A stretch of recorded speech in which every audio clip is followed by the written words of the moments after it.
It's a miracle every time, everybody. Every time this stream starts up, it's nothing short of a miracle. Put a 1 in the chat if you can see it, hear me, everybody, so we can get this stream rocking.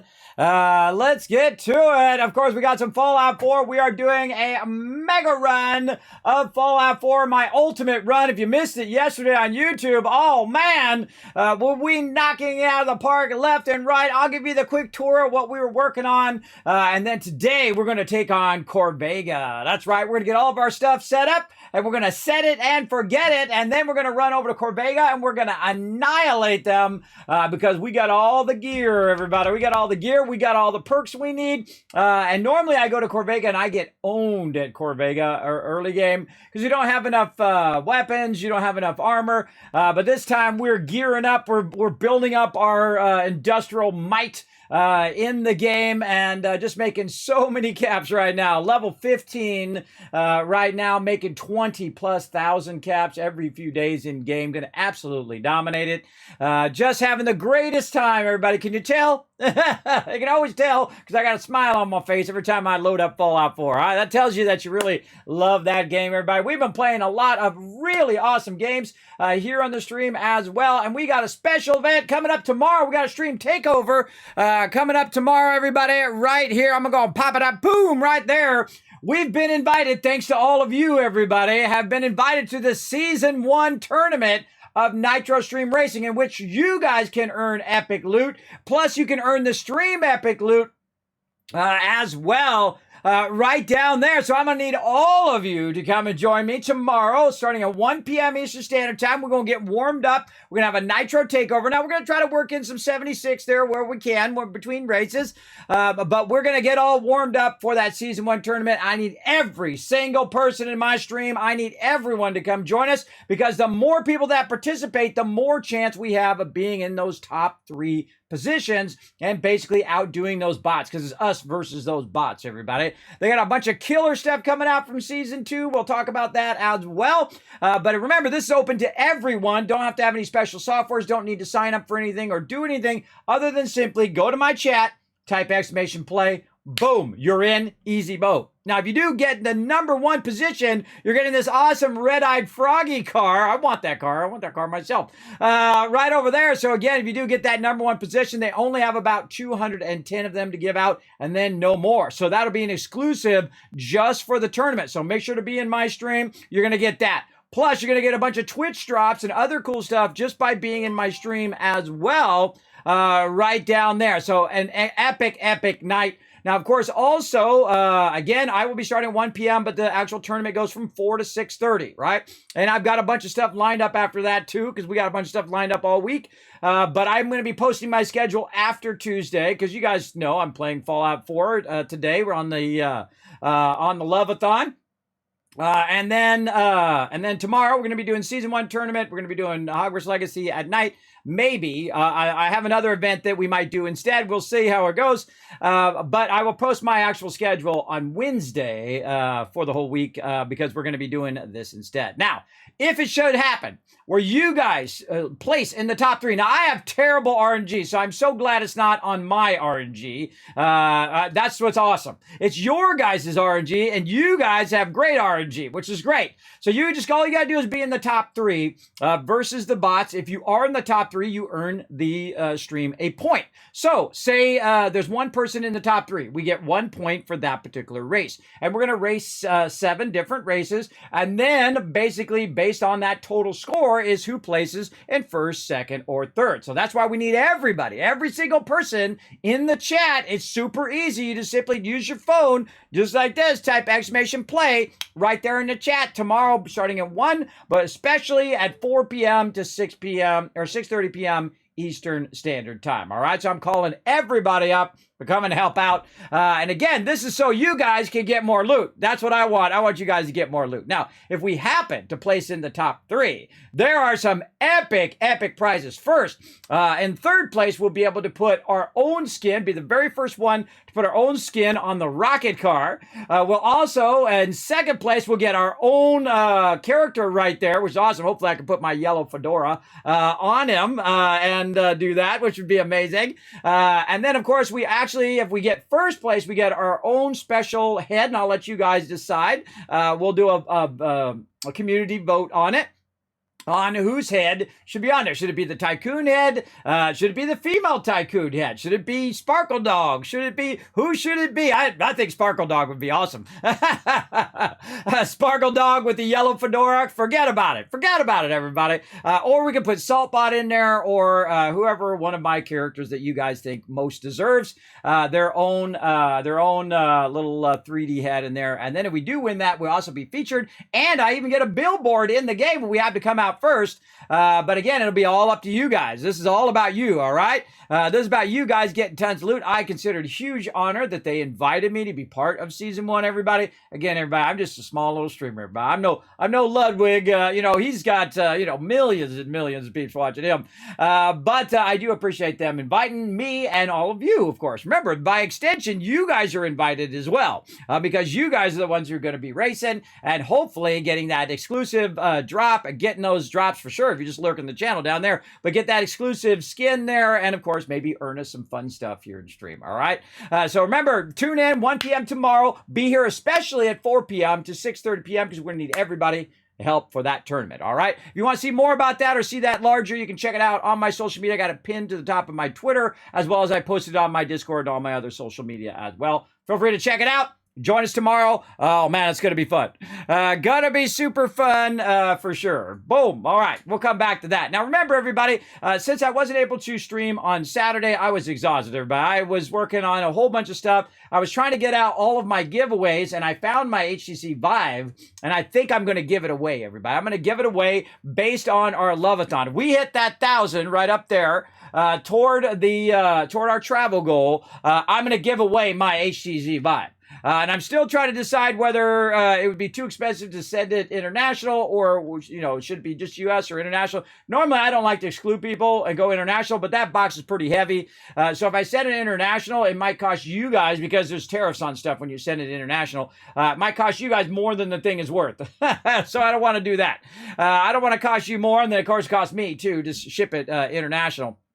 Like my glasses, everybody. Again, these glasses were like $5. Right? They're $5, but they cost me $50 to ship them from Australia so I could get them right there, because those are the ones, everybody. Those are the exact ones. The other ones are oval. Those are round. I'm very specific in my cosplay.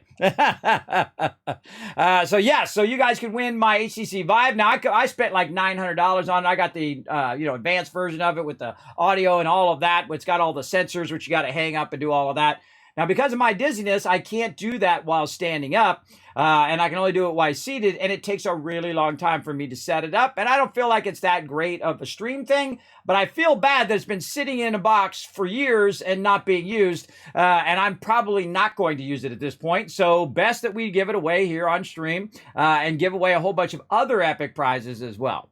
And as we go up each and every milestone, we're going to be doing stuff like funny hats, we're going to be doing giveaways, we're going to be doing all of that. I also have a ton of games to give away, a ton of other stuff to give away, some surprises. I almost gave it away. A bunch of surprises along the way. Of course, we also have another round to do, and then we're going to do our other thing there, our Robo Brain giveaway as well. But we got to hurry up here, everybody. We got to hurry up. Time's running out. We got about a month or two left. We got to raise them funds, and that's why I'm streaming every single day. That's right, every single day toward that one last wish that I have, everybody. My one last wave project, that's why I'm streaming today, is for that. If you want to keep the stream going, if you want to extend the stream, you can do that by donating. It will basically extend this goal right over here. It'll extend it by double, by the way, because it's going to double up each time. So if we get our goals up right here, there we go. Every time you donate is twice as much. So it means you're going to go twice as long for those donations. You can also unlock stuff as part of my mega run. We didn't get a chance for you guys to pick my weapon yesterday because we didn't really run around and do anything. I didn't want to do it during, when I'm just working on my camps. But we're going to do that today. as well as you can get your name in game, your name on the mega build. You can choose which one that you want to take over, which settlement you want to take over, and so on. Just so many cool stuff. If you want to see more about that, you can also check that out on my social media. I just posted it up there. Make sure to go up there and retweet, everybody. I'm sure you guys crushed it already. You did. Wow, there we go. Let's double this up today. You know what? Let's triple it up today. Let's give you 3,000 caps for crushing those retweets right at the start of the day. Keep it going, everybody. I'm going to keep giving you guys 1,000 kids caps for every 5 retweets. It does help the stream, and it helps things getting going. Now, we're going to reset this time right here. We're going to be going for 4 hours because I'm doubling the time and doubling your donation time here in the stream to try to raise funds toward that project. So we're going to get into it right now. Now I've got to press some buttons and flip some switches right over here to get things fired up. I just remembered.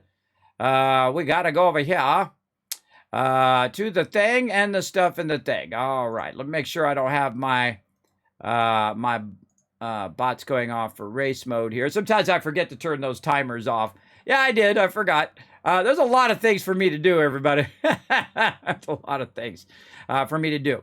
Now, since we also didn't do Saturday stream, everybody, I did extend that factor on.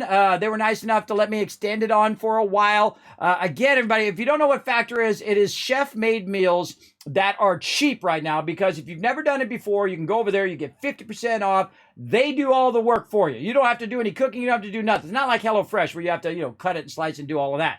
Basically, it arrives. It's a chef-made meal. You take it, you put it in the microwave, 2 minutes, boom. You're having dinner, and then back to gaming. Again, everybody, I work real hard to bring you guys these deals. Please take a look. It's right down below the stream. Go down there, click it. Go up there to automatically give you that 50% off. I suggest you try it at least for 1 month. If you do, let me know. All right, I want to make sure that timer goes up, because the more you guys participate, the more you guys do that, the more I'm able to bring you 50% off that kind of stuff. See, that's what I try to do. I try to hook you guys up with loot. I feel like that's my mission, everybody. My mission is to hook you guys up with as much loot as possible here in the stream. And I do, if you think about it. I give away thousands of dollars worth of stuff. If you counted the discounts, man, it'd be tens of thousands of dollars that you guys can save just by, again, showing the stream some love, by following those sponsored links. The more you guys participate, the more, and it does help me do future stuff the same thing. All right. We sadly didn't get to Mech Arena either. Sorry about that, everybody. I was just too worn out. There was no way. I've been lifting stuff for 12 hours. I've been working on stuff for 12 hours. Just lifting boxes, and I'm a 50-year-old man, everybody. I'm lifting boxes, coming in and out of there and say, what did I do with my Vive? Oh, there's my Vive. Okay, here's everything in there? Yeah, everything's in there. Okay, what about this thing? Oh, and this thing. Oh, I can give that away. I give this away. I give that away. Yeah, because I get sent stuff, and I keep it for giveaways and things like that. And that I just give it to you guys because that's what I think is cool. If you're just sitting in a box in my closet, that's not getting any value out of it, everybody. I feel there's always a good return on your investment. And if I can give it to you guys and you guys get value out of it and enjoy it, well, that's much better than me just sitting in a box in there, I think. And I feel myself incredibly lucky to be in that position, everybody. They send me cool stuff to give to you guys. So very, very cool, I think. Now, it's also time to get into it. We're going to reset this timer, and it's time to play some Fallout 4 Mega Run.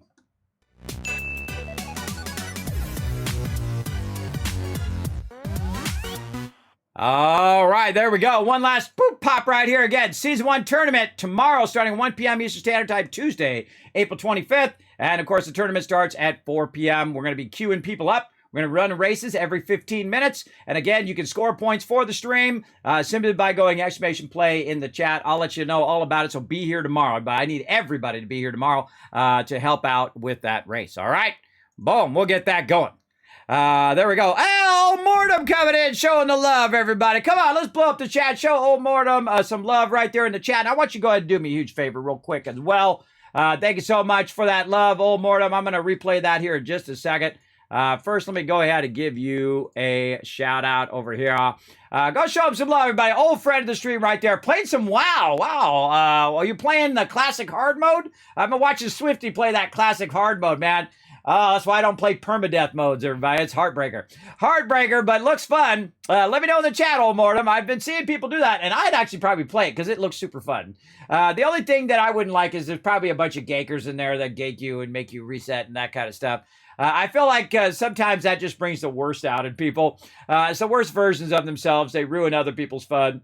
But that's how it goes. I find the worst thing that happens when you're playing that type of game, especially when you're playing perma mode, people always make the mistake of running away from the mob when you feel like you're about to die, and they run into more mobs. You should always run in a place where you've already been. You never run forward where you haven't been. You always run in the opposite direction. So I've been watching a bunch of people die from running into more mobs and then die. Is what you do is you freeze the mob that's on you. You run in the direction you know you've already killed mobs, and then you just keep running. That's what you do.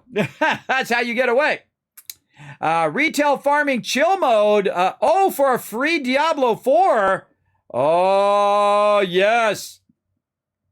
The audio quest pack. Well, there you go. See, I'll keep tabs on it from time to time. Do you know that I've never played any version of World of Warcraft other than vanilla and classic? Never, not one time. They wouldn't give me my murky and classic either. I actually contacted customer support and I said, hey, I've got the murky and vanilla way back in the day, and I still have murky, by the way, in the retail if I go into retail. But I want my murky for classic, and they wouldn't give it to me. I was like, come on, bro. I have it. I have it from the original thing. Another thing that I found, by the way, all you WoW fans, I have stuff in boxes that I haven't opened in 20 years, everybody, for a very long time. So I pulled it out, the coveted. I opened up the box and I looked in there and I pulled it out, the original BlizzCon bag with everything from BlizzCon that I put in that bag, including t-shirts and my little murky card and everything, still in the bag. Never opened. All been in there since the original BlizzCon. That's right. And I'm very tempted to like auction it off on eBay to help keep that line moving. So yes. So I have the original BlizzCon bag and everything from BlizzCon, includes that murky card, though I claimed the murky card, in the bag. I might have another one in there. I didn't even look. Still in the original bag. Now, if I do decide to eBay that, I'll let you know here in the stream. But yeah, that is a super collector's edition right there that I seriously doubt anybody else has got, because I just put it in a box and then never touched it again. It's basically sitting there because I came back from BlizzCon. I went to the very first one. I put it in a box. It's been in there all this time, and I keep saying I'm going to get around to it, but you know how that goes in life, right? You know how that goes. All right, let's get our timer up over here. So that we got that rocking. Where'd my little timer go? There we go. And then we're going to again reset it because, we've been chatting up a little bit. We're just go ahead and boom, reset that back to 4 hours because I always try to go and be super fair. Here in the stream as well. You're going to find that in the chat, everybody. If you do want to help support the stream, remember that right over here, boom, that timer's going to run. And you can support the stream by either going and tipping here on Twitch, which is going to move that bar just that much faster. You can also gift subs here on Twitch, as well as you can go ahead and use your bits. If you have 100 bits laying around, remember, $1 does make a difference, everybody. If everybody did $1, boom, we'd hit that goal, wouldn't we? One little step at a time. That's how you get it done in life, everybody. Just take one little step. All right. So we're going to start that going. Now, again, if that timer runs out, that'll be it for this Love-a-thon. But that's what it's all about, everybody, extending it on. And I go above and beyond streaming every single day for you guys. All right. So let's get into it here, everybody. First, what we're going to do is just forward time. So we're not sitting here in the dark and whatnot. And you can see that I'm at the drive-in here. Now, there are certain people who have taken over certain areas, so if you do want to get your name in, I suggest you hurry up, because right here, look at this. Boston Airport's been taken over by DJ Watkins. Red Rocket taken over by AMZ. Starlight Drive-In, Allen's got that one, and TM took over the castle, which is awesome because he called it Ring of Destiny, which is actually the original name of the Teamwork Tycoons, my longtime gaming guild.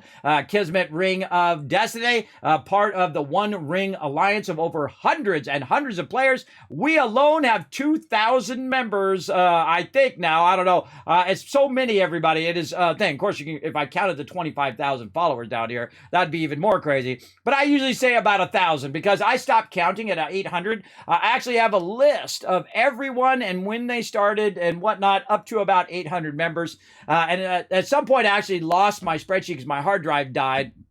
right about 800, and then I never continued it because it would be massive, everybody. It's so hard to track that many members. There's a lot of members. Now, normally in each game that we play, it's between 60, 100, up to 300 members in any given game because people have lives and they have things to do, everybody. You know, people got things they got to do in their life, you know. I don't blame them. You know, me too. Me too. So I try to find a good balance between gaming and taking care of that IRL. I got up today. I had some oatmeal. I had an apple. I went for a walk. 7.5 minutes there. 7.5 minutes back. Got my metabolism going, and I'm just trying to get a little stronger. So when I get on that surfboard, everybody, all I got to do is stand up one time. Oh, Tart coming in, showing that 20 months of sub love. Show it to him right over here in the chat, everybody. Show him that love, as well as don't forget to show some love also right here to old Mortem. There he is, blowing up the stream right over there as well. Try to get that momentum going so when it's my time, everybody. When it's my time and I get on that surfboard and I stand up and I ride that one last wave, everybody, that's my one goal, is to ride that one last wave. So let's keep at it. Let's keep doing our thing over here. So we're going to go ahead and dive into some Fallout 4. All right, so we pushed ahead here. And this is, of course, the drive-in. Now, the drive-in is one of the places in which I usually work on the least as I work my way through the wasteland, unless I'm still waiting to get more settlements. I try to work my way across when I'm in the survival mode. So I'm playing the hardest mode in the hardest way you can play the hard mode, meaning that's the new survival mode, meaning it's food, water, diseases you got to watch out for, fatigue when you're running around. As well. And it's very tough because you cannot quick travel. You won't see where mobs are in the little radar down there. It is actually pretty tough and incredibly enjoyable, everybody. If you've never tried survival mode, highly recommend it. Make sure you got plenty of time to play your playthrough because you won't be able to quick travel anywhere in the game. You'll have to go through it. Now, of course, you could use a mod to override that. But then again, that's part of the fun of the game mechanic is that you got to walk from here to there and everywhere.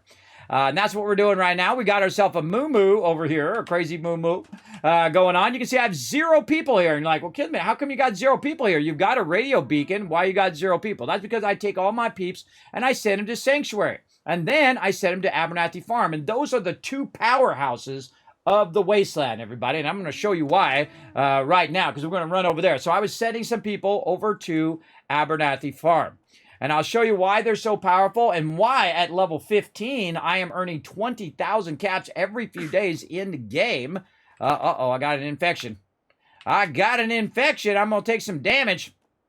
Why that is so incredibly... why I've been working on those particular things first before going and doing all the other quests. Now, I've already gotten to Concord. I've got my buddy... something going on up here. Hold on.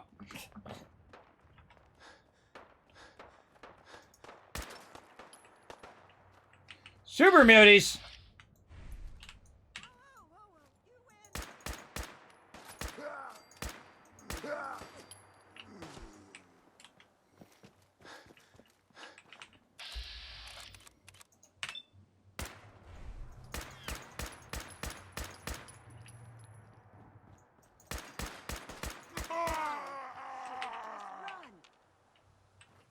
Woo! All right. Now, let's think about survival mode, everybody. It's scary every time because these mobs could literally 2-shot me. Some mobs can 1-shot me, including the Assaultron, who can totally 1-shot me every single time. So I have to be scared a little bit, and I love that feeling in your stomach, like, oh, God, I'm going to die. Very, very fun. And they were fighting my provisioner? No, Trash Can Carla. What up, girl? Come on, yeah, come back this way toward my base so I can sell you some stuff. So yeah, there's Trash Can Carl. Now, one of the things I suggest you do when you are running back is to pick some stuff up and just run it back to your base. Now, another thing that I'm going to do is go ahead and drink some purified water. If I've got some on my thing here, I don't think I do. All right, hold on. Let's go in here.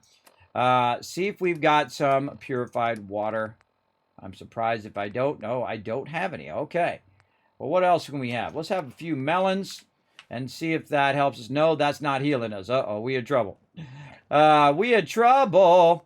Now, what I did is I held down E, and I'm holding this little tire here, and I can carry that tire back to my base. Now, the actual base that's closer is back that way, would have been the drive-in. But what I'm trying to do is I'm trying to get to Red Rocket and then eventually over to Abernathy Farm. Now, I currently have a condition that's an infection that's spreading across my character, and that particular condition needs to be repaired or replaced or removed from an antibiotic.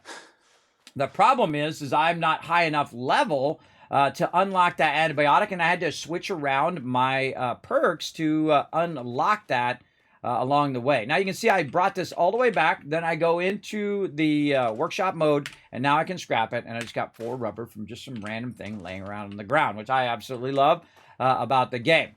So let's go over here and see what we can cook up. I don't think we have things. We're going to be doing our benches and all of our stuff today. Let's see what we can cook up in here. We got nothing there. Anything that we can roast? Nope.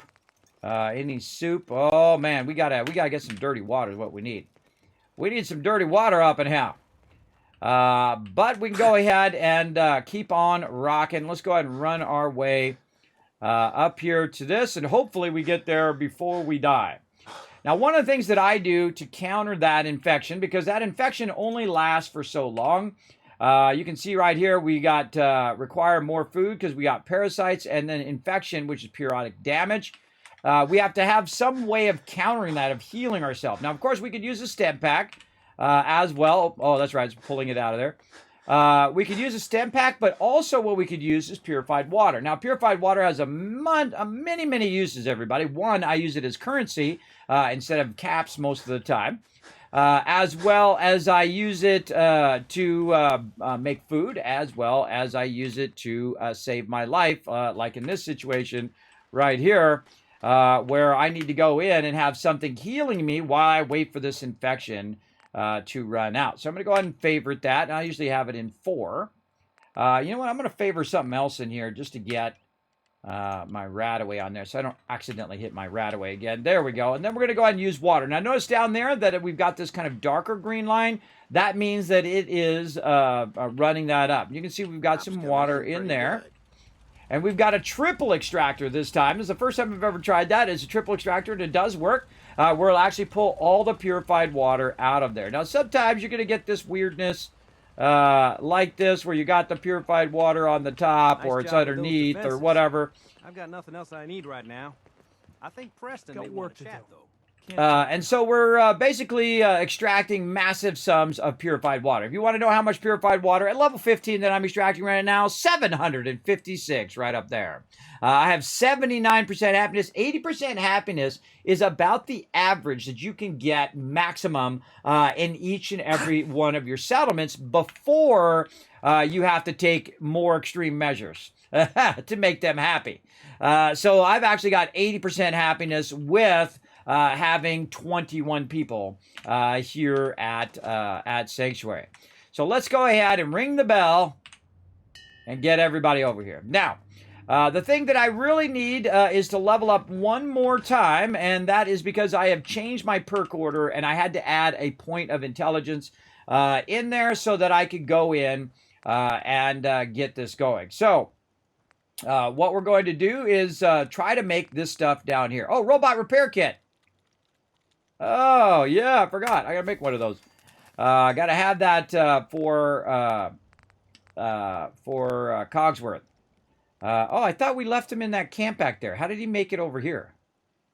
I guess he healed himself. I guess robots still healed themselves in... Oh, that's because we hadn't started the thing yet. Oh, we hadn't started the... we weren't level 15. We hadn't started the robot thing, the automatron.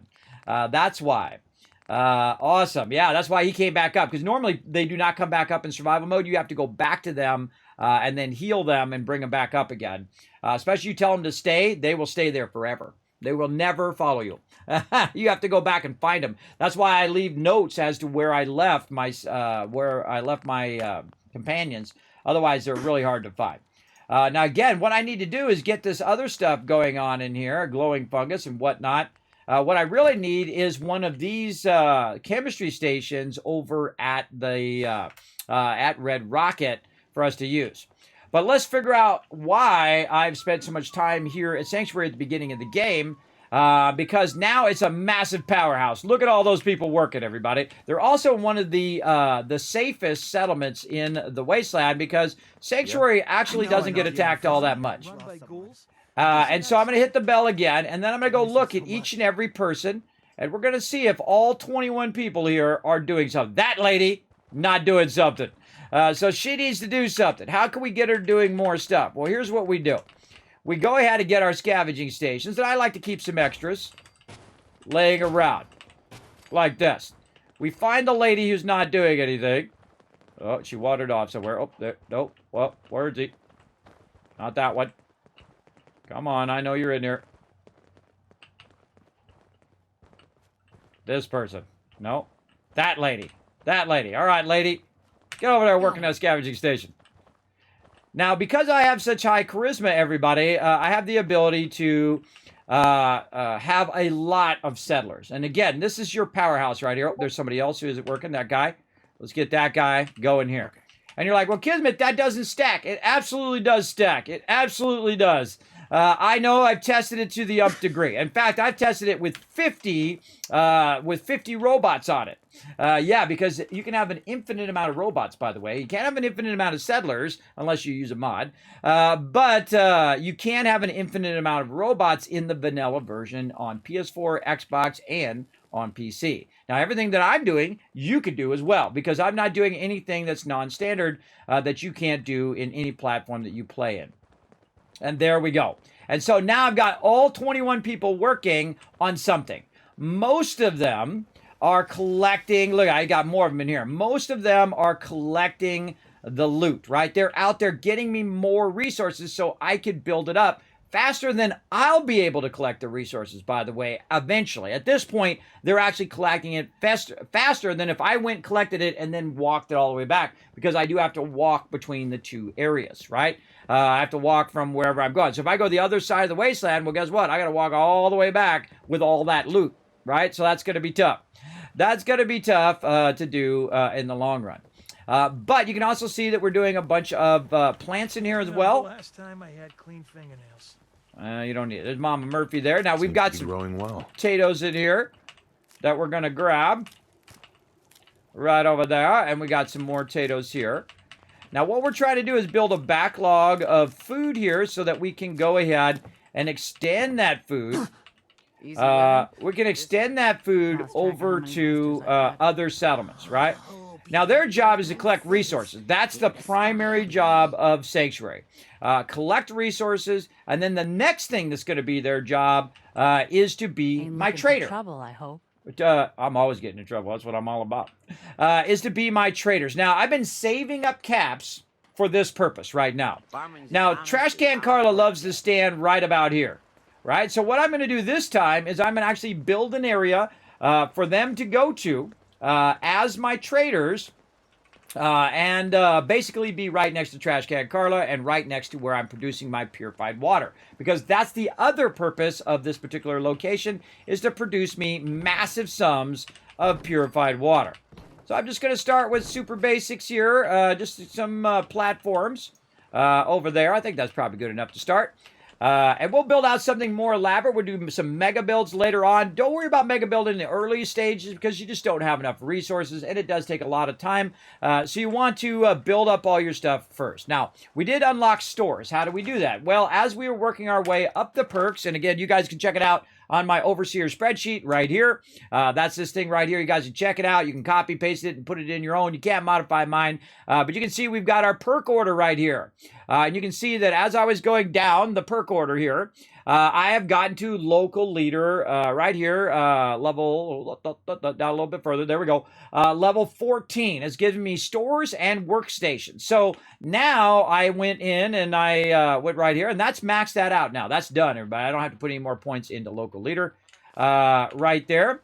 And so now I can actually have it start to generate caps on top of everything else that it's doing, as well as I can buy resources. Now, there's different levels of your stuff that you want to do. And probably the question I get is, Kismet, which one do you do first? Now, I would say depends on what you want to do with it, right?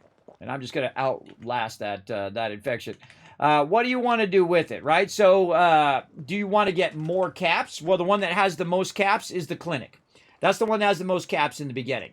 What about the bar, right? Well, they like the bar. It'll make them happier if you have a bar there that they can use.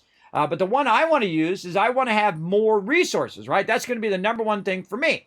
So let's go ahead and look at the trader. The trader is typically the one that has the most resources. Now, to put this one down, I'm going to need a certain amount of caps. I'm going to need 300 caps to get that going. Well, I have more than 300 caps, so we can skip the regular small level trading one. Let's go to the medium one. How much do you need for the medium one? 600 caps, all right? Well, we got more than 600. What do we need for the highest level caps here? Well, we need to, for the highest level caps, we need rank 2 of caps collector number 1. We need local leader number 2, and we need 1,500 caps. Well, we have 1,500 caps. That we good at, but we don't have caps collector number 2. And if we go look at our perks here, oh, I can press the right buttons. There we go. When is the first time we're going to get Caps Collector 2? It's going to be right here. Caps Collector 2 is going to be at level 20. So really, we've got 5 levels left and a whole bunch of other stuff to unlock first before we're able to do the high-end stuff. And I suggest wait for it. The reason why is because you're not going to make as much caps between now and then to cover the cost of using the smaller ones. I think it's a smarter idea just to build up your caps for the next 5 levels to level 20, and then you're going to have tons and tons of caps, hopefully, if you're using, especially if you're using my purified water technique. And then when it's time, you can put all of the large ones down, and boom, you're done, right? So that's what I'm going to do. I'm going to wait another 5 levels. Now, those levels are going to go super fast because I have the Overseer's Guardian. We're going to try to take on Corvega today. Later on, you guys will be able to choose my weapon. We're going to go into town, buy Corvega, and try to wipe everybody out there. Probably get killed a few times along the way as well. Now, let's go ahead and mark this one off right here for local leader. Now, also, I substituted out one. I added a +1 intelligence in there so I could get my chemist because I need to make my my antibiotics. Otherwise, I'm going to be running back and forth to the guy way too many often. Back to the doctor. Now, one of the cool things that you can do, speaking of the doctor, and a way to, if I don't really even need the chemist here, is to actually do the doctor first. Now, out of all the ones that I would do in survival mode, now remember, this is just for survival mode. The normal mode, you don't need to do doctor first. But in survival mode, the first one I would do would be the clinic. Now, the problem with doing the clinic is that I need medic. See, there's always some catch in everything that you do, everybody. And I've moved my medic down to level 24. But what could I go ahead and move up to help move clinic or move the medic up even faster? Well, I could take chemist out and move that down, but then I wouldn't be able to make my antibiotics. And so, again, if you're not worried about making your own antibiotics and whatnot, I could have just moved medic up higher and not had to add +1 intelligence and not had to put chemist in there and put chemist way later and just went to my doctor every time I needed something. I could buy resources from her. I could buy antibiotics and things like that. So remember, there's 1,000 different ways to play the game. This is just how I'm choosing to play the game.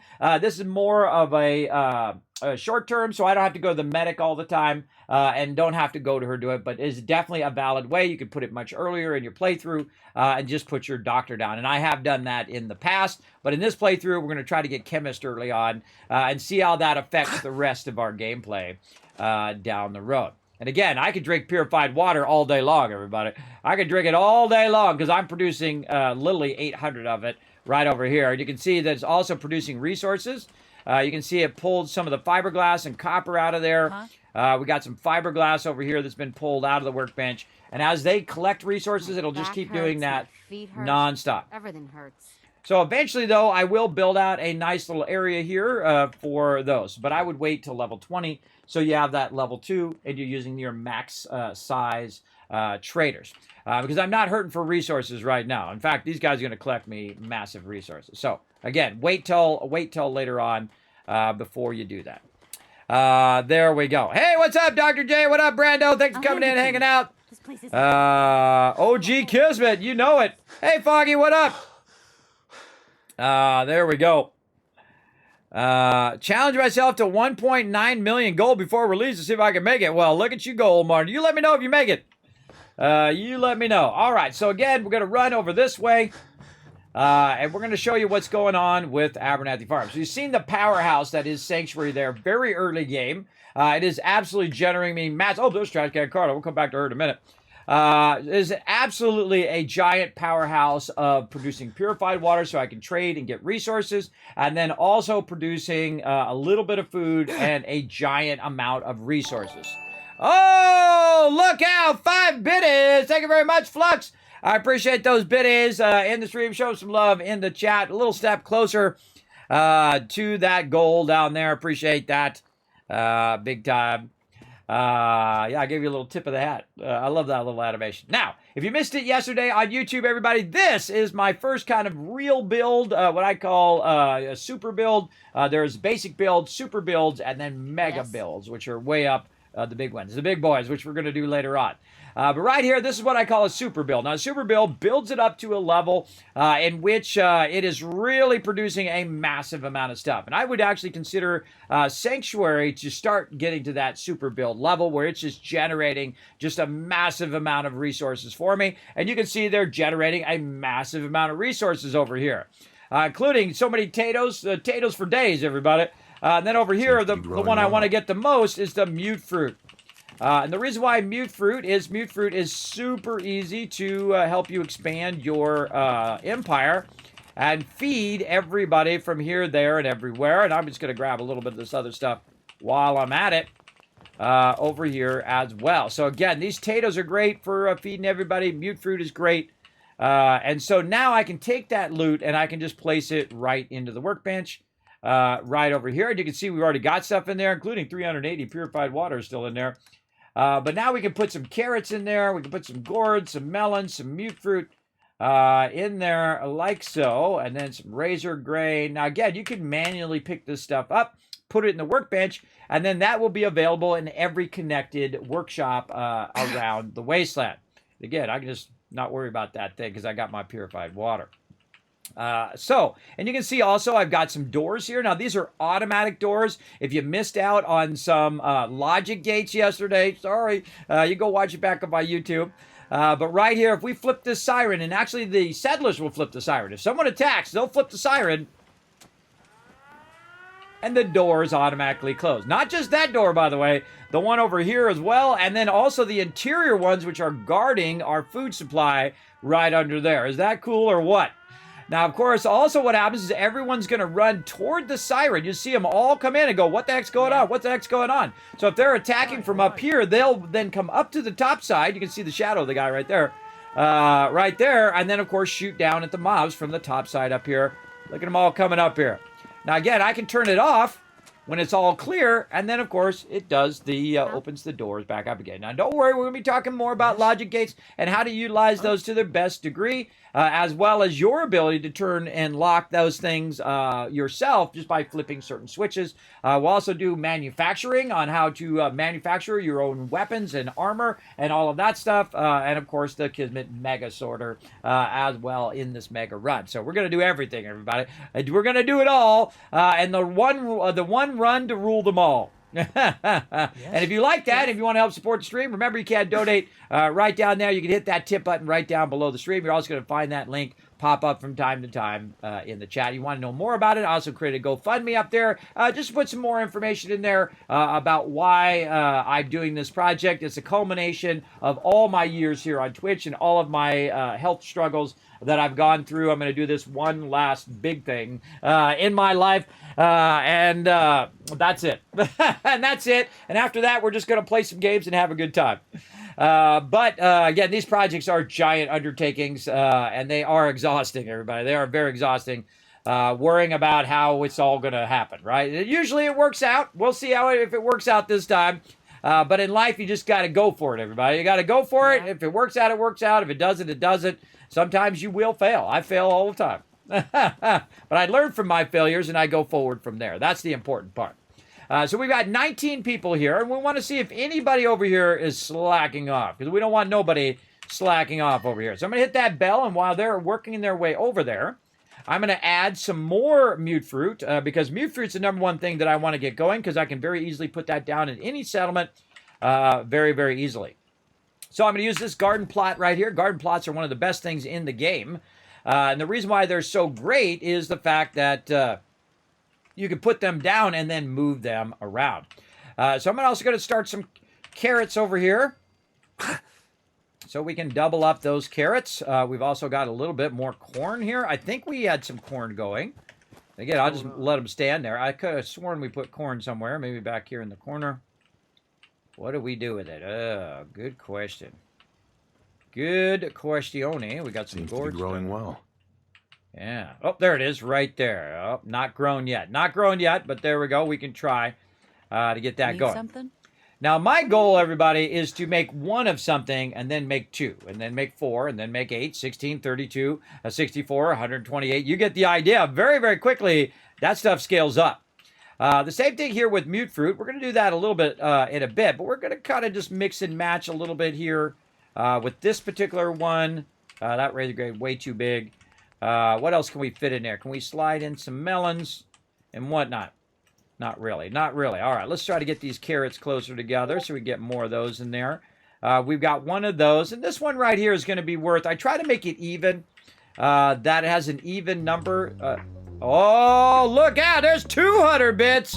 There we go. Getting one step closer right over there. Thank you so much for that love. I'm going to go ahead and add that to the total here. Right there. We'll go ahead and add that to the total. Now up to 402, we're $98. 98, yeah, $98 away from the next milestone. Appreciate that love. Show Skinny Savage some love in the chat, everybody. Remember, every bit does make a difference. And I appreciate everybody who goes above and beyond trying to support that One Last Wave project, as well as support the stream. All right, we can't seem to get that other one in there, so we're going to kind of move this a little bit. We're going to try to work it. Yeah, see, that's how you work it, everybody. You work it. You work it in there. There we go. Now, this is actually going to be worth 1, 2, 3 food units. It's not worth that much. And these ones are really the awkward ones. The ones that are just so big they can't fit on your little planter things. But we can go ahead and still put that right in there looking good. All right. And then we'll have, as we have more people, the bulk of everybody that works here at this location is going to do food. And you can see that I'm putting it way far away from over there and then putting it down over here because it's just easier to do so than to put it right up against each other because it's so much more awkward that way. Where this way easier to just go ahead and put that in there like that and then pick it up and then there you go.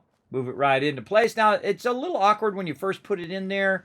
When you put it in here like this, it's going to be pretty awkward. All right, let's go ahead and hit the bell again. This guy looked like he's just wandering around. He looked like he ain't doing nothing. Oh, yeah, he ain't doing nothing. Let's get him in there doing some food. And then what I'm trying to do is find out how many of these people are not doing anything. Now, I've sent a few people over here. See that lady? She ain't doing nothing. Let's get her in here. Let's get her working on... Oh, someone already got that going. Somebody already got that going. I don't know. Throw that in there. Get another person in there. There we go. We're at 63 right now up there. Now, again, if anybody's not doing anything, you want to make sure that everybody is doing something. This person right here, not doing anything. So let's go ahead and do some more food. And again, this is going to be a powerhouse of food production. Now, I can put it down on the ground, and you can run it around the ground. I've done that in the past. It's really up to you. One of the things that does happen is this area, the place where this is right now, it does get attacked quite often. So in some ways, that's a good thing. You want it to be attacked because you want to use your Kismet kill box and annihilate anybody who decides to roll up on your settlement. But at the beginning, you don't want that to happen. At the beginning, you want to get your thing established so that you can go in and produce your resources for your other stuff. Let's get this guy. He's going to help out. Make sure that number goes up there. Now it's 65. Now it's 69. Great number. Great number. All right. And then, again, checking everybody. Make sure that everybody's working or it will stop. It will stop bringing recruiting people. And you don't want that to happen. You want it to keep recruiting and keep generating food. Now, one of the things that I do also is so that that particular place keeps producing. Oh, my health's getting real low there. that particular place keeps producing is to keep them busy and also to empty out the workbench. So when I get a whole bunch of food and potatoes and, you know what, melons and all of that stuff, because eventually it's going to be so much that they're not going to eat all that food. And they're going to take that food and they're going to put it in the workbench. And in that case, basically I could use it for other settlements as well. And that's my goal right now, is to produce so much food that it's actually going to feed the entire network of settlements, as well as have extra for me to use. Now I can sell it to the vendor. I can do a whole bunch of things with it, but I will take it out of here and I will move it to Red Rocket so that it doesn't ever stop collecting. Now, also what I will do is I will create the same thing that I'm doing over at Sanctuary, where it actually extracts it automatically. So let's get that going right now. And to do that, you're going to need the Wasteland Workshop, and you're going to need to go to the right thing here. Where the heck is that? Always makes my brain hurt. There we go. Power, yeah. And then manufacturing, you go all the way to the end one. You go up from there, and the first thing you're going to need is the vacuum hopper. The vacuum hopper is going to go ahead and extract it. Now, this is actually one of the most awkward places to do it. Right here, because there's not a lot of room in here to really get this going. So how could I do this? Now, it'd be nice if I could make it vertical and all of that stuff, but we're going to do some tricky stuff over here. Oh, we got to get Cogsworth to go stand over there. Hey, over here. Will do. All right, Cogsworth blocking my deal here. Okay, so we're going to go over here and we're going to try to extract stuff from the workbench like this. Now, they like to come in and out of here, so this is going to be very much in the way of everything they're doing.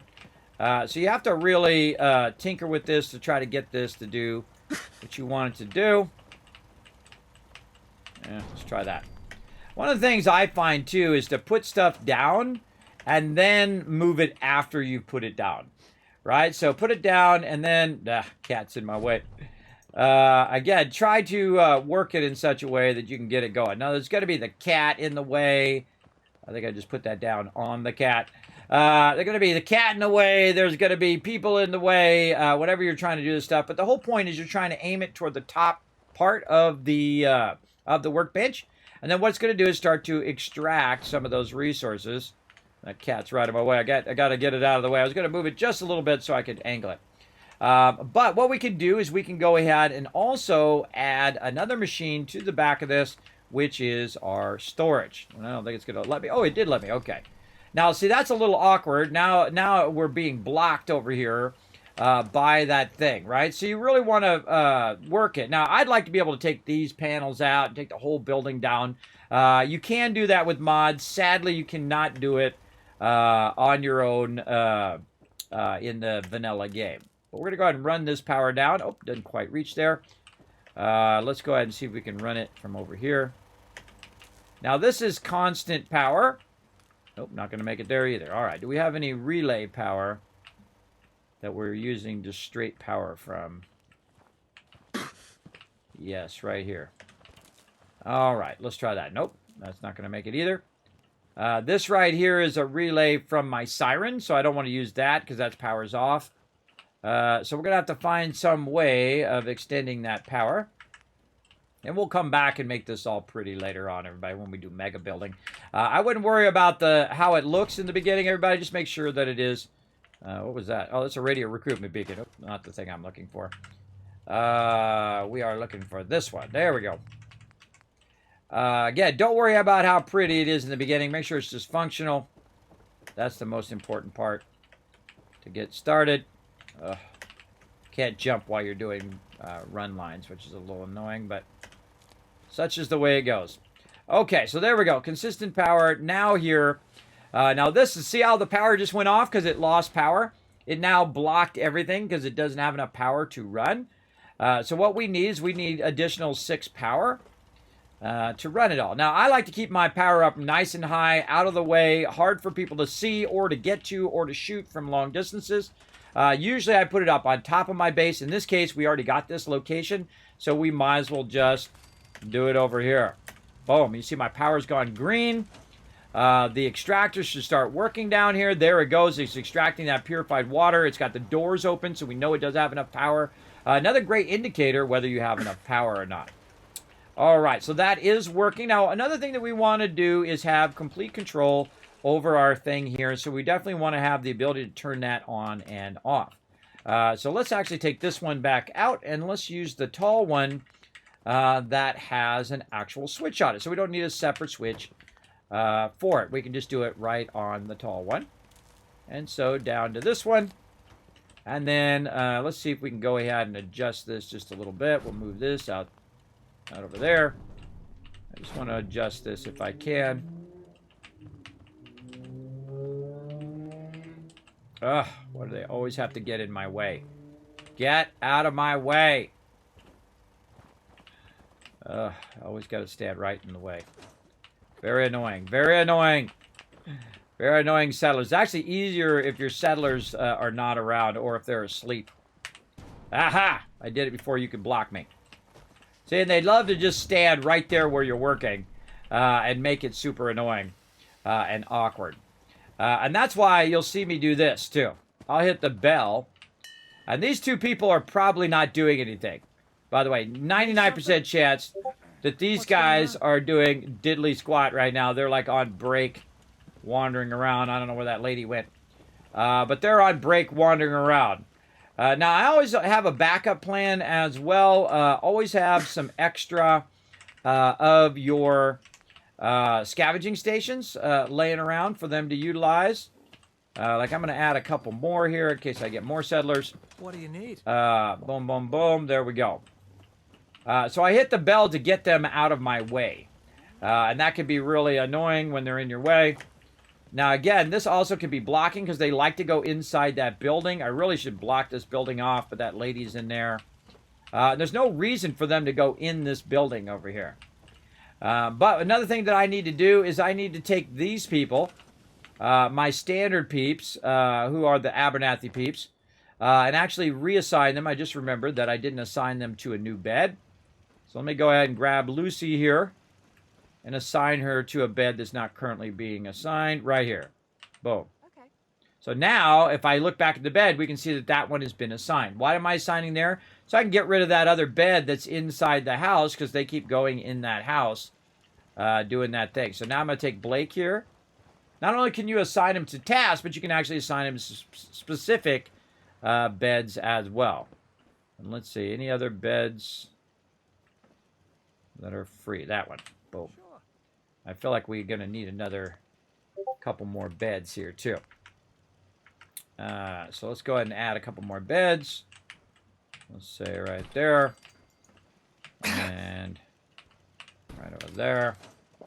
Okay, now we need to get the mom, the Connie Abernathy, wherever she wandered off to, and get her assigned in there.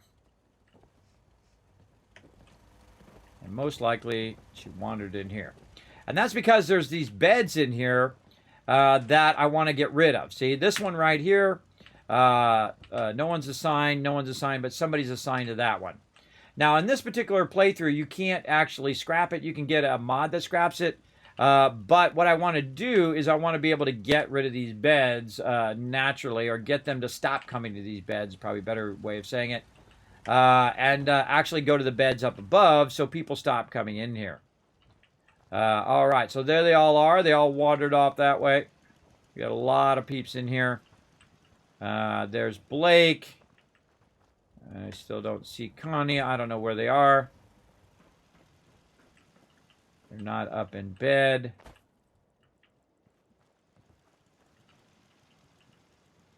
Where did she go?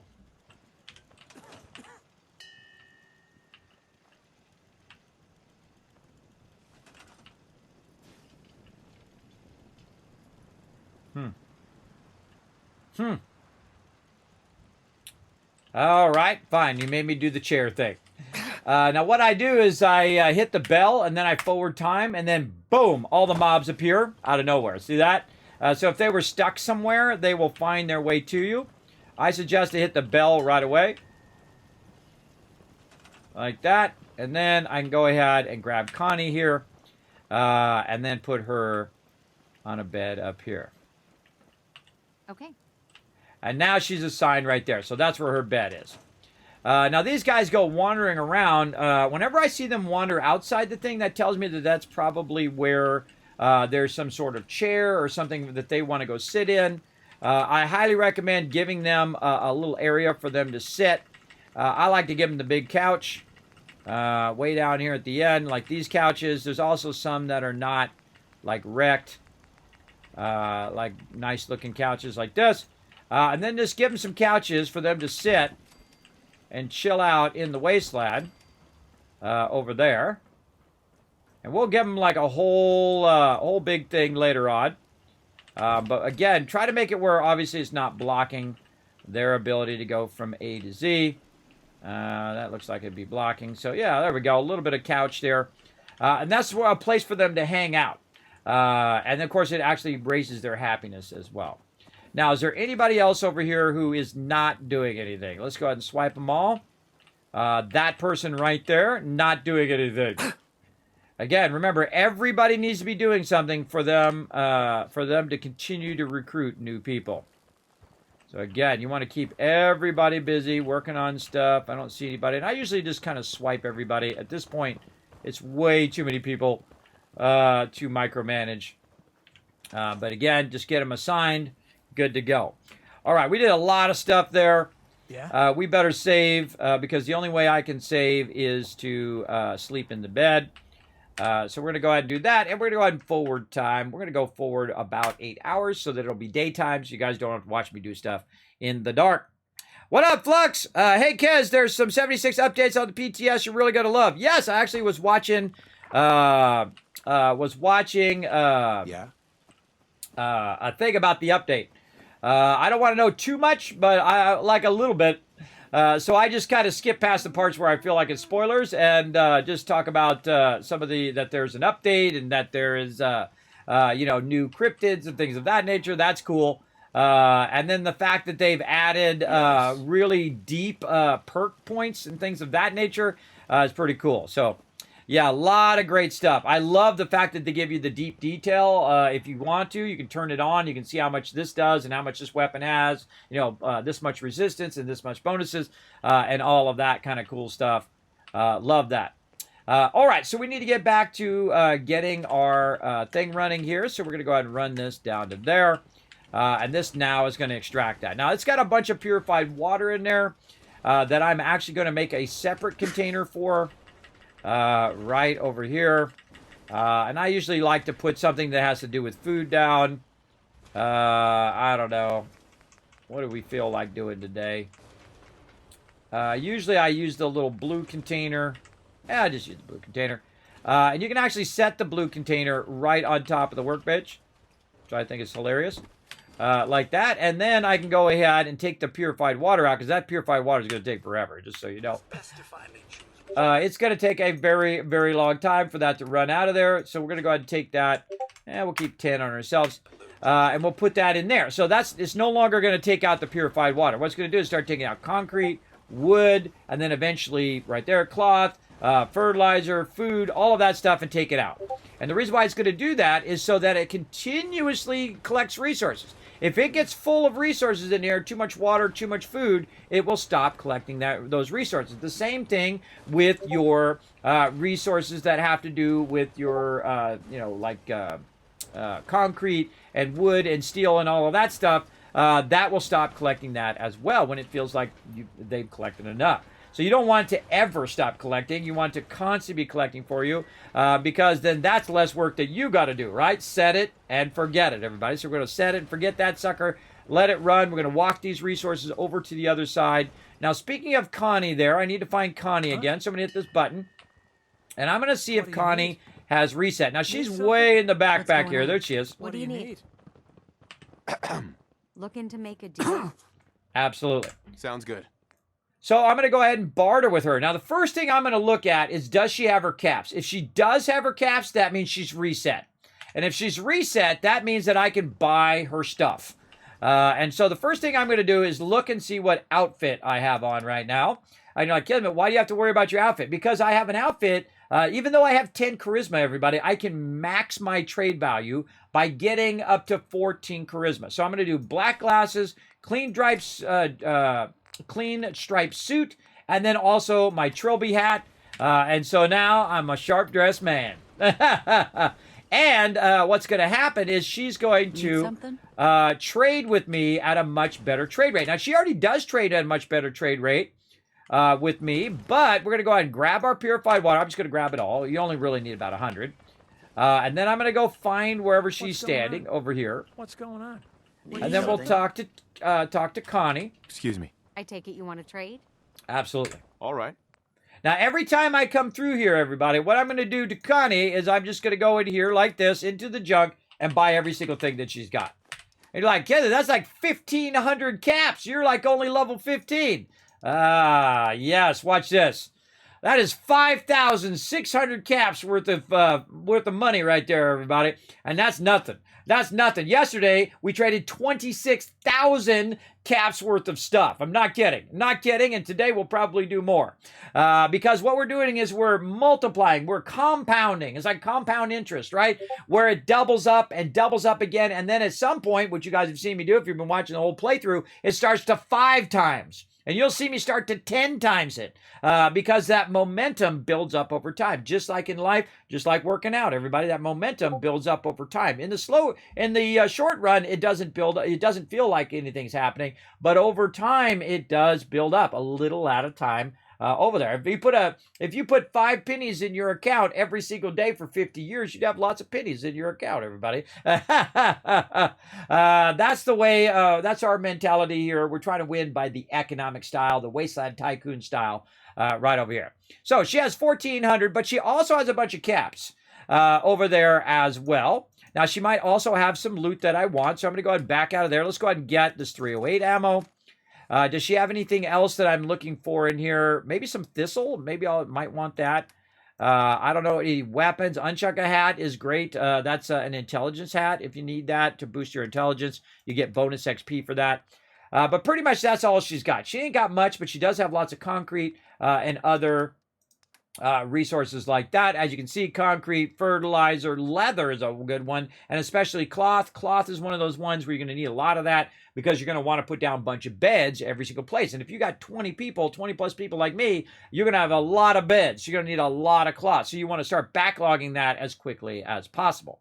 Now, of course, the other thing that I want her caps. Now, if I move down here, you can see that I have 2,512 caps, and I want to get her caps over there, which is 228. And I want to do that every single time, and eventually I'll have thousands and thousands of caps to use toward my vendors. And I want to have my vendors at every single location. And some of those vendors are like 3,000 caps. Times how many ever vendors you're going to do, times how many ever settlements you got, right? So that's a lot of caps. That's literally hundreds of thousands, nearly 500,000 caps that you're going to need to do that at every single location. And we're going to make that easy. In fact, we'll make millions, we'll make billions and trillions of caps throughout the wasteland in our infinite income that we're generating right now. So let's go ahead and keep on rocking by go ahead and take this, and we're going to trade this out. Now, what I try to do at first is I just try to get close. So let's say around 1,600 right there. And I'll trade that, and then I'll just do that trade because the window doesn't close. And then what it does, it tells you how much is left. So you don't have to figure out the math yourself, everybody. Just do a little trade that first time, and then you go, okay, right about 83 caps left, and there's 80 caps right there. Boom, confirm trade. Good to go. Now, she's got 3 caps left, and you're like, okay, what can I sell to her for 3 caps? Well, one of the things that you can do, of course, use your bobby pins, and, of course, you can use your ammo, 38 round right here, and get those 3 caps. This way, you get in all of her caps, you've got all of the resources, and you've cleared her inventory of anything that you want to buy. Oh, wait, I didn't get all the 30. I know, I just sold a 38 round. I thought that was 308 for a second. And so you've cleared everything that you could possibly get from her. And then when she resets, she'll get all that stuff back again.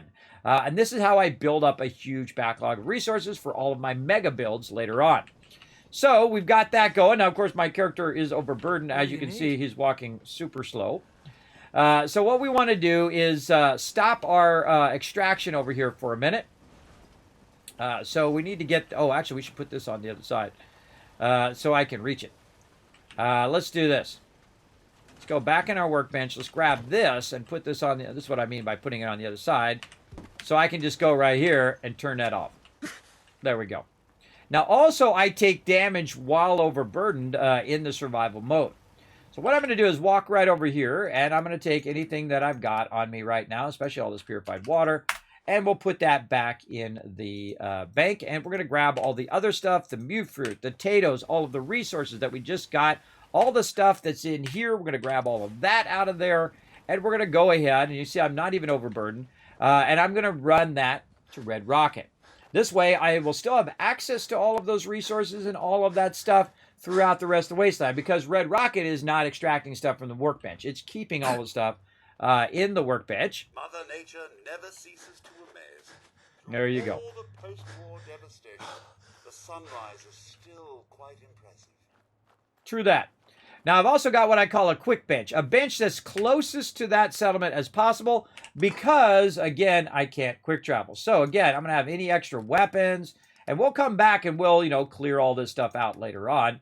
But we want to go ahead and just basically put all of our stuff over here. Now, this is going to be our spot in which we do most of our food stuff. We're going to do all of our crafting of herbal recipes and antibiotics and all of that stuff over here. So we're trying to get as much stuff kind of dropped over here and managed as we can.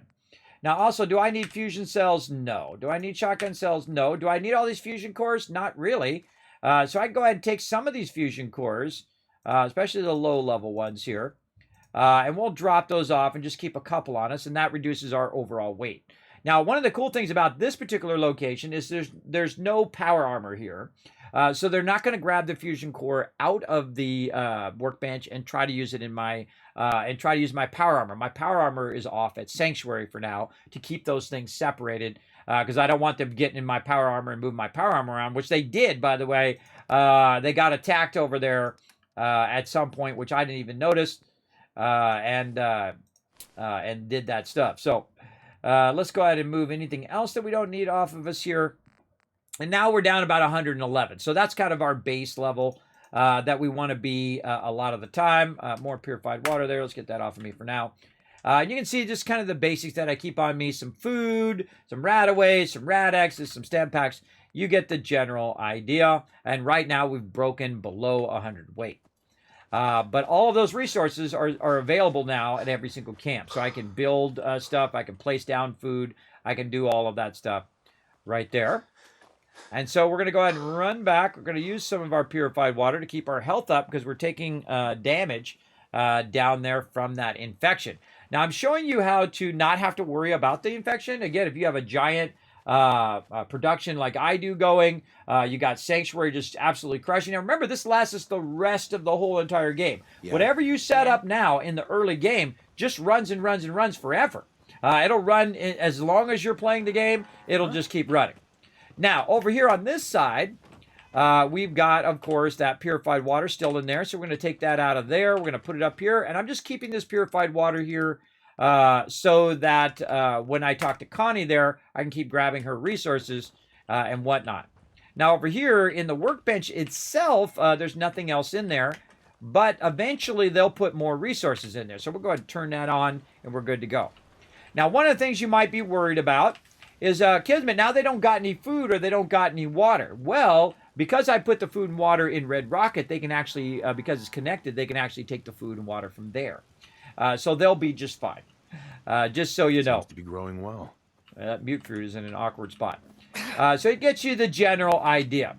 Now, again, every time I need to save, I need to sleep in the bed. Now, I need to take a quick break, too. I'm going to take a quick break, everybody, and I shall... Oh, you got your yellow flag. Let you go. I'm going to take a quick break, and I shall be right back. Told you I'd be right back. Put a 1 in the chat if you can see and hear me, everybody. Right there. And again, thanks for that awesome support, everybody. Getting us one step closer.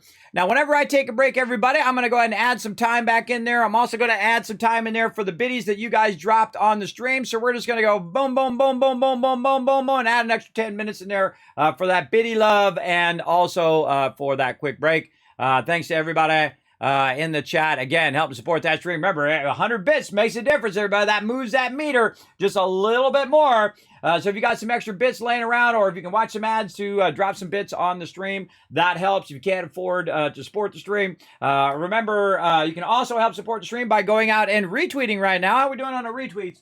We're at 6 retweets right now. We need 4 more retweets. We're going to give you guys 1,000 kiss caps. I have a bunch of epic giveaways coming up, including I'm giving away my virtual reality headset, my HTC Vive that I spent $900 on here in the stream, everybody. So you want to build up those kiss caps as much as you can. You can totally do that for free. Just pop on over to Twitter, hit that, click that last link, hit that like button, hit that retweet button. Totally free, and you can earn yourself and a bunch of people, whoever's in the chat, kiss caps as well toward those giveaways. You definitely want to save up your cash for that stuff, everybody. That's some big stuff. Big stuff coming up. Some big giveaways and a bunch of other fun stuff that I have to give out to all of you as we hit different milestones. And as we cross over to 500, by the way, every single milestone, we're going to be doing giveaways every single time, including some 5-packs of games, our Lego stream unlocks, as well as that HTC Vive and a bunch of other cool random stuff that I have to give away to you guys. So we're going to get that going. All right, what else are we doing over here? Let's see. We got that done. We got all that done. We got to get to Corvega today. That's our big goal. Get to Corvega and get that going on. So, yeah, that's rocking. This thing's all rocking. Everybody here is good. Make sure we got Cogsworth following us. Let's go, Cogsworth. Now, I want to make sure that he is following me when I run out of there. There we go. Now, that is all a self-sufficient settlement, everybody. There ain't nothing else I need to do. We can see we've got our provisioner walking back and forth. That's why I'm using the big doors, so a lot of people can come in and out of there with no problem. And if we look up the top there, we got 19 people. We have 69 food, 21 water, 13 power, 72 defense, 23 beds, and the happiness is rising. You always want to make sure that your happiness is rising. Now, we're going to update that. I've got it over here on my other thing, so we can update that settlement overseer over here, because I've got it zoomed out up here. Much easier for me to do this stuff than in the other one. So we'll go ahead and update Abernathy Farm, number of people. Now, again, I'll show it to you right here. And again, this is my settlement overseer, which manages all of my stuff. And I've got it a lot bigger so you guys can see it over here. But I can, instead of changing it right here, I can just change it up here on the top. And then I can also see in the game at the same time. So I have to keep switching back and forth.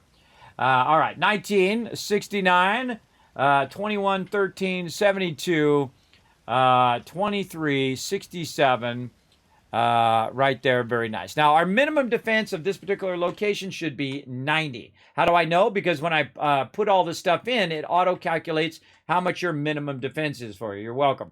And so it will tell you need at least 90 to keep them from attacking. Now, I want them to attack now. Now I want them to attack because I got defenses in place, including the Kismet kill box. And that Kismet kill box is going to annihilate them as well as bring me tons of free loot. So now I want them to attack my base, which is awesome because now I've got a bunch of people there and a bunch of defenses. We'll gear up all those people as well. Now remember, if you do want to take over Abernathy Farm or any of the other settlements that are not already taken, we're here for a purpose, everybody. We're here streaming on a day where I'm normally off for our One Last Wave project right over here. And I'm going to pull that up here if I can press the right buttons. There we go. Right over here. Now, we've already got it where you guys are going to choose my weapon. So we're going to have some fun with that later on. We're going to go down to the city of right by Corvega. First, we're going to do Corvega, and then we'll do the city by Corvega. And that's when you guys will be able to choose that weapon.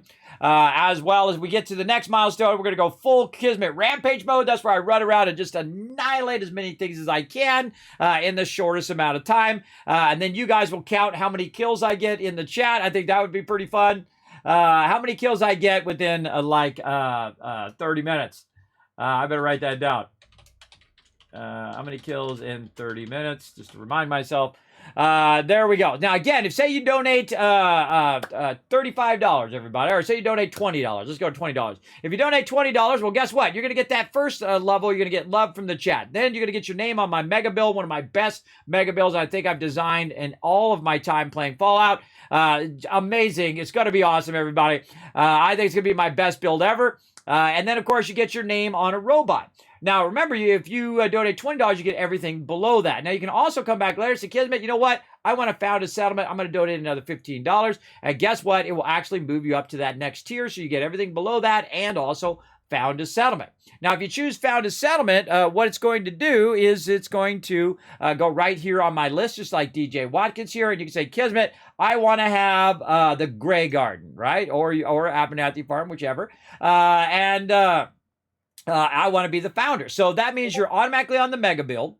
You're automatically the founder of that particular settlement. And if you go up one more step, you can actually rename the settlement like DJ Watkins has renamed it to Watkins West Wing Airport, which is awesome. Now, I'm going to mega build it at every single location as well. Plus, you also get a robot with your name at that location as well. So, again, you help support the stream. You help support that One Last Wave project, as well as you get fun interaction here in my Fallout 4 mega playthrough. And again, everybody, this will be the one that I make a huge video about as well. Videos, a bunch of videos with your name in it across my YouTube channel and Twitch channel here as well. All right, so we got that done. We are good. All that stuff's going to work away while we're not even around. Again, let's make sure Cogsworth is following us. Where you at, Cogsworth? Where'd he go? I always do it with my companions. Like, where did my companions go? Especially in survival mode. Are they dead? Are they downed? Where are they at? That kind of thing. Well, there's actually a thing in the game where it'll help you find your companions, too. Because I guess I'm not the only one who has that problem. All right, everybody. It's time to gear up and get ready to go. Because we want to go ahead and start doing Corvega next. So we want to get that going on today. And that'll allow us to unlock another settlement as well. Now, there's a bunch of settlements you can just walk up to and unlock those settlements. Great example, Red Rocket. You can just walk right up and get that one. Sanctuary is actually one of those as well. We can walk right up, boom, you get Sanctuary. The drive-in, walk right up, boom, you get the drive-in. Now, there's some other ones that you have to do quests for, like Abernathy Farm. We went and recovered the locket for Abernathy Farm, and now that's part of our settlements, as well as we've got to go do Corvega. So once we do Corvega, that will unlock another settlement as well. Plus, we're going to get tons of loot out of Corvega. Now, before we do that, though, we should make sure that we are fully geared up. And one of the things that I'm going to do is kind of rework my settlement here to where I have a nice safe place to work. So the first thing that I like to do is say, where would I be fairly safe if mobs come rolling up on me? Where would be a good place? Well, I can tell you that probably the safest place is up high, including the ability to just go ahead and stack it right above here, above Red Rocket, and create myself a little area up there. Now, the best way to start that is actually to start yourself a little stairwell down below. Now, see this cooking station right here? I hate that cooking station. I'm going to scrap it. You're like, oh, Kismet, you lost your cooking station. Well, now we have workbenches, everybody. And so we've unlocked that crafting workbenches so we can choose what kind of workbenches we want, right? So I can just put that stove down. It takes up a lot less space. And then also is much more convenient. So you'll see me start to decommission these other ones and put down the ones that I like, including the ability to make some Nuka-Cola mixing stations there from the Nuka World update. But you can see that the way that I have this particular one, let's go back over here. The way I have this particular one, if I try to put another one in there, it doesn't quite line up to that thing up above. So we're going to go ahead and move it back just a little bit. And there's a lot of trial and error trying to get these things to line up to each other and be perfectly kind of flattened across here. So we're going to go ahead and put, we don't need a roof, we need a floor. Put a floor down, and our goal is to snap that floor right there. And there we go. Now, is it square against there? Actually, that's not too bad. That's not too bad. It's a little crooked. Now, how can I fix this all in one move? Watch this, everybody. If you've never seen this, watch this. I hold down E. Boom. I got the whole thing in one shot. That's right. I got the stairwell and the platform at the same time, and I can go ahead and try to work that whole thing at the same time. Now, one of the problems with it is very awkward to work with. So if I hold down E again and I use my scroll wheel, I can scroll it up and down, as well as if I move my mouse like this, you'll see that it just slides around. So two fantastic ways of trying to get that to work. Now, I suggest if you are going to do that, to move everything else away from what you're trying to grab. Because if there's anything else that's too close, it's going to grab that item as well. And we don't want it to do that. We want it to kind of spread out from where it's at. Another thing that we might want to do is go ahead and store that. Notice that the rest of the stuff stayed there, unlike Fallout 76, which you got to have some sort of base always connected to it, or it's not going to work. What I'm going to do is put the floor down, and then I'm going to go ahead and connect this to the floor, and then connect the other one up above here. Oh, we got to take this down. There we go. And then connect that one to the top, and then connect this one up here. And the reason why I'm doing that is because this floor is going to act as a place to keep it from going down into the ground. And then now, also fairly lined up, hold down E.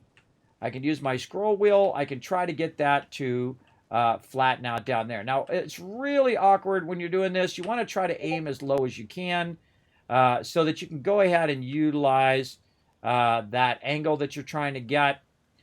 Quite often, you can just kind of fuddle with it, as I like to call, like this, and get it to line up. Now, the problem is I don't want that one to go too far underground. Otherwise, I won't be able to recover it.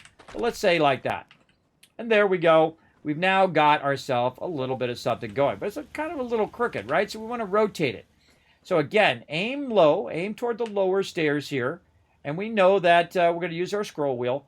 And we know that it's just a little bit too far that way. So we're going to go ahead and just kind of, what I'm doing with the mouse is I'm kind of rotating it like this to try to line that up like that. And then I'll compare it and see how that is.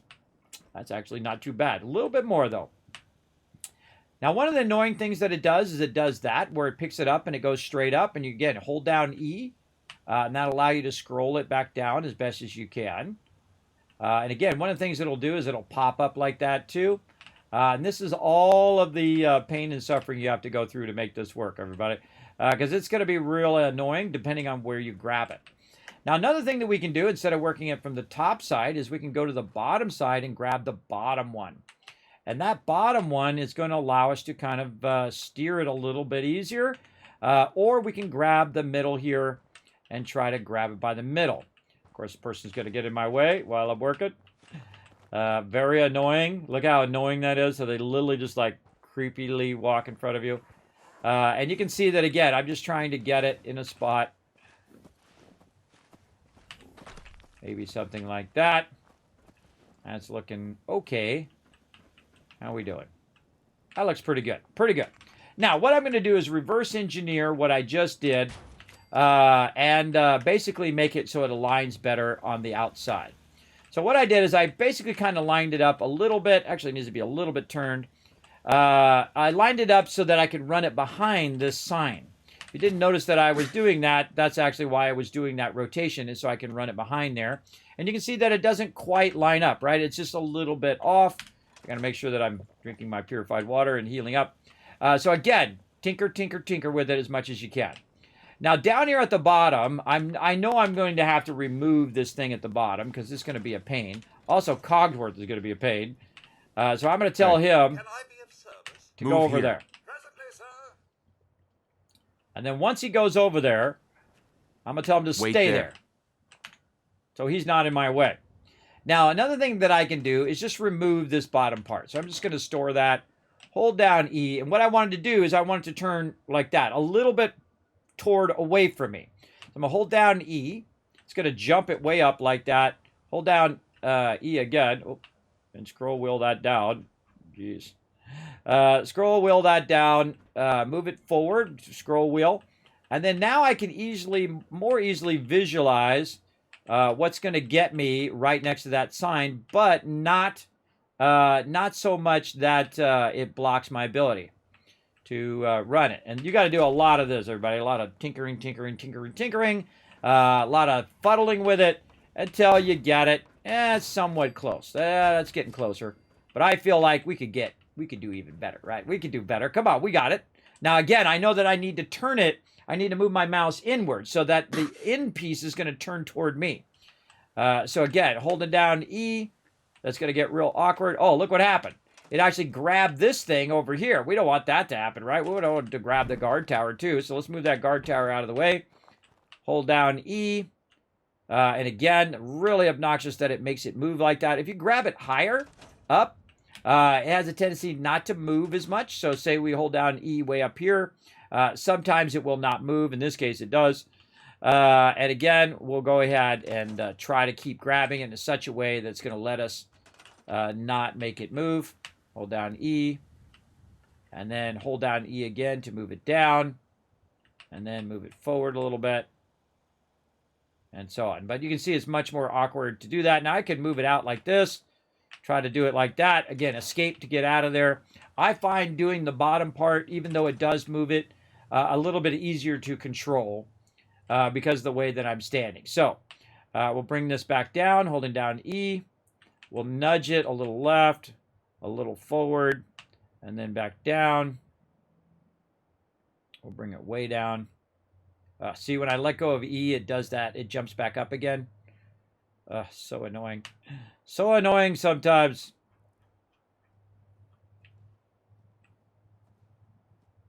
There we go.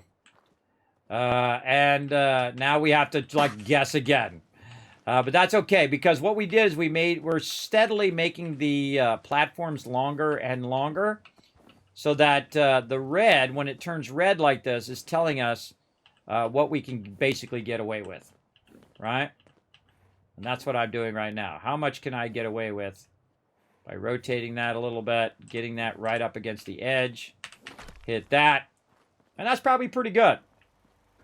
Oh, wow, a little too much. I turned it way too much. See how the in part and this part's way open? So now we got to turn it back the other way. And again, this is all trial and error, everybody, trial and error. So again, aim a little higher here. Bring this back down if I can. Aim a little bit lower down. Scroll wheel away. And just keep tinkering until you get it the way you want it.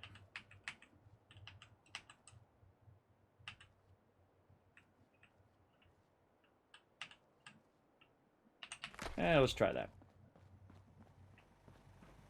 Ooh, mama, that's way too far back. Now again, if it just kept it in the same spot, it'd be way easier. But see how it moves it? And then it's like 1,000 times harder when it does that. It's really annoying to try to keep getting that to work. But the trick is perseverance. Perseverance is the key, everybody, is to try to get that as close as you can and keep at it. Oh, let me make sure I got my water going right here.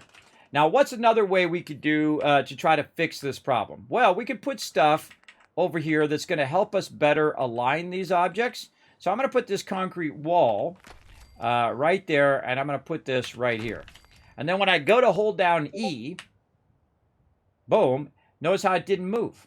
That's right, it didn't move as much. And that's because I used another item that's going to help me keep that from moving and be so awkward. And if you only learn one thing in my stream today, that's the one to learn. Now, these poles are great for that because they have a verticality to it. And look at that, everybody. Very close, very close. Just a little bit turned at the end.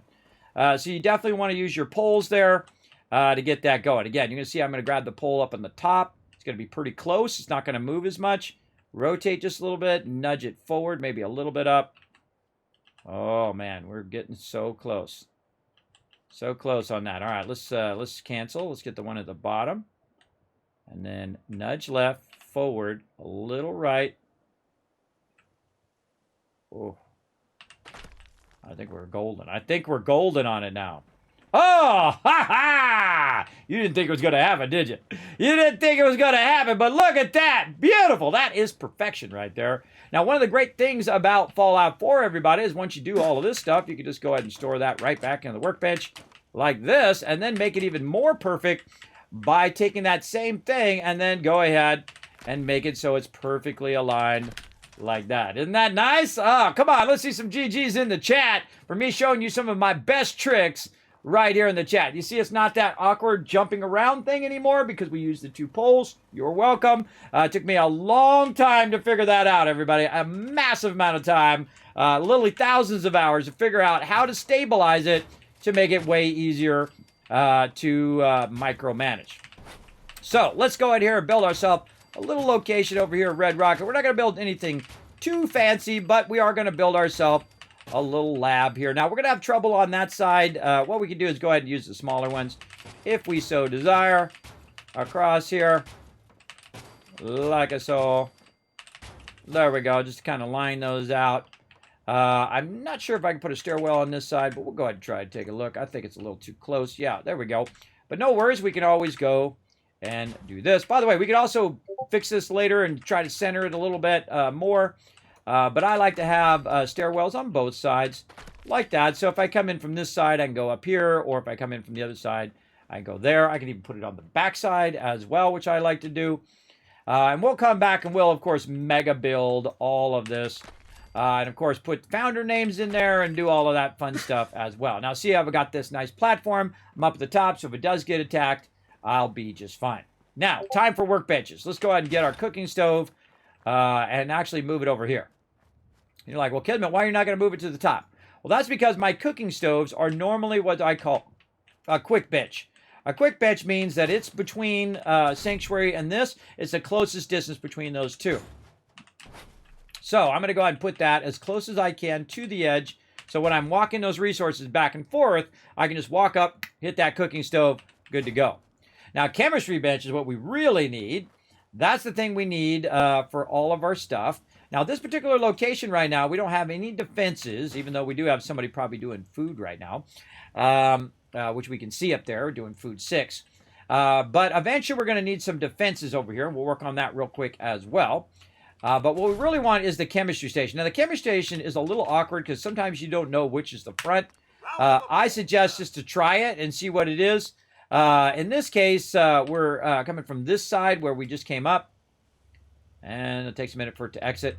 I find that if you're looking at the chemistry station, it's usually this little door in the back is the back of it, right? So that's the back of it, and then where the little pipe thing is the front. Now, we want to do a whole bunch of stuff with that here in a minute, but we want to get our other stuff going. And again, we have a whole bunch of free workbenches at some locations. So you want to utilize your free benches as well. And so we'll go ahead and also put our weapon bench up there. We'll go ahead and take our power armor station. And eventually this way when we run through here, we'll have our power armor station up there. And now we've got a quick bench over there on this side, which we can see is right there. Our cooking stove. Actually, we'll move our cooking stove kind of over here a little bit. There we go.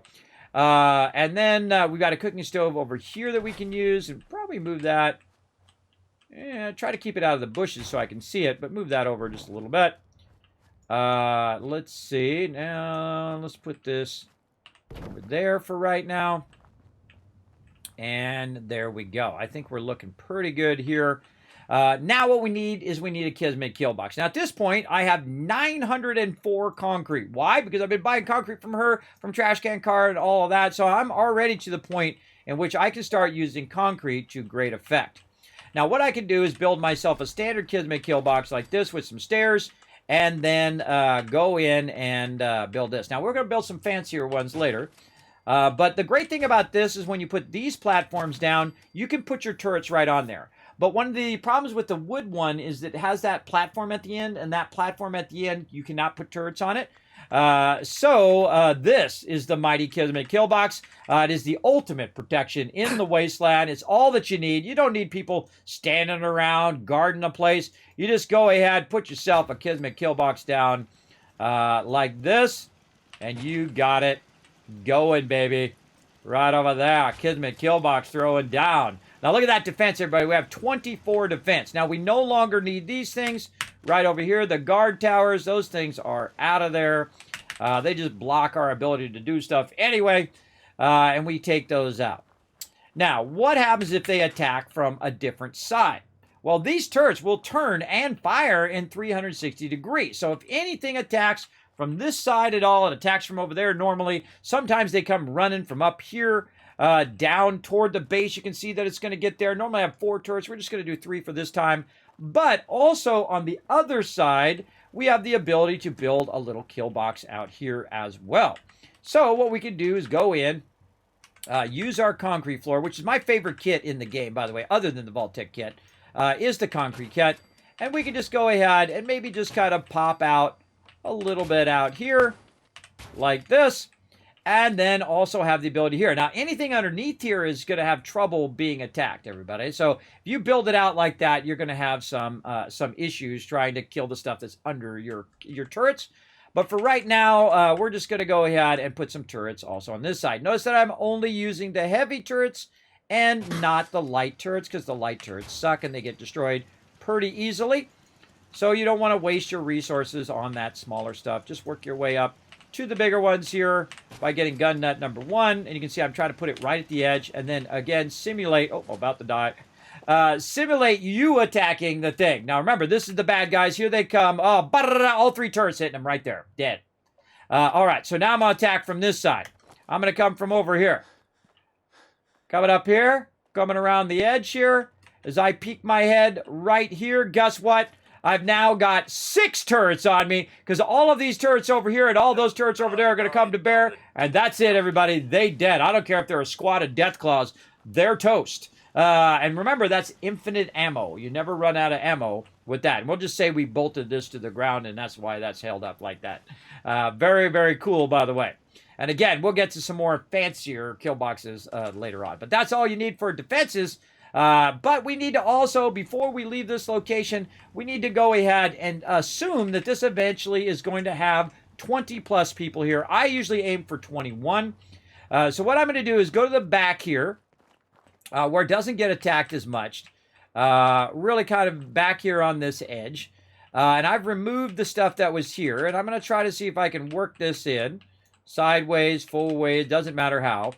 And try to put a bunch of these down here in the back, so we have 21 water, and there's that level up right there. So now, finally, oh my gosh, okay, we got our level up. We can finally go in, and we can get our chemist, so now we can make ourselves some antibiotics. Now remember, this is only necessary in the survival mode, so we're going to go ahead, boom, get that chemist locked in.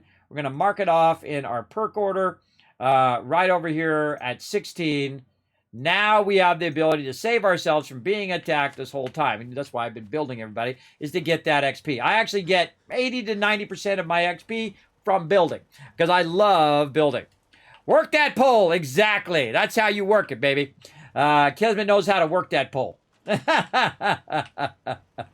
All right, so let's go over here and let's go ahead and now craft. Now remember, I brought all the food and all of the drops and all of the stuff to this one location, and that is so that when I go to try to make stuff, I will have the most stuff I could possibly build in one area. Now in this case, I need antibiotics, and I'm like, I don't have any glowing fungus. Where did all of my glowing fungus go that I collected?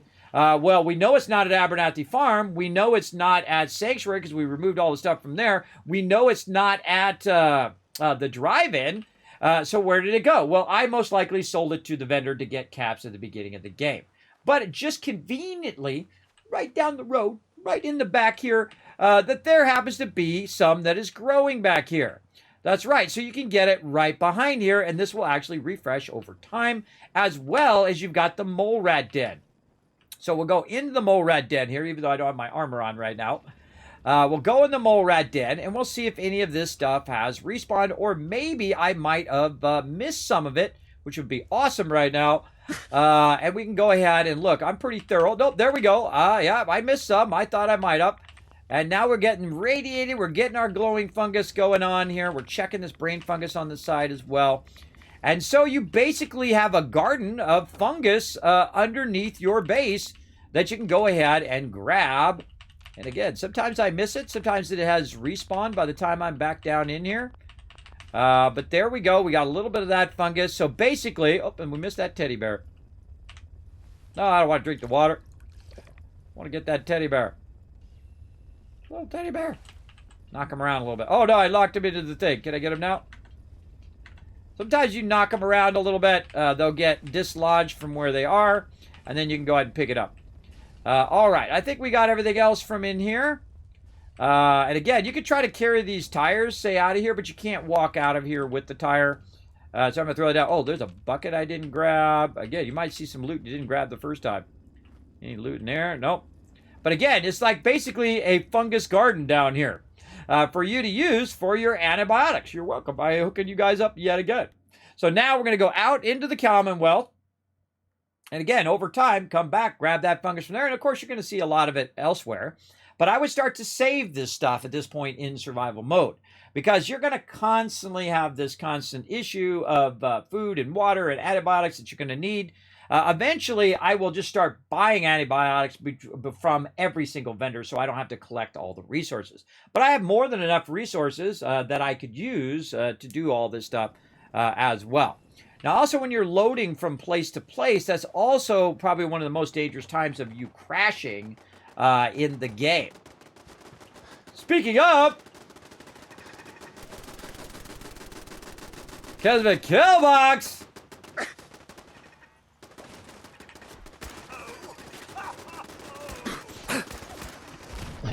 Oh, something blew up my head. What got me? Oh, God, we might have to do all that again because I was just about to put a bed down. Should have slept in the bed, everybody. We might be doing that again. 240 deaths. Oh, yeah, we're doing that again. Yes? Oh, man, it's just slept in the bed. Now, that's going to happen a lot, everybody, in my survival mode. Sometimes Kismet forget. I was just thinking about it in that moment to go get that bed that was in the front and move it to the top. But now we're going to have to do it again. But that's the way this playthrough is going to go, everybody. But this time, we're going to do it way faster, right? We're going to do it at 10 times speed. We're going to do the same exact thing that I did. But I'm going to show you how to do it way, way faster this time. Instead of me explaining it, I'm just going to do it. So the first thing we're going to do is redo everything that we did. And that is, first, grab all the stuff that you don't need. Move it off to the side like this. And we know we're going to replace these guard towers, so we're going to take those out. We know we're going to take this and we're going to move this up a little higher so it's easier to see. And we can move that between Abernathy Farm and between that. We know we're going to take our chemistry station. We're going to move that out of the way. We're going to move that upstairs. And we know that we're going to go ahead and grab our workbenches here. There we go. And get our stove going. And there we go. We'll put our stove in such a place where it's easy to see. Actually, it's probably easier to do it backwards, so it goes out further. There we go. And so on. And then again, we know we're going to do this. We're going to move that over there. We're going to scrap this one there. We're going to grab this. Move that over there. And we're going to scrap this one way over here. There we go. Looking good. And we know there's an impending attack as well. So we want to think about that because there's no defense here, so that it's already kind of decided when it's kind of doing a random roll whether it's going to get attacked or not. And I didn't have my armor on as well, so I wasn't protected against that hit. So it one-shot me, and I took a lot of damage as well. All right, so let's do this much faster right over here. And so we're going to go in and do our stairs here. Now, the cool thing about the stairs, it does sink in the ground, so it's a little easier to control. And again, we're just going to go right up here and do this again. Snap that in there. There we go. Now, in this case, because I know what I'm going to do, is I'm just going to go ahead and build this out ahead of time. Like that. Just build it all out ahead of time, even if it's not lined up. Like so. Keep our water going. And then we're going to go ahead. Hold this down. Move it. It's going to act all weird. Okay, hold on. We don't want to do that. We want to make it nice and easy. So we're going to go over here. We're going to add these two poles here. Right there. And right there. Then we're going to hold down E.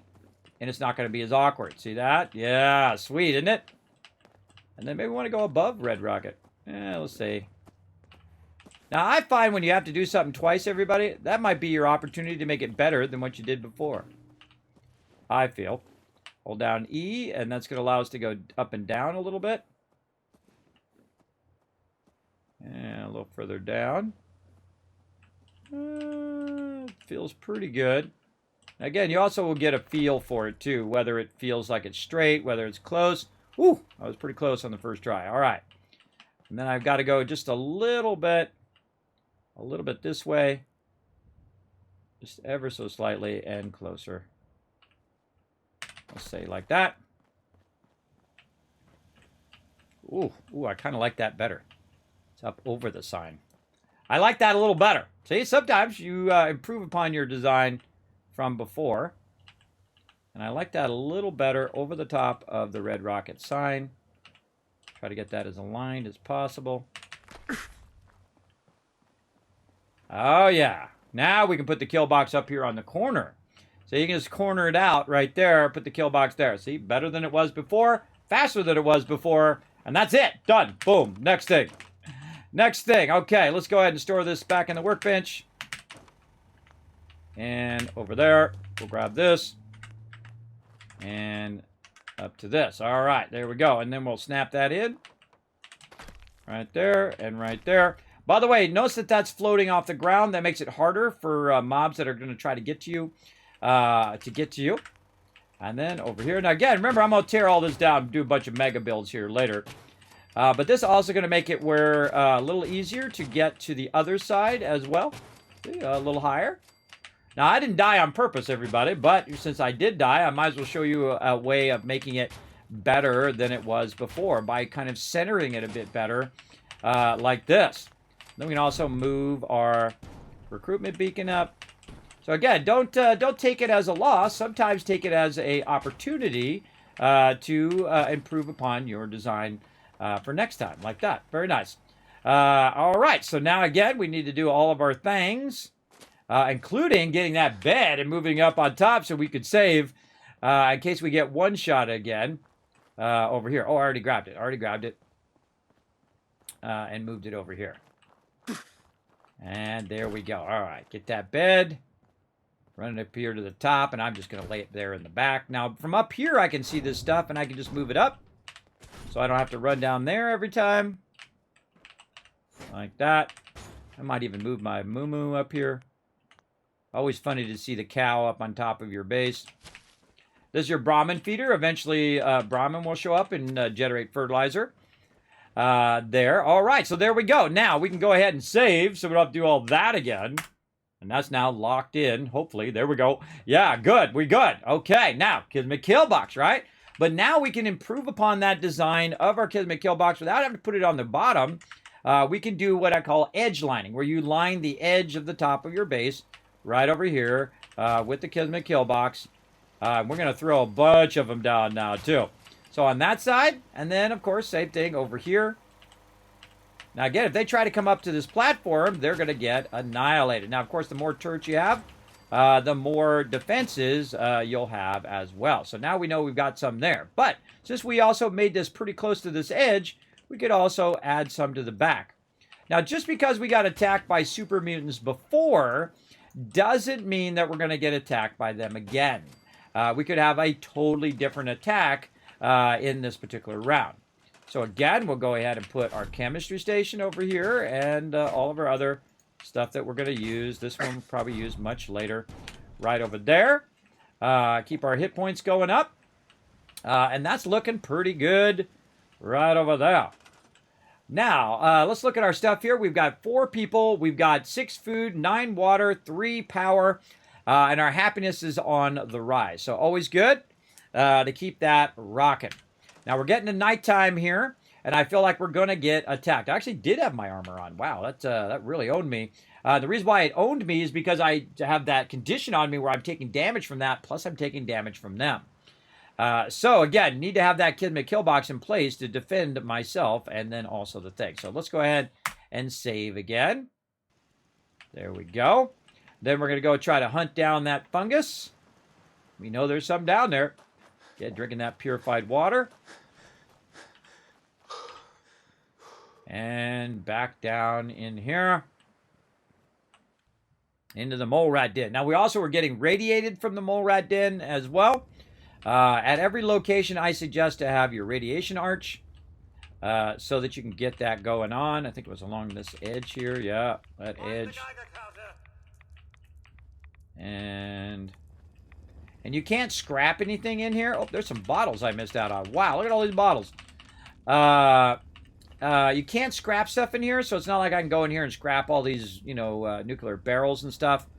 But, again, great way to find any leftover fungus that you might have missed out on. Bone there, that's going to be for oil. Over here, glowing fungus. Now, remember, I'm going to take a lot more damage here in survival mode. So sometimes it'll be like that, where they one-shot me straight away. And I thought I had plenty of time, but I didn't see whoever had that rocket who shot it right at my head and got a critical on my head and got me. Now, again, when I go back out, potentially, that's going to happen again. But it may not happen at all. We'll see. We'll see what happens. My guess is probably going to happen again. Let's see.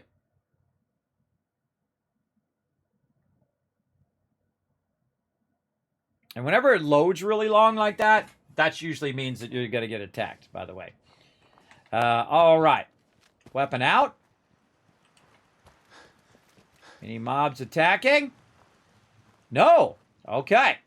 Now, again, because we did that in a different sequence than we did it before. And so we're good. All right. Now we go to our crafting station, and we can try to do our antibiotic. Oh, wait. We don't have our chemist, right? Because we died. We had to back up. We still got to get some XP. How's our XP doing? Well, let's go ahead and look at our Pip-Boy here. We're very, very close. Now, if you want to just grind some XP, everybody, just build something. Great way to do it very, very quickly is just to build yourself like a little shelter, maybe. Something like this, maybe. Snap that over there. And basically build yourself a place to hide should you get attacked. Way to be right in the way, Cogsworth. Right over here. Let's say doorway here. Go on, I know you want to snap there. There we go.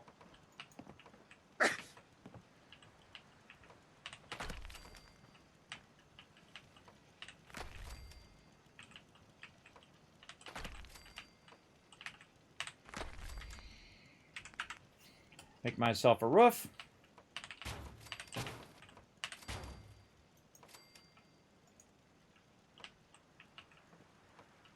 Oh, that one's offset. Take these out because my roof is offset.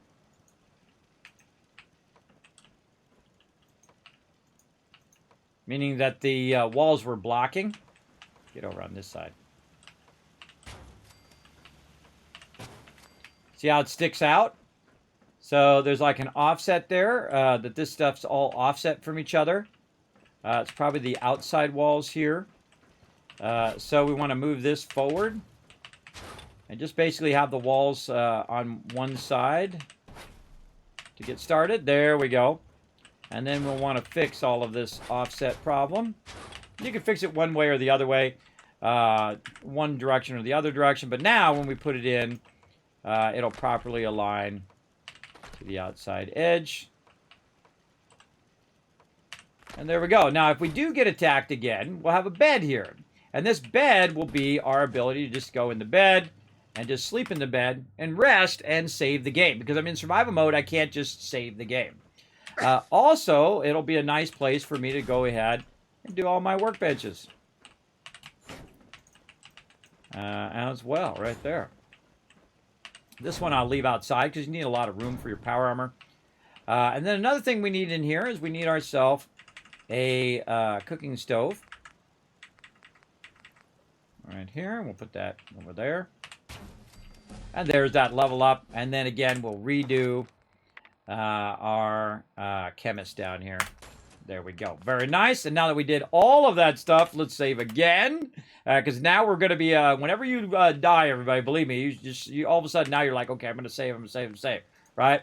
Now, there we go. And we're able to make our first antibiotics, everybody. All right, great job. Right over there. Boom. And we can make one.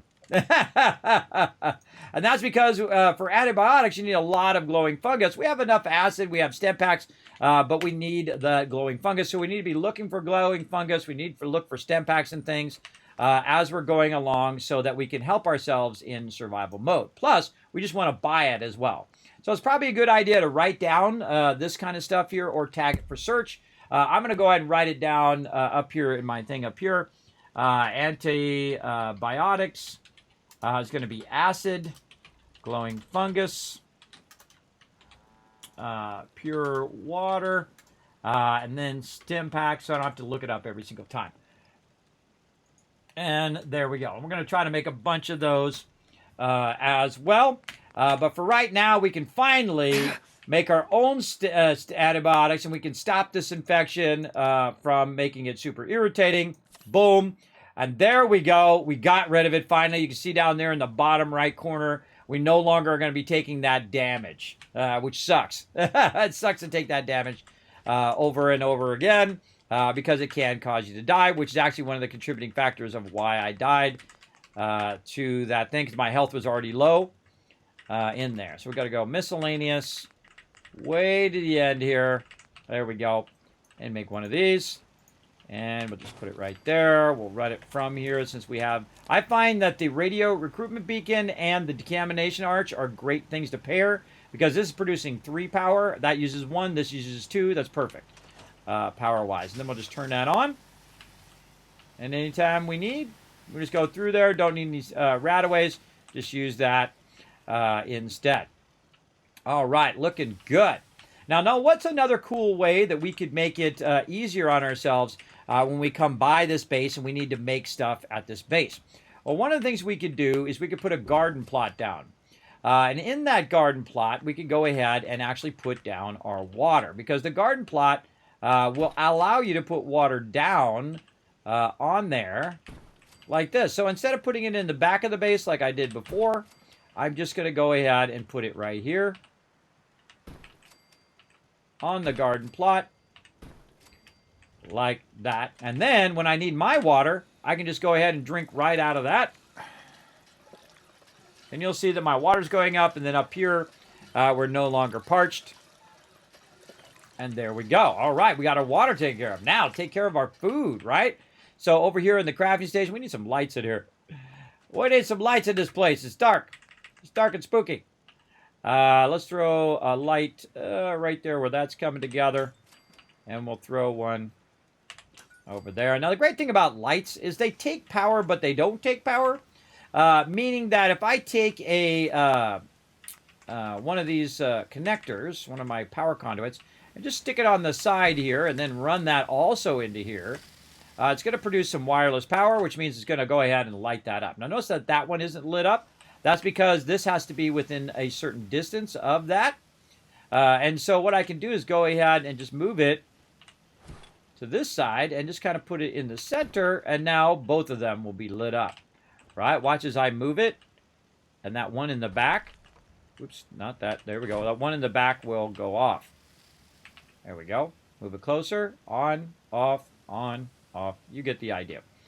So you can utilize it for both. Now, I've already got it in the right place, so I'm just going to hit tab to go out. But now I've got a little bit of lighting in my little spot here. All right, very nice. Now, there is one more bench that we do need, and that is our armor bench. Let's get our armor bench. I use the armor bench much less, but we still need to get our armor bench in there.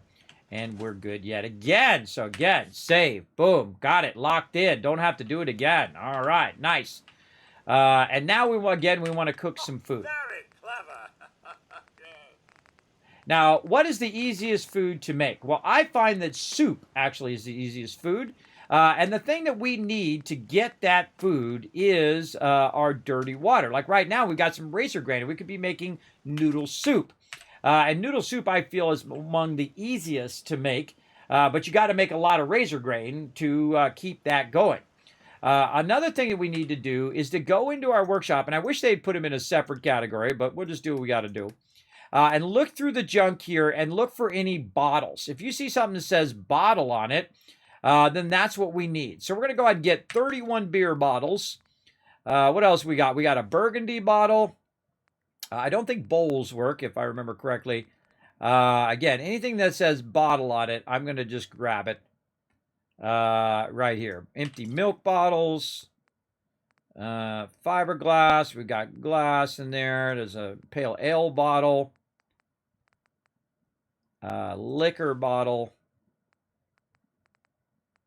Nuka-Cola bottles. Now, you can't just walk up and pick it up like you can in Fallout 76 or in the normal mode. you have to actually use bottles in the survival mode. Wow, look at all those shipments in there. Holy mackerel. Lots of shipments. There we go. Small baby bottles. We'll grab those and see what of all these bottles actually works. Again, looking for anything with the name bottle on it. Wine, I think it was wine bottle or white bottle. I can't remember. Okay. Anything else we missed? I think that's probably enough for now. Isn't that good enough? That's good enough for now. All right. So now we have a ton of bottles. Now, we could go over here and we could fill the bottle on the purified water, which we don't want to do. And the reason why is I'm already producing an insane amount of purified water, about 800 over there at Sanctuary. What I need is I need dirty water. Dirty water and razor grain equals easy mode food.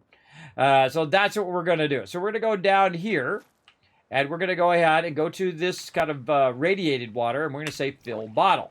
Then we're going to keep doing that over and over and over and over and over until we're done using up all of our bottles. And you can see that it's pulling the Nuka-Cola bottle out of there, and so on. And so I'm just hitting R over and over and over again.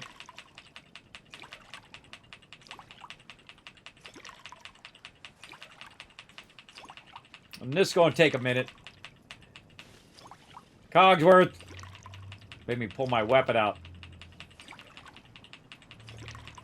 Your companions can be really annoying, everybody. That's why they got the stay function. Oh, look out! A love coming into the chat. 4 months of sub love from Beck right there. Show lots of love in the chat. Appreciate you big time. Thanks for coming in and hanging out here in the stream. We're collecting dirty water right now. It's pretty exciting stuff. We're going to get to Corvega today, though. We're going to get there. We got to do all of this stuff first, everybody. We got to get this stuff popping and locking over here as well. Well, isn't this all very exciting? I just was saying that. Another Kismet moment there. Another Kismet moment where I said this is exciting, and then he says it right after me. All right. Ah, God, so many bottles. I'm just hitting R over and over and over again. Yeah, white bottle was the name of it. Burgundy bottle. Empty milk bottles we're on now. Yeah, a lot of dirty water. And again, you want to take a moment to do all this. Oh, my hand's starting to hurt now. Oh. All right, other hand. Other hand. All right, now what I was trying to do was do so many that you can see that the function has gone away now. I don't actually have the function to collect dirty water anymore. And that means I've used up all of my bottles. So if I go look under my junk right now and look for any bottles, it has used up every single one of those things that had the word bottle on it. And now, how much dirty water do I have? 67. Yeah, a lot of it. A lot of it that I can utilize for making myself some food because I'm constantly at a deficit with food. Quite often in the later game, I would just ignore food and water, let my fatigue build up, and then I'm hitting for a lot more damage as well. But we want to go ahead and get back in here and put this into our workbench just like this. Boom, there we go. Now it's in our workbench. We're going to put our gourds in there. And what we're going to do is we're going to basically need to upgrade our razor grain thing. So first thing we're going to do, go over here to the food, is watch out that we don't produce so much razor grain or noodle cups that we use up all of our razor grain because we want our razor grain to double and triple and quadruple and keep going until we have a massive amount of razor grain. So eventually this area is going to be built up, and that's going to be its purpose is to basically produce food that I need for razor grain, right? So what I want to do is go in here, and I'm going to grab this thing right here, and I'm going to actually store this in the workbench. But notice it didn't store the food, so you could just have the food floating there if you wanted to, but I'm not going to do that. I'm going to go ahead and clean this all out now, like this, right here.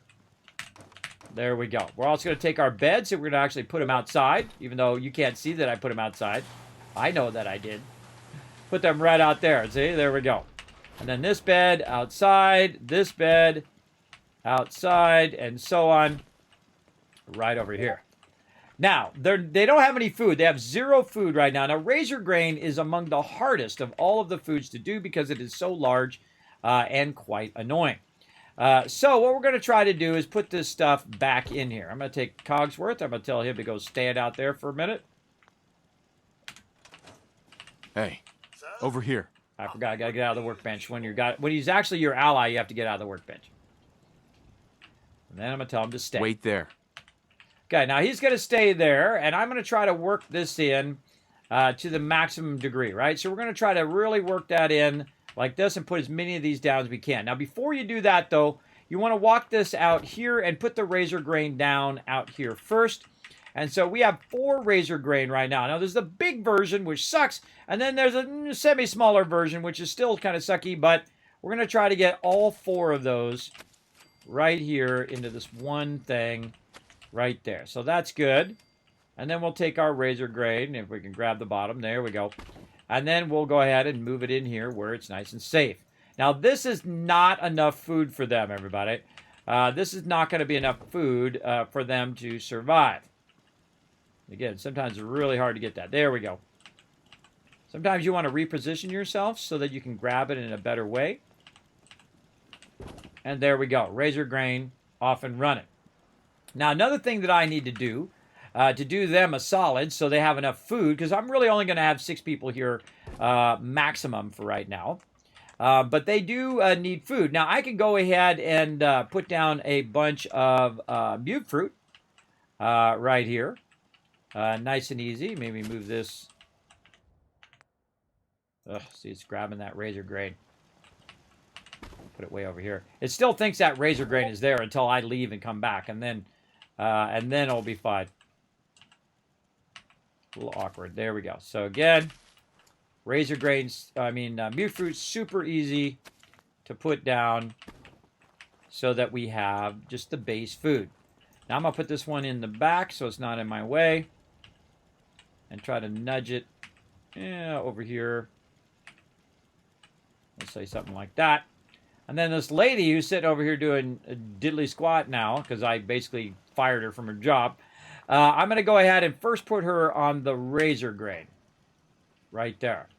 Now, in theory, she should do all the ones close to it, including all the razor grain, and then have a little leftover mute fruit, because she's going to do razor grain first and then do mute fruit after that. Now, it doesn't always work. Sometimes it's a little funky, but there we go. She's off and doing her thing. Now, as we get more razor grain, as she goes in and cultivates that razor grain, we'll then add another one and another one and another one so that we're generating food, but also generating so much extra razor grain that we will basically have enough to generate our own food. Now, another thing that we could do is we could just take a moment and we could run back over this way to Abernathy Farm and grab a bunch from over there and utilize that food, because that food's been running this whole time while we were busy doing Red Rocket there. Over here, they've been collecting massive tons of various plants and resources. And there's also some wild mute fruit there that we can grab. Whenever you run by plants, you definitely want to grab it. What up, Neon Rainbow? We are playing the Fallout 4 Mega Run, the ultimate run, run number 10. This is the ultimate one, and I'm crushing it more than I ever have before. If you watch one playthrough, everybody, this is the one to watch right here. Now, again, we're also streaming on YouTube and on Twitch. YouTube's on Sundays, and today, Monday, on Twitch. I'm going to go ahead and save again right there, forward time, so you guys don't have to watch me play in the dark. So we're going to go in forward time there. And we're getting all of our stuff set up so we can go to Corvega here. Now, the reason why I'm doing all of this first is to basically, but not quite enough time there. Let's go ahead and add another hour. Let's add 2 more hours. There we go. And the reason why I'm adding that is because there's some mute fruit. Seems to be growing well. Is so that all this stuff is running when I'm not around. So look at this. More mute fruit all ready to go. Mute fruit over here. Let me turn my light on. There we go. More mute fruit in here. It's just tons of potatoes. Don't really need the potatoes right now. Over here, grabbing all this other Let's stuff. trade. No, I don't need to trade. Just want to get all the food. Now, normally I put all this food in a long row. Right here, I'll just put it in a long row on the ground, and then you can just run through, grab all the mute fruit, grab all the potatoes if you want. but it's not very well protected there, though you can build around it. Just put it right on the ground. The reason why I like putting in these things is I can move those around, because later on I will move all this around and make this even bigger than what it is. And there's some more razor grain right there that we can grab. We even got some carrots down here that we can grab, and so on. Now, again, right over here, we might want to replace these carrots down now that we collected it, because we took 2 carrots, and now we took those 2 carrots, and we can turn those 2 carrots into 4 right over here. If we can find a nice little spot to slide those in. Yeah, see? Again, you can mix and match these a little bit like that, and then I'll take somebody who's assigned to it like this guy, and I'll reassign it in there and see if the number goes up. If the number goes up, then I know I'm good, or I might have to go through... yeah, there it goes, went up to 70. I might have to go through and find someone else so that they redo all of how the food goes. But that guy's also going to do my new carrots there as well. So now we'll be cultivating 4 carrots instead of 2. And that's one of the things you want to do. You want to keep cultivating and getting more and more of that particular thing. Now, they will eat the food as well. So if you don't want them to eat the food, you want to go ahead and put all of that in a separate container and not in the workbench. Because over here, not only did they collect that, but they've also been collecting me resources and whatnot. Oh, do I not have this on? Oh, wait. Oh, this reset. This reset back. That's right. I forgot. That reset back. Hold on. Let's move this back over here. There we go. And we have to turn this back on. Oh, it is on. That's because I died and I didn't put the cord back on there. All right, let's put the cord back on there, right over there. There we go. Now it's working again. And then also we don't have our purified water up there. Man, we lost a lot of stuff there. I forgot we have to do all this stuff too. But that's okay. We'll, you know, if you lose progress, everybody, just back up and redo it. That's what I do. Furniture. And then containers, we're going to use our little blue thing here. I'm going to put it up here at the top. Right there. We're going to go ahead and turn this off again. Yeah, we got to go buy the stuff from Connie. We did a whole bunch of stuff there. Let's just grab all that out of there for right now. And then we'll take our purified water. Again, we'll put it in here. Instead of it being in the workbench, it's going to be there. Yeah, and then we'll grab that out of there. This out of here. Oh, and we're still a little overburdened. All right, let's go over here. We got to rerun. We didn't run. We got to run the stuff back over the other side. So purified water off of me there. And now you can see I've got razor grain. I've got melons. I got mute fruit. I got tons of stuff. That I'm going to go ahead and run from over there to over here. I should have saved one after I'd done that run. And when you're doing big things like I'm doing, you want to make sure that you're saving along the way, especially in survival mode. Again, there's only one way to save. You sleep in a bed. And when you sleep in a bed, you have a chance of actually getting diseases and things like that as well. So it's a risk every time you do it. But there's also a risk of having to redo. There we go. Redo all your stuff like I'm doing right now. But that's okay. Again, we'll put all that stuff in there. We know what to do. We know what to do. Military fatigues. Yeah, all this stuff that I put in there from before. We need to put in there again. Yeah, that's good, though. That reminds me that we've got plenty of stuff. Razor grain, potatoes, wild mute fruit. There we go. The comic back in there again. Fusion cells. Our shotguns, our low-level fusion cores, and we're keeping the 76 one and the 70 and the 83 version. There we go, and looking good. And I hit T also just to drop the regular resources in there, and we're good. Now we got a bunch more resources that we can use. And this is what I do in the early game. These first 3 settlements, everybody, are the powerhouse of the engine that drives my expansion of everything else. It's pretty awesome. Pretty awesome if you want to spend the time to do it. Now, you don't have to do any of this, everybody. You can just play through the game without having to do any settlements at all. Remember, that is just something that I love to do. If it's your jam, then this is your jam right over here. I know we're going to go ahead and turn that on now. Let that run infinitely. Go over here, and now we'll save in the bed so we know all of that now is completely saved, and we don't have to do that again. All right. So now we need to find Connie again to make sure before we leave that Connie's inventory is empty. And so we'll grab this purified water out, and we'll grab, I don't know, about 100 or so. About 100 should do it. And then we'll find her, come walk out of there.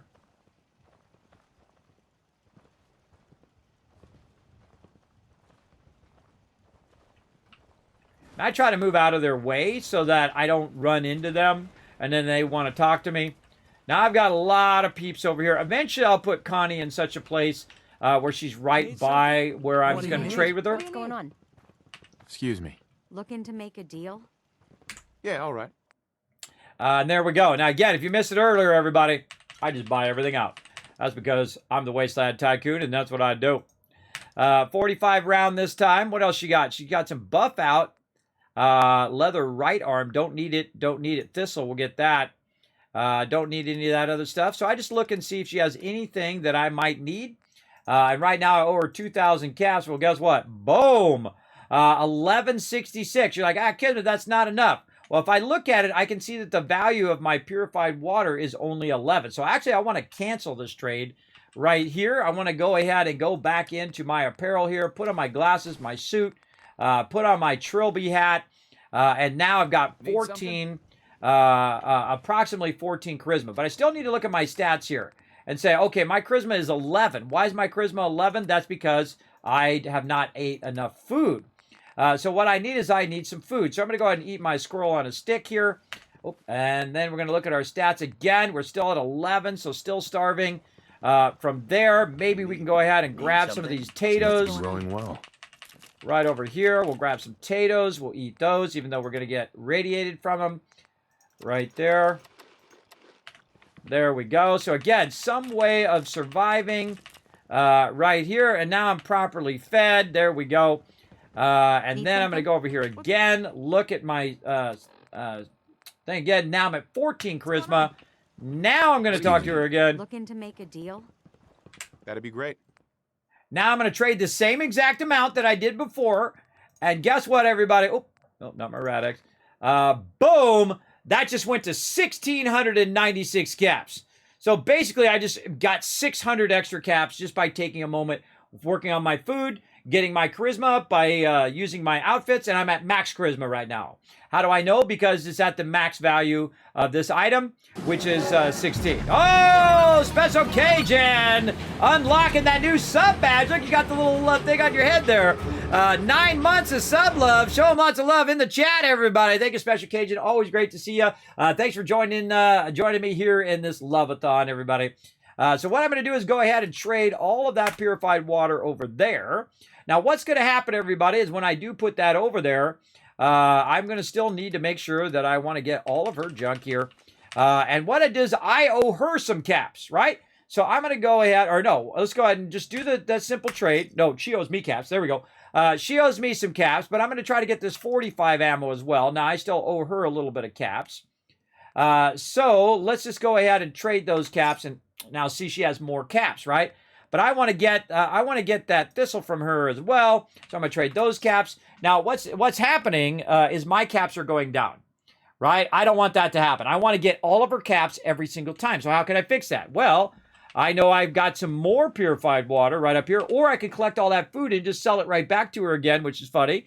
But I just need a little bit of purified water here, so I'll just grab a little bit, walk back to her. Need something? Before I get hungry again, before I need any buffs or anything like that, or my thing, I'm going to go ahead and trade out some more purified water there to equal about 100 caps. There's 96, and we'll trade that out. Then we also have some 38 ammo that we're going to use right here to get those last 4 caps. And it's right on the dot. Boom, got her caps, got every bit of her resource. She doesn't have anything else I need. Done. Easy mode.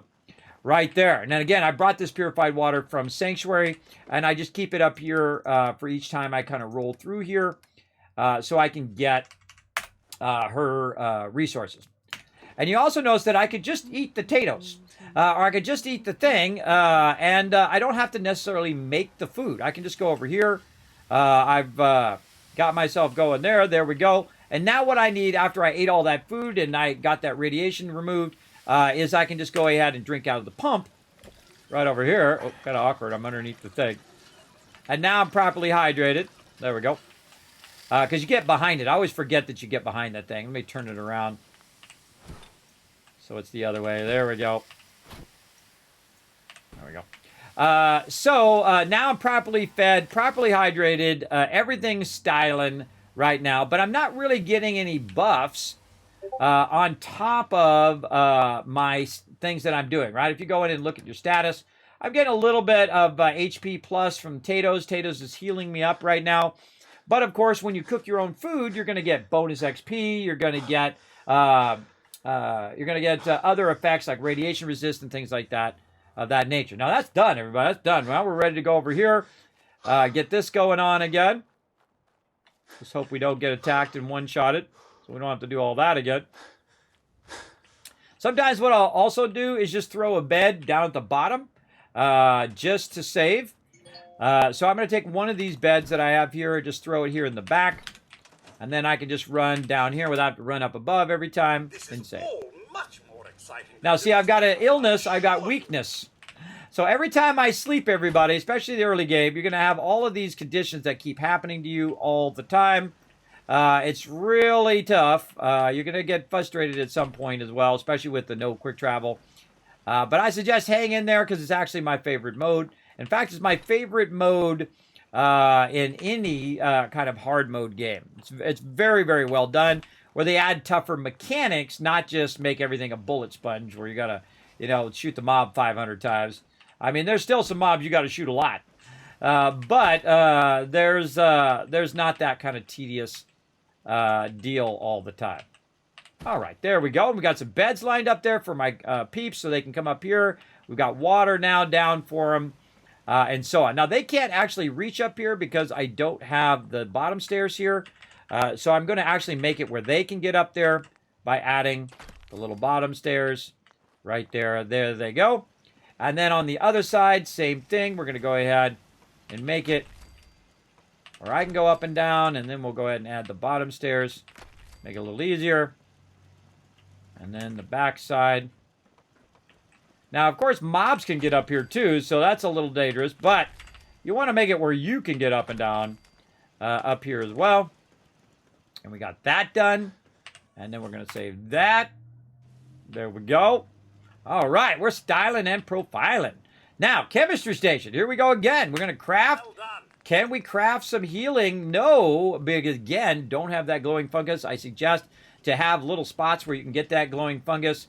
Also, you removes all rads and cures addictions right there. Your refreshing beverage. You need some blood packs and whatnot. So all of that kind of stuff I'm no longer going to sell. I'm going to keep all of that stuff. Glowing fungus, gourd blossoms, all of those things as I'm running along.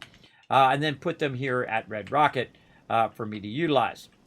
Speaking of, let's go ahead and take anything else that we might have on us here that we might want to drop off. Gourd. Potatoes, thistle, you get the idea. Drop all that stuff in there. There we go. And down here, we want to go ahead and add a little bit more razor grain. And that's because if someone else comes along and is going to help out, we want them to be able to work on that razor grain as well. So back here, we were already in the right spot. Back here to food, razor grain, the small one, and we've only got 3, but that's okay. We'll do what we got to do. Take that, put that in here somewhere. She's running my way. Put it over there for now.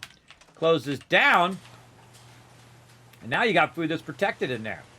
Now this person here who's doing a mute fruit, I'm actually telling her to do razor grain, this razor grain, and see what she does. I always love to do testing, everybody. Love to do testing. So right now she's doing razor grain. She's not doing that one. Not doing that one. But she's doing these 4, and she's added this one and not another one, which means she's not really efficiently working. She should be working on that one right there. But eventually more people will show up and work on the rest of that food. over there. And again, we'll come back, we'll collect that razor grain, we'll add more, and eventually I'll actually move this production to the drive-in, because the drive-in is a more centralized area than Red Rocket. But for right now, since Red Rocket was close to my other two things, they're easier to move here, and it was easier to bring the little amount of stuff that was at the drive-in over here. So eventually I got to move all of this stuff over there. Now, there is another thing that I can do at this point, because now I'm level 15. If you have the automatron stuff as well, we can go to our crafting here, and we can look through here for a special workbench that we could use for our automatron. But we don't have it there because it's not there. It's not in the actual crafting benches. It's somewhere else in the miscellaneous, I think, if I remember correctly. Or it's a special bench. I think it's a special bench after we listen to the automatron. If I'm remembering correctly, I think that's what it is. Let's just look in here to see if it's not in one of these. Doesn't look like it. Yeah, I think it's the special bench. It's usually in front of where that's at, right over there. But that's okay. Now, we got that done. Oh, we got a new guy. I can tell because he's standing around looking at me. So now we have 5 people here. So let's go ahead, queue him up on that razor grain. And now he's going to go ahead and do that food. And we're good to go. All right. Now we're also going to mark everything that we've done here at the Red Rocket. We're going to go ahead and mark what we got going on here. So we have 5 people. We have 9 food, 27 water, 3 power, 64 defense, 6 beds, and 65 happiness. Now, what I like to do is write down the happiness so that when I come through again, I can check the average of how my happiness is doing, because, of course, they're more effective as settlers the happier that they are. So you constantly want that happiness to go up, because your happiness takes a long time to go up and down. To move that needle goes like this. When you're playing together, it's really slow.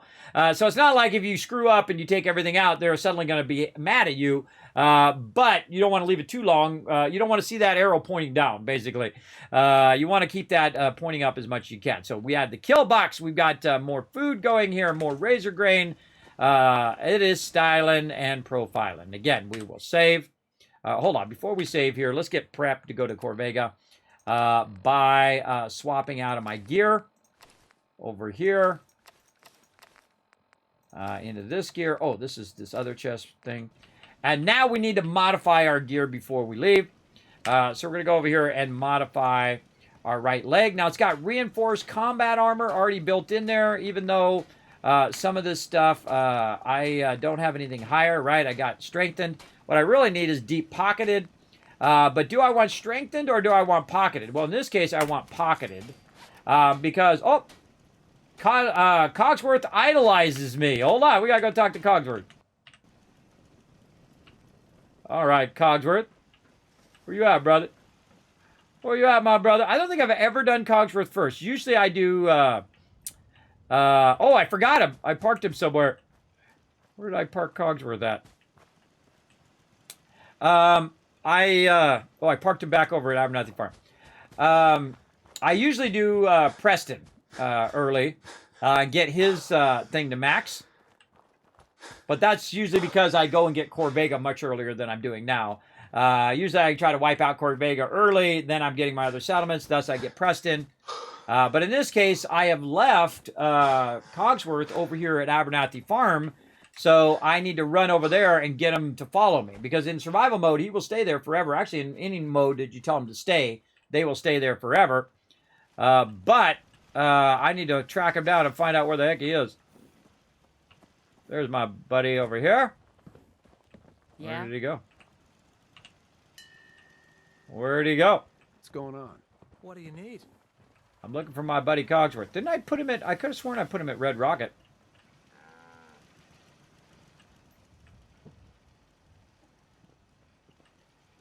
Didn't we stay him at Red Rocket? I thought I did. I don't remember because I died, and, you know, sometimes you don't remember what you did with what. Need something? Need something? Yeah, I need to find my robot. Got work to do. Whoa, look out. Can't talk now. Look at them all. Look at them all walking from all parts of the place. Nope, there's no Cogsworth there. This thing on? This Let's thing is do this. Oh! That's Commonwealth justice for you. Something just attacked. I was going to see if they put the siren on, but they didn't. All right, is this working? Yes, we got 42 water in there. This is on. Let's make sure that keeps running. Let's run back. So again, this happens. You forget where you put your companions. I thought I'd stopped him over there at Red Rocket.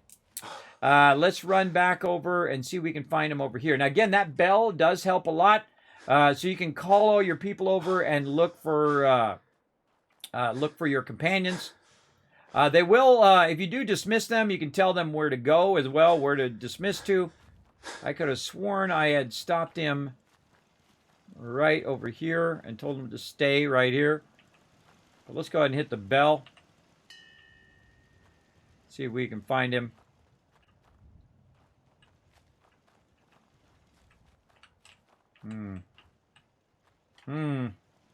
Might have popped up here when I slept. Sometimes your companions will pop to you when you sleep. Do not see him. But it did say he idolizes me, which means he's probably around here somewhere. Alright, we should probably save so we don't have to do all that again. Let's save first and then we'll forward time just in case we get attacked. There he is. Sir, if I might bend your ear for a moment. What's up? What's up, Codsworth? So gracious, sir, I do appreciate it.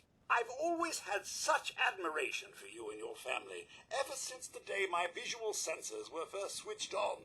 You and the missus, so good with young Sean, and so trusting of me to look after such a newborn bundle of joy. It just warms my nuclear core. So you can imagine the distress I felt when the bombs fell, after you fled to the vault.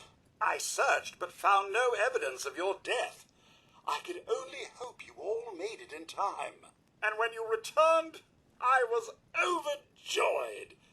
I admit I ran a full diagnostic scan just to make sure I wasn't malfunctioning. But the news of the missus and Sean, believe me when I say it takes a true hero to live through that. I'm no hero, Codsworth. Believe me. Don't sell yourself short, sir. In such a bleak world as this, think of all you've witnessed and all you've done. In my 200 years, I've seen it tear good men and women apart. But you, sir, you have remained the very model of what humanity should aspire to be. Thank you, Codsworth. That means a lot. No thanks necessary, sir. I wouldn't hear of it. I truly believe if the Commonwealth is to turn itself around, you're the one to do it. Now, not another word. I stand firm in my belief. Let's get back to it. Boom! All right, first companion to max rep, everybody. Having reached the highest level of finishing with Cogworth, you have gained the Robot Sympathy perk. So we're going to go ahead and take a look at, that's the earliest I've ever gotten a perk, everybody. In any playthrough I've done out of nine other playthroughs other than this one, is playthrough number 10. That's the earliest I've ever gotten one of those. Let's go take a look at the Robot Sympathy. Now, the Robot Sympathy, thanks to your relationship with Cogsworth, you receive plus 10% damage resistance against robot energy weapons. So when that Assaultron's coming after me, I will have some resistance. Now, one of the things that I don't want to do is lose reputation with Cogsworth. And normally when I get a companion to max rep, I will immediately put them somewhere where I'm not going to lose rep with them. Normally, Sanctuary. But, and then I will note that. Now, right now, I don't have any other companions. I have Dogmeat, which is hanging out at Sanctuary, and he doesn't get reputation, so there's no reason to bring Dogmeat. But if I bring Cogsworth with me over to Corvega, and I wasn't expecting him to max out, but if I brought Cogsworth to Corvega, I would need robot repair kits to repair him. Though he probably does more damage than Dogmeat, and he carries more loot. So I'm in a tough predicament. Do I go in here and just craft up a bunch of robot repair kits, which I can make an absolute ton of them, or do I go back and I get Dogmeat and use Dogmeat in Corvega, who I normally use in Corvega, by the way. I think we're going to try something different, and we're going to make a bunch of robot repair kits. And we're going to bring Cogworks for the very first time. I don't think I've ever taken him to Corvega before. See how he does. So there we go. We got that going. Now that is good. We got our companion. We got our affection. We got all that going. Another save, and we good. Now, another thing that we might want to do, which I don't think I've ever done as well, is bring our power armor to Corvega. Normally when I go to Corvega, I am not... Whoa! Look out! Running from the cops coming in. 48 months of sub love. That's lots of love right there, everybody. Show them lots of love in the chat, please. Again, this is an interactive stream. Show them some love, everybody. And so we're going to go ahead and run back in here and grab some power armor and try that out, too. Now, I'm going to look and see which one of my power armor is best equipped for the thing. And you can see I've got 3 of them already. One of these is from getting from the town over there again, little spoiler alert, everybody. One of these is getting from the town over, which my brain, of course, does not want to help me with. Concord, there we go. Going to Concord, that's this one right here, your T45. Now, I've got another set of T45, which isn't quite complete, that I got just by running around, and I ran and found it on a train. And this one I found when I went to go to the satellite station. It happened to be between the satellite station and where I'm at. I just happened to know where it was. And there we go. So already I have 3 sets of power armor at level 15. Now, my best set of power armor is this one because it is a complete set. So what I'm going to do is go ahead, throw my fusion core in there, and I'm going to go ahead and get in the power armor.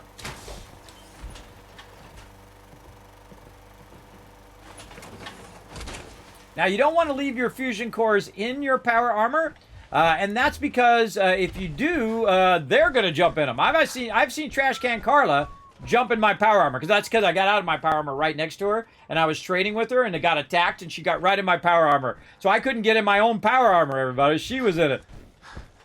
So let's go ahead and run our power armor from over there, because we're going to start creating a set of power armor that we're going to use in the long run. Now, normally I don't use power armor until I get to like level 25, but we'll try something different in this run. Again, I always try to vary every single run that I do so they are different in each and every run. And if you watch each and every run of mine, you will see that I do different things at different times. Just to try out different stuff, right? And then, of course, you make the next one, you iterate on your playthroughs, and you make them more and more awesome in every playthrough. And this is the ultimate one right here. This is the ultimate playthrough so far. So let's go, everybody. What can we do with our power armor? Well, we have our ability to go to B right there. We've got, what kind of material can we do? Well, if we get military paint, then we're going to increase the strength of if all the pieces are painted. It means that we can carry more, right? So we're going to go military paint on that one. And do we want to put any more mods in here? We absolutely do, but I don't have enough science to do any of that. So I've got to get my science up to level 2 so I can do that. Now, one of the things you got to watch out with the base game, no matter what platform you're on, everybody, is the targeting HUD. The targeting HUD will automatically aggro mobs. So be very careful with that. If you do put the non-official patch in there, which I may or may not do if it keeps crashing, then your targeting HUD will no longer aggro mobs like what's his name? Kellogg. Like if you walk in there with the targeting HUD on Kellogg, and this happened to me before, boom, he'll just aggro on you. You don't even get any dialogue with him, and you don't get to talk with him. So again, watch out for that targeting HUD. Headlamp, we can make it blue and change it to a whole bunch of different colors. I'm not going to do that. I think it's fine. All right. Now, same thing over here. We're just going to do rinse and repeat now that we have plenty of resources to do all the things that we need to do. Oh, what do we need? Adhesive. Oh, well, maybe we don't. We are out of adhesive. Well, that's a bummer. Well, at least we can go and try to get to B. Out of adhesive again. Wow, we got to get a lot more adhesive, everybody. But that's it. That's as good as we can do. And so we good. Now again, I also thought ahead and put all of my fusion cores at this particular location. Now we're going to make some adhesive on our own eventually, everybody. And we'll work on that here just in a second. But let's go ahead and put our fusion core in there. And then we're going to go in here and we're going to go to our chemistry station and we're going to go down to utility, which is cutting fluid, right? Cutting fluid adds oil. That's not what we want to do right now. But I do want to point that out for those who don't know that's there. And then also in the cooking, we can go to utility and we can make vegetable starch. and that will eventually be adhesive. But if we look at our problem right now, we don't got enough corn, right? Which is why we need to make a lot of corn and a lot of mute fruit and a lot of potatoes so we can make a lot of adhesive and so on. So you can make it yourself. Now, making the purified water is certainly not an issue right now, but I can't make any of that adhesive right now because I don't have my corn. Now, I could sit and keep working on the corn and keep working on the stuff, but again, we want to get Corvega in here today. So we want to get that going. So we're just going to go ahead and go with what our power armor is now.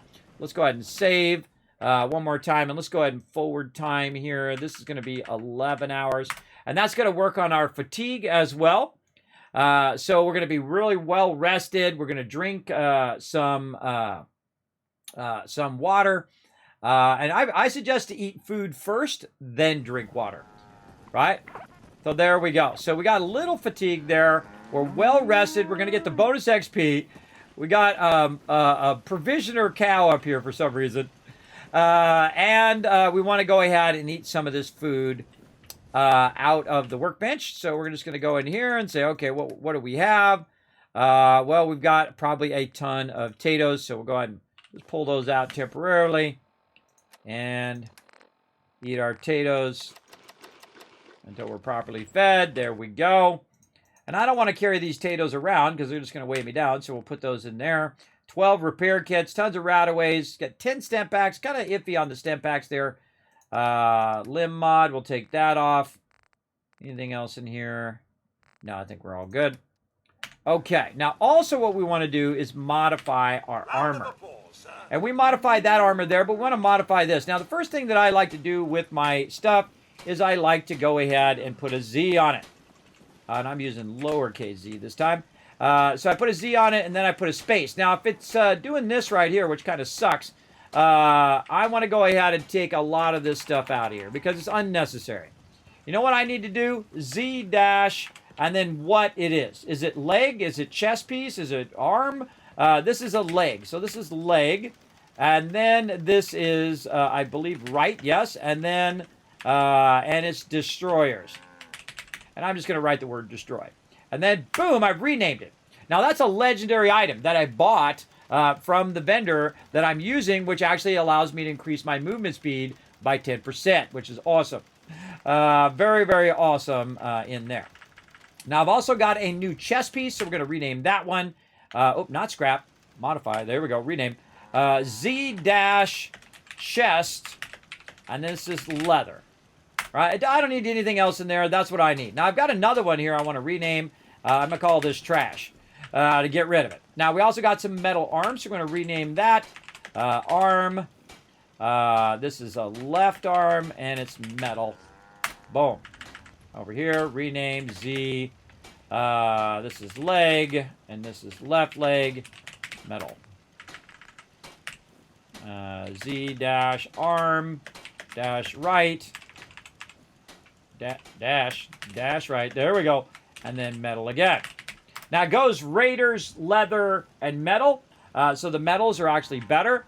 And then I'm going to go in and try to modify it right there. Now I don't have enough of my armor to actually be getting up in the higher thing. I need to get my armor unlocked. But I can do a little bit. A little bit is going to make a difference here, right? So it's going to be 8 and 4 instead of 7.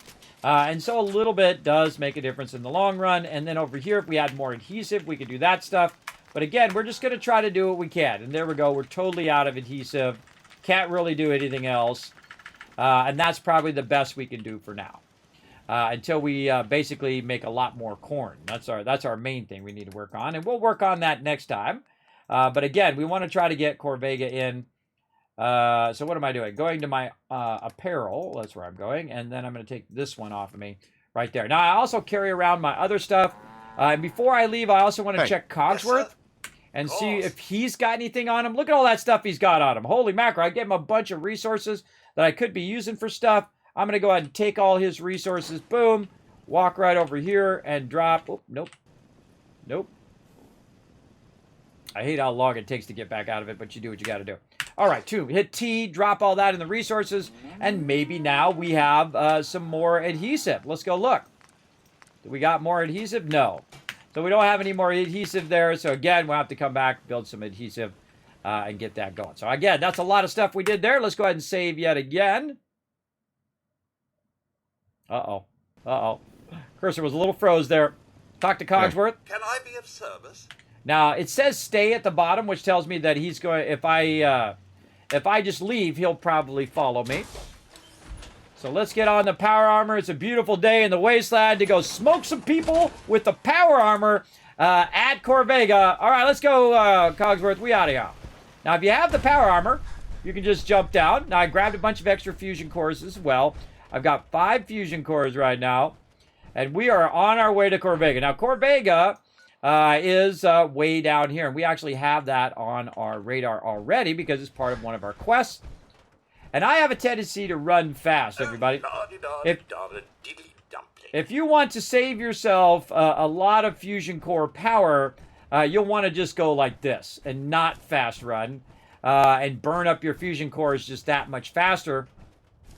So I'm going to be a little conservative on this playthrough. And you're like, well, Kismet, why don't you just quick travel over there? Well, that's because I'm playing in the hardest mode. I'm playing in survival mode. You can't quick travel. In fact, I won't even see mobs on my radar over here.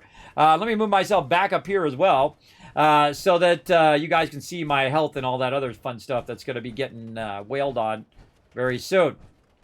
And so we're going to go ahead and maneuver our way from where we are over to the other side. Now, this isn't like Fallout 76 where you can go ahead and just pick up your power armor and carry it, because obviously we use a lot less fusion cores to do that.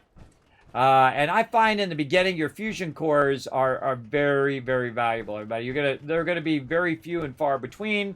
And again, I could just go back and keep working on my purified water, keep working on my caps, and buy and buy and buy and buy. But again, eventually, sometimes you just want to get out of the base and go for a nice little walk across the wasteland.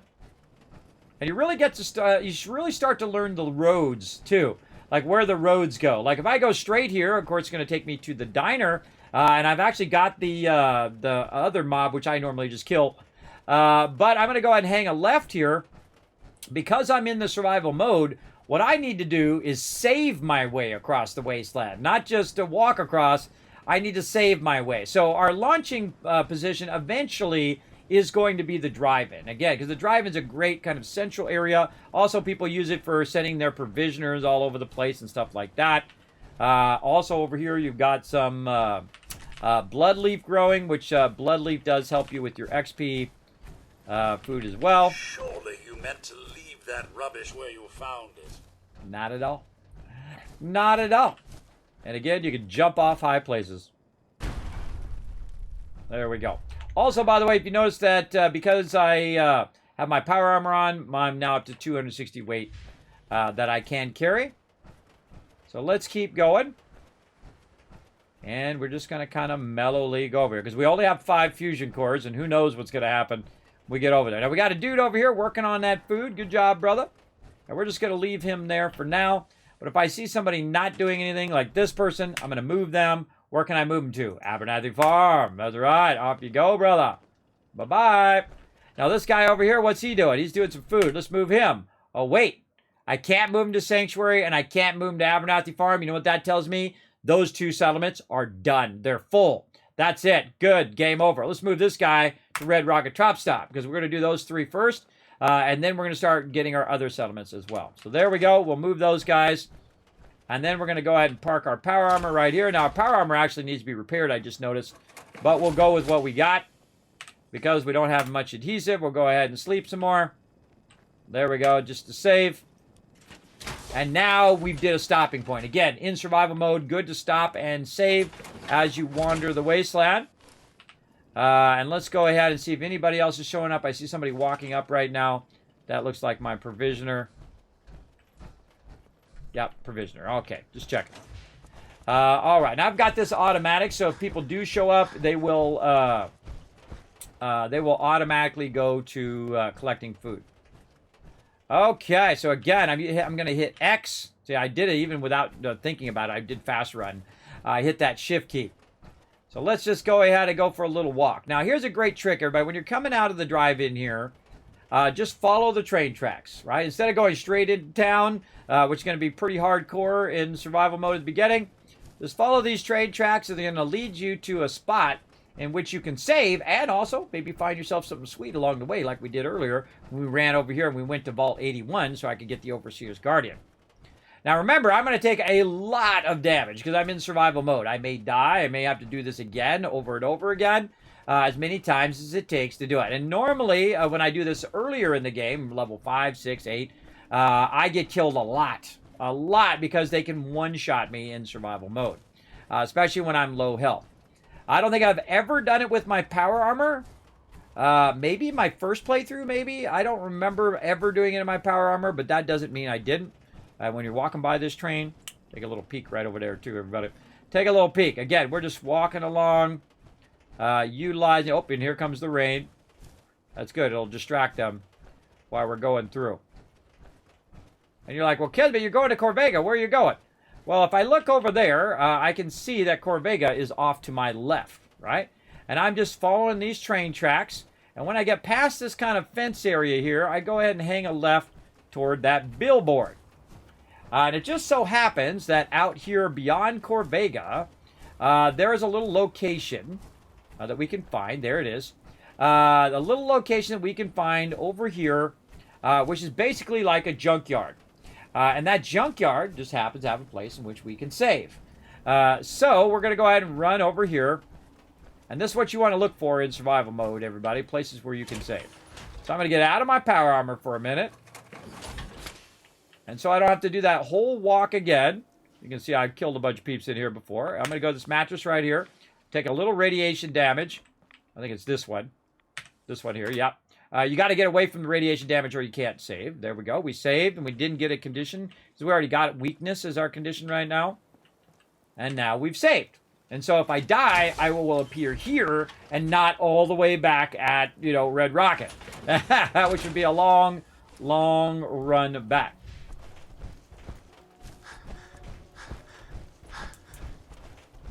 Okay, now it's time to go to Corvega. There's multiple ways you can go around the back and try to sneak up on them. You can try to snipe them from afar here. Like there's a guy up on top there. Watch this. Not even going to scope him. Dead. Because I got him with 2 times damage. I just sniped him off the top of the tower. So the Overseer's Guardian is incredibly awesome for that. And that's really far away, as you can see. And we're going to try to do this in the rain. I don't think so. Let's go back over here and see if we can forward time. And again, you can choose your conditions in which you want to battle. It's fun to do it in the rain, too. But just so you guys can see what I'm doing, I'm going to walk back over here. And get back in here. And another great thing about the Overseer's Guard, it works both as a close-up weapon and a far-away weapon. Back in here. Let's save for another hour. And see if the rain stops. Nope, another hour. Usually every 3 hours, it will stop. Whatever's going on. It's getting late now, 5 p.m. Still raining. All right, fine. We'll just go ahead and switch. We'll just do as many hours as we can. Now, we're going to have a high chance that we're going to get something from sleeping in this nasty bed here. It's going to be 10 p.m. Yeah, can't sleep more than 5 hours. So we're going to go another 5 hours. And that's so we can forward time, so it's the morning time again, so you guys don't watch me do this in the dark, though. And there we go. We've got an infection. We're going to start taking some damage from being over here. So we don't have any antibiotics, so we're going to be in trouble. Sad this level of security is necessary. And there we go. So long, locked doors. And now we are back where we're not raining. We're not doing that, but we come at the cost of us constantly going to be taking damage while we're doing this. Tally-ho indeed. All right, back at it. Let's go. It's actually really cool at nighttime, too. I think by the time we get out of here, there. Now, I can just hit Q to try to tag anybody who's up there. Well, there's somebody. I think that was Cogsworth.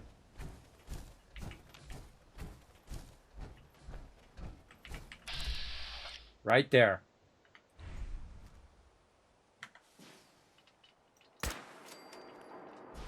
Smoked him. One shot at him, everybody. And this is the fun part of being super OP early game. One shot and peeps. Now again, I'm crouching.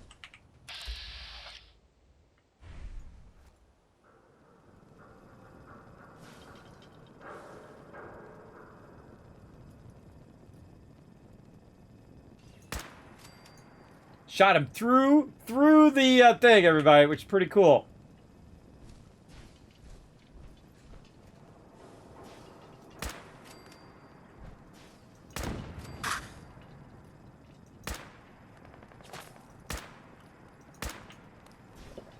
What's all this then?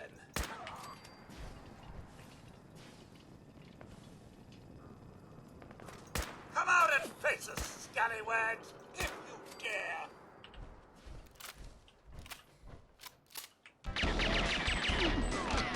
Pew, pew, pew. Now remember, I'm also got an infection, so I'm taking damage from that infection as well. I drank my purified water. That's going to help me go up a little bit. I don't have my stem packs built up. We just discovered Lexington. And then we'll get over here and we'll discover Corvega. There we go. And again, we're just looking for anybody who's going to try to attack us. I suggest if you're going into a real bad situation to double pump the stem packs. And you'll see me do it right before I turn this corner here. Now what I want to do is I want to get the drop on him first. Payback. Let's go left arm. I want to get the drop on them and them not get the drop on me. Like that guy got the drop on me. Found you. Whoa, look at that. Half my health was gone. Now Cogsworth's going to go do his thing. Look how slowly my health is going up. Oh. Aw, man, come back. I was having Are we fun. still having Get fun?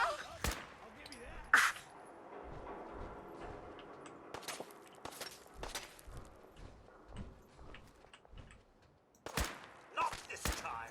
Oh, headshot. Again. Picking up hostile. Go for the headshot.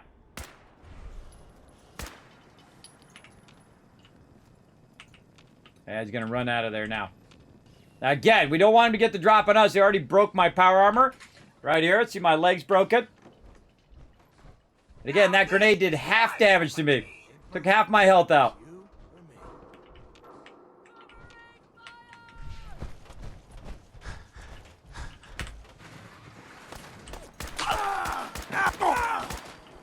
I forgot they were in there. I just opened it so I could hide it here in case they start throwing grenades. Now, I'll come back for the loot here in a bit. I can do this all day.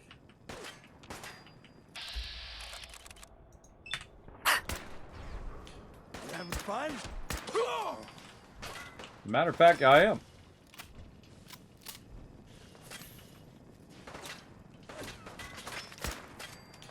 Headshot. Headshot. You're here somewhere. Oh, up there.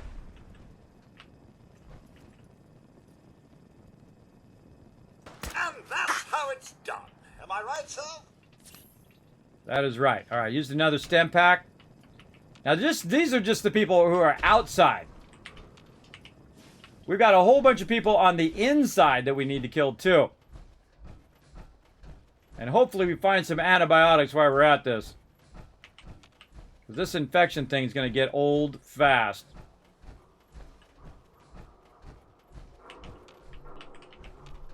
Hitting Q to see if I'm hitting any mobs. There's usually somebody up here. Oh, there's somebody. I think that was Cogsworth.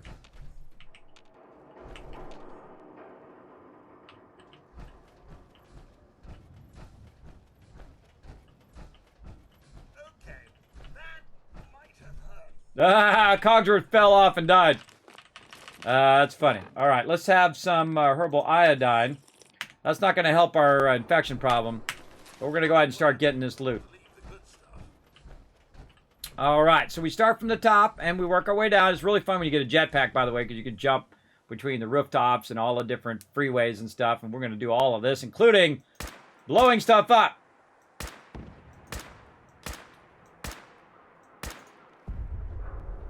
We're going to get every car in the wasteland, everybody. We're going to get every single one of them. All right, start from the top so that you're getting all that loot up there. And work your way down, and we're going to super loot, everybody. We're going to loot just a little bit at a time.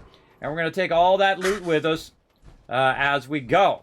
And we're going to pray that we find ourselves an antibiotic in here somewhere.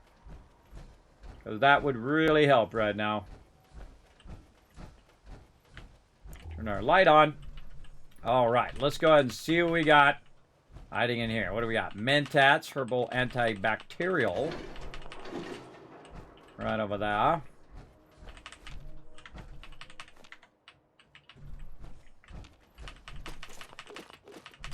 This is all going to be ammo.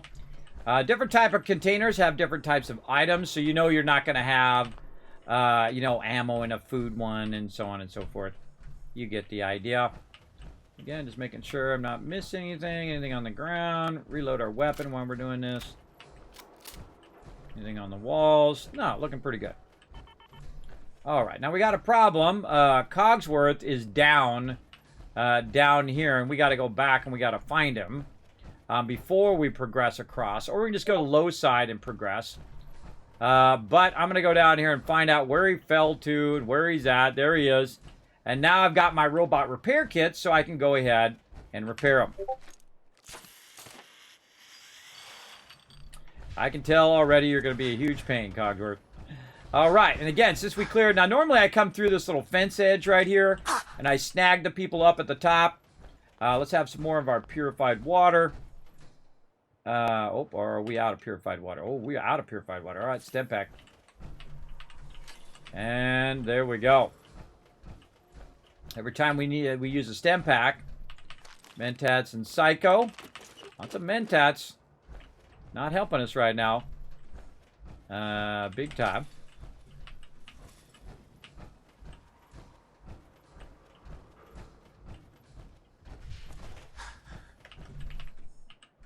Fun little thing you can drop into there.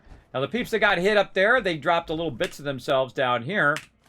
We can grab that. Let's go ahead and just double check that we don't have anything. Insomnia and weakness, antibacterial. What do we got going right now?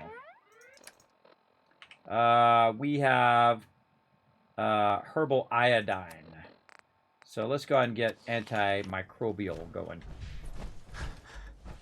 Now we have a bit of a problem. We also need some water. Let's see if we have anything else this water. Nope. We have nothing else this water. We do have a little bit of food there. Carrots, if we need to use that. But now we good. All right, so let's go ahead again, back up here. And you can see I'm using my shift key to go a little faster, running. It's a bad habit. I got to get out of that habit, especially this early in the game. You want to save it. There we go. Right up here. We'll get this guy. Oh, we've got to go downstairs and get those other guys. See if they have anything.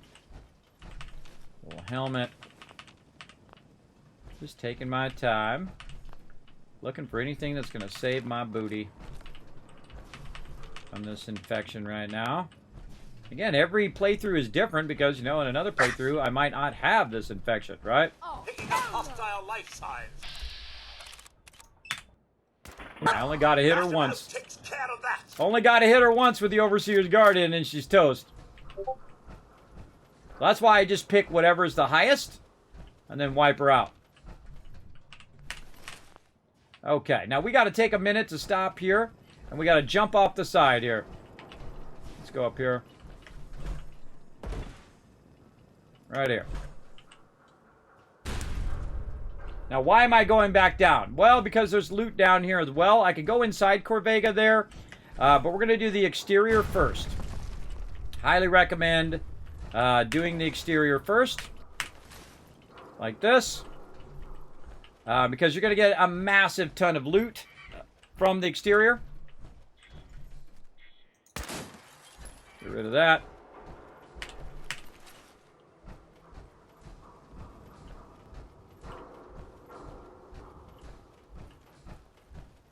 And then we're just going to run by the people we shot before, get all of their loot. And you're just going to backlog a ton of loot before you even get into the thing. All of these guys. Just hitting R and then R again to just get all their loot.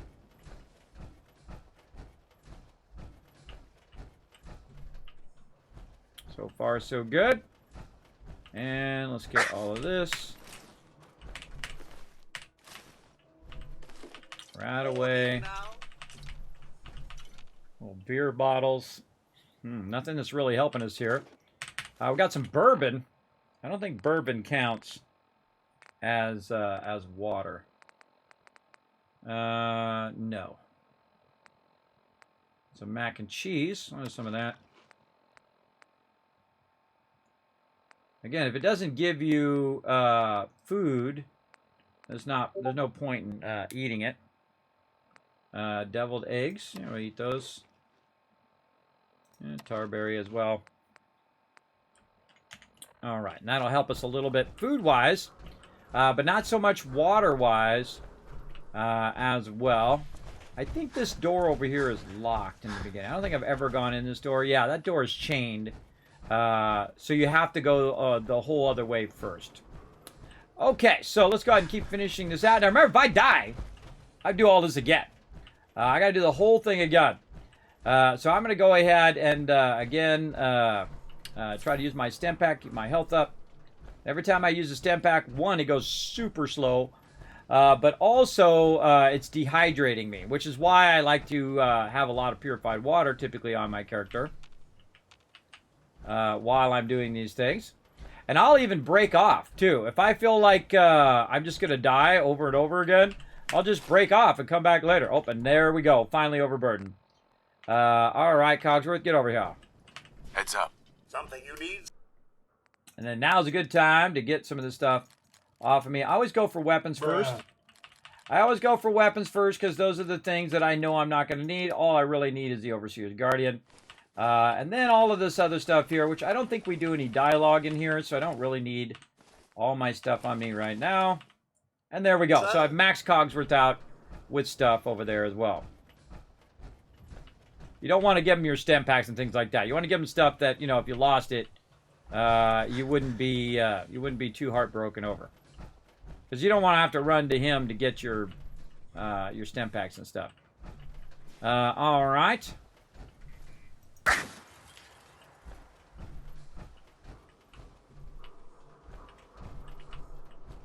And probably the infection thing is the thing that bugs me the most. The other stuff is just, you know, not that big a deal, but the infection thing, it can be quite annoying.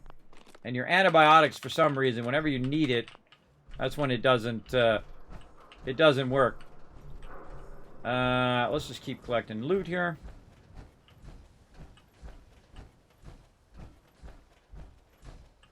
I think I sniped someone back here on the back side. Was it on the lower side or the upper side? That's a good question. I think it was up on the upper side. Now, there's actually a little secret area to enter over here in the corner somewhere. Over here somewhere. I forget where it's at. There's like a... Oh, it's on the lower side. It's actually down there in the corner to do, but I'm going to keep going up. Oh, and there goes one of my fusion cores. I keep hitting shift. We already did that. See, the more I hit shift, the more it burns my fusion cores. And later on, you can get it where it's reducing the cost. But I should really go easy, because I only got a few. Though I could go buy a bunch if I really wanted to. All right.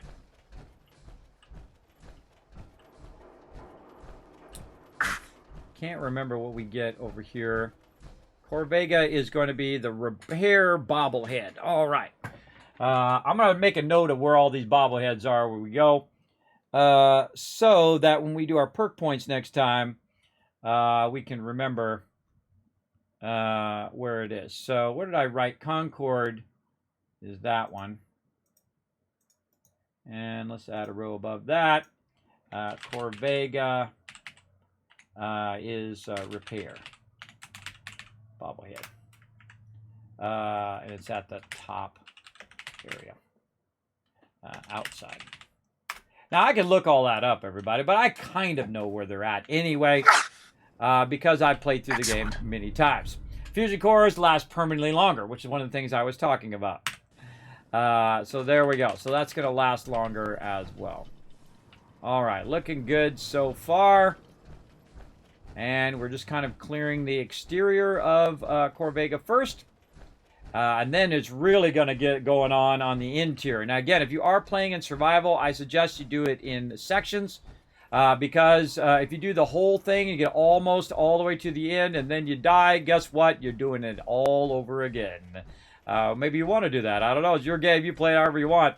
For me, I'm going to do it in sections because you guys are watching me, and you probably don't want to watch me do it 50 times of the same thing. And there's some more loot there. And I just try to go up to the top, and then I work my way down and look for anyone that I might have... Okay, that might have hurt. Oh, and there he goes again, falling and injuring himself. I don't know. Oh, he's back down there. He fell off the side. You'll find that your companions do that quite often. That's why I'll give them a set of regular power armor. So that they stop doing that. Alright, I think we got the whole top side there. We already got that person that we sniped from down there. There was somebody on the stairs that we sniped out this way. Another stim pack. Oh, we already got that person. My stim packs are very ineffective. We got that person. And normally I get medic way earlier. I'm going to go ahead and jump off.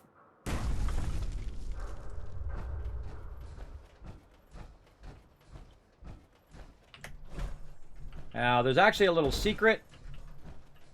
Somewhere around here. There it is. Right here. Pretty cool. What do we got? Oh, no antibiotics. That's a rough one. Got a guy back here. What's he got? Squirrel bits. Not much.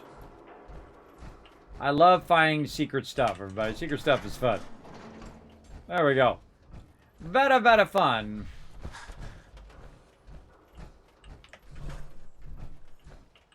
Okay, now, that's pretty much it for the top side, and we can go into there. But look what's nearby.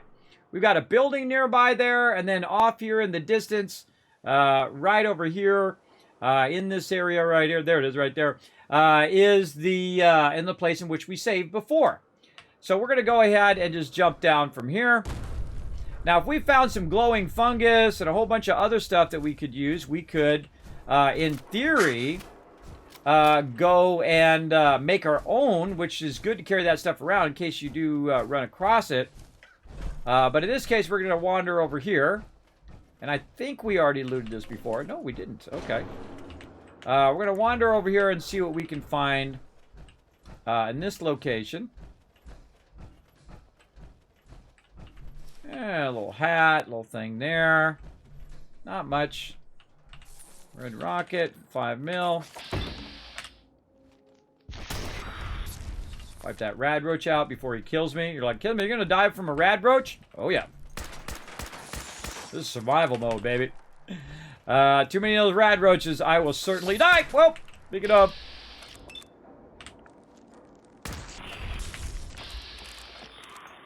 Oh, there's a legendary. Whoa! Got him in time. Whoa! That was a legendary there. See, this is what's so great about the survival mode, everybody. I can die from rad roaches. Easy. Easy. I killed that legendary. Where'd he go? Ooh, mama. Oh, he wandered off. Or did I get whatever legendary thing he had?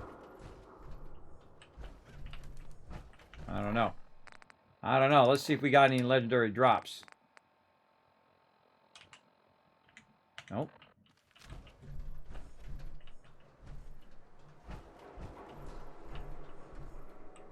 Huh.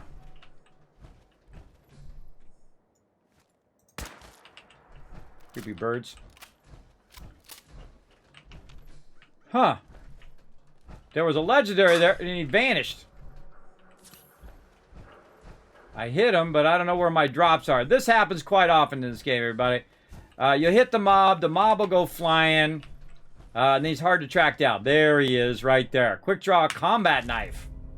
Now, in survival mode, you're going to get a lot more legendary mobs, which means you're going to get a lot more legendary loot, but obviously, those mobs are going to be a lot harder, and they're going to scare the heck out of you like that, where I thought maybe I was going to die. It could have definitely happened there. So let's go ahead and run up the way again here from where that little building is, and we can see the freeway going there, and we'll go over here. Cogsworth is going to Sanctuary. Why did he go to Sanctuary? Because he was downed, and then I walked away from him. I got too far from him, and he went back to Sanctuary. I forgot I even did that. But that's okay. We'll go track him down again in a bit. Oh, there's some Nuka-Cola in there. Nice. Nice. And I could have sworn we already looted most of this, but it looks like that stuff, I either didn't get it last time, or it has refreshed the loot. Sometimes the areas will refresh as well. There's buff out. Nothing good there. All right, and we'll save again. All right, okay, now we good. Now, we're getting some fatigue. We're also getting very low on our stem packs and things of that nature. And what the heck, put my power armor over here. We also, our power armor has been damaged. We've got this infection. We got all of these problems, everybody, that are affecting my ability to do what I need to do, right? To go inside Corvega and take them on. Now, we could do that. We could go in there and we could take them all on in there. But we are nearby another location that we could go to, right over here on the backside of Corvega as well. But we lost Cogsworth. He's way back here at Sanctuary, so we're going to have to do this without him. But one of the things that did happen is the fact that Cogsworth now took my loot back to where he was, back to Sanctuary. So instead of running back, what we're going to do is we're going to move forward. And I'm going to show you why.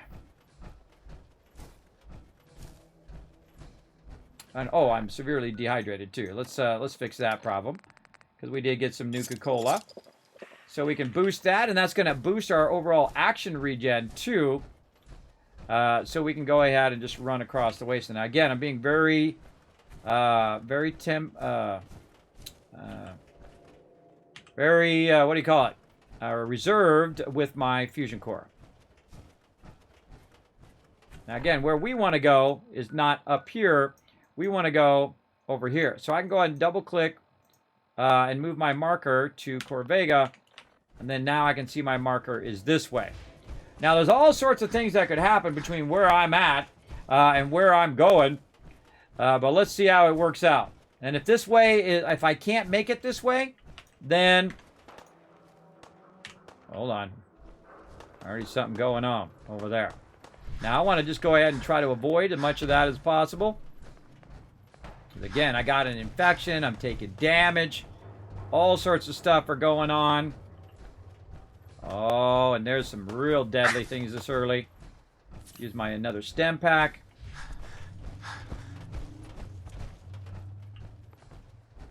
And I'm just going to try to, what I call mob dodge, where you dodge the mobs. Hopefully you don't get anything on you. There's another location we need to go to, the gravel location. Oh, some mobs coming up. Oh, and a legendary bloatfly.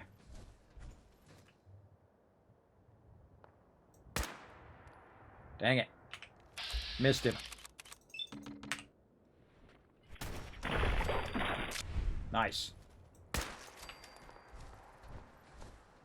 All right, second legendary mob we've seen today. Sometimes hard to find the loot.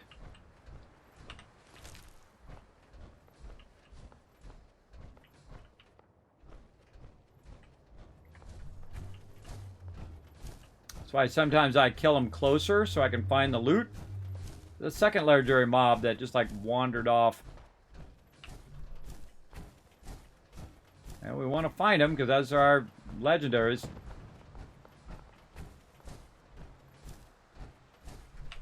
Oh, is that him under there? Yeah, there he is. All right, troubleshooter's boxing glove.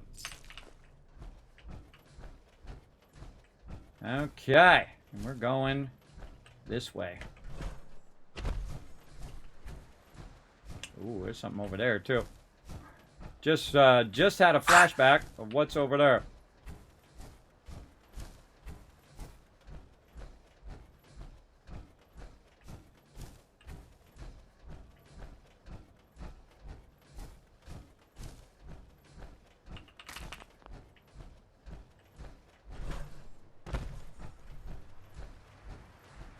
A little dam here.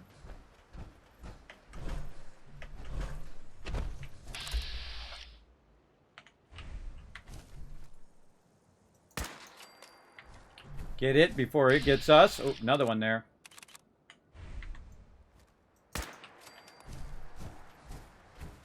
Toughest thing is remembering where you killed them. See, when you run up to get your loot, that's when another mob comes to get you.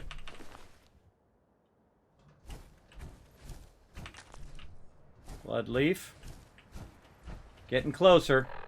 Again, we're trying to go right here to Covenant. Alright, we made it. Get that wildflower. Now remember, you can extend the stream, everybody. We are doing a love-a-thon today where you guys have the power to extend the stream and help support the Kismet Love Train. Appreciate it big time. Material water trough. Activate. I don't know what activate would be. What you would do to activate it. Grab that loot. Now I wonder if I can grab it. I can't Penny grab shop this. is usually the first stop. That's where I'm going. Alright, I'm going to run in here. I'm going to get out of my power armor. And I'm going to take the fusion core out just in case someone decides they want to use my power armor, which I don't want them to do. And I finally made it to a spot in which I can be finally helped from my conditions over here. And hopefully she's here. Yep, there she is. You need any doctoring? Just let me know. Absolutely. Cure Patch me. me up, Doc. Go over your symptoms with me. Now, I don't have any chem addictions. I've got some radiation, but that's okay. What I really need is my health cured. Took a few bad hits recently. Got knocked around. Huh. You look fine, but, oh, wait, yep. That's gonna need to be set back in place. Let's get started. Now, you can skip that dialogue. From around here? God, I hope not. Got enough of these hicks. This guy is... Done. Now, is there anything else bothering you? Okay, what you didn't see when that guy... Because that happens all the time where you have these awkward interactions where they pull you away from what you're doing. But you can see down there in the bottom right corner, I no longer have that infection. And that's the number one thing. So I'll say nothing. That was it. All right. Hey, don't ruin my hard work by dying out there. All right, and let's talk to the doctor. Again, doctor. That's stealing! Darn it! All right, we got to back up. We got to do all that again, everybody. I was trying to target her. It wouldn't let me talk to her, so I moved off a little bit, and I grabbed something out of the thing there.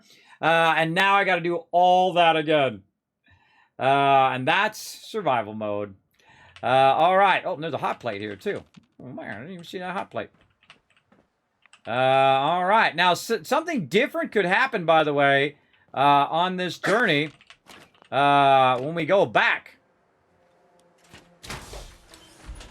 And that's going to happen a lot in survival mode if I don't get frustrated. You're going to make mistakes. You're going to misclick things. You're going to die. All that stuff's going to happen. But whenever we do it a second time, we know what we're going to do, right? So we're just that much easier that we know where we're going and we know what we're doing. And so on. So we're just going to go ahead again. Get over here. Get out here. Start running. And, oh, we got our Nuka-Cola there. What else do we did? We got our squirrel on a stick. Let's eat that. Tarberry. A little bit of squirrel bits. More of that stuff, maybe. Bourbon. Mac and cheese. Let's do all of that. And we'll go walking. Go walking. Again, trying to conserve my fusion core. Now, in survival mode, you want to find an area where a doctor is as early as possible. And that's why typically I will run over to where that is just to unlock it so I remember where it's at. I kind of know where it's at. It's by the lake there. But the reason why I do that is so that if I get in the situation I'm in right now where I don't have any antibiotics, I didn't find any, and there might be some in Corvega in there. But what it's going to do is make it just that much harder for me to do all that again. Now, also, when I'm running, I may not run across those legendary mobs again, so I may not get that legendary loot again, because it randomizes all of the things that happen. But we'll see what happens as we run across there. Now, again, they're over there fighting each other. I don't want to get involved in it. Looks like robots versus somebody. And so I'm just going to keep walking along the back edge here. Just avoid that battle. All right, here we go again. Nope, just regular bloat flies this time.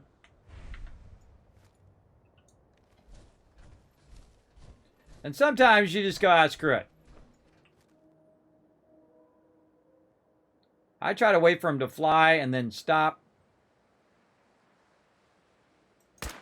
And at least get one of them. Oh, I used to be a good shot. Long ago.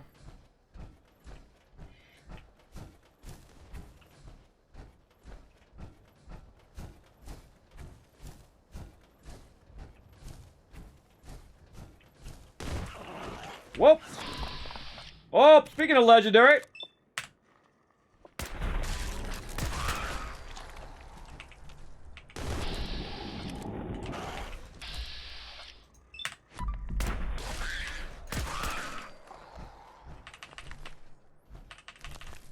Okay, different legendary this time. What's he got?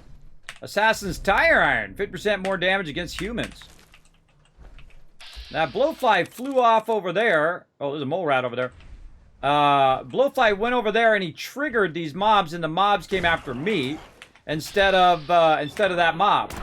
That happens also in the game. Now that blowfly will come back. He'll find me eventually and come after me. And I was looking to see where the blowfly was that I hit. But best we just keep moving on, everybody. Keep moving on, and there we go. Where are you at?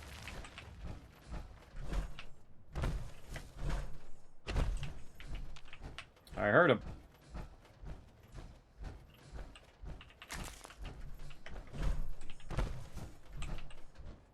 Catch me if you can. Usually I end up behind you. Turn around, bats him. Then the toughest thing, finding out where his body went. Man, we're having a rough loot day, aren't we?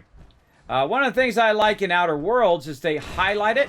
And also, they do it in Fallout 76 now, is they highlight... rolling down the hill. They highlight your where your loot is. But there's probably a mod for that that we could do. Let's go with the rear hit. I'm not using my criticals yet. I'd use a critical on a mob that I felt that needed more damage.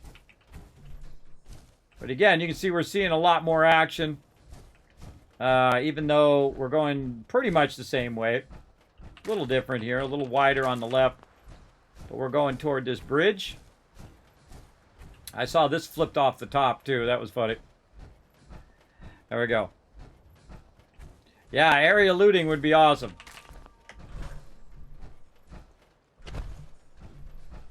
Again, conserving my fusion core. All right. And that hub flower while we're out and about. All of this. We could go up there and have some fun. We'll just not do that for right now. Open these guys again. Almost forgot about them. Get out here in the open. Gonna critical that guy because I can't target him.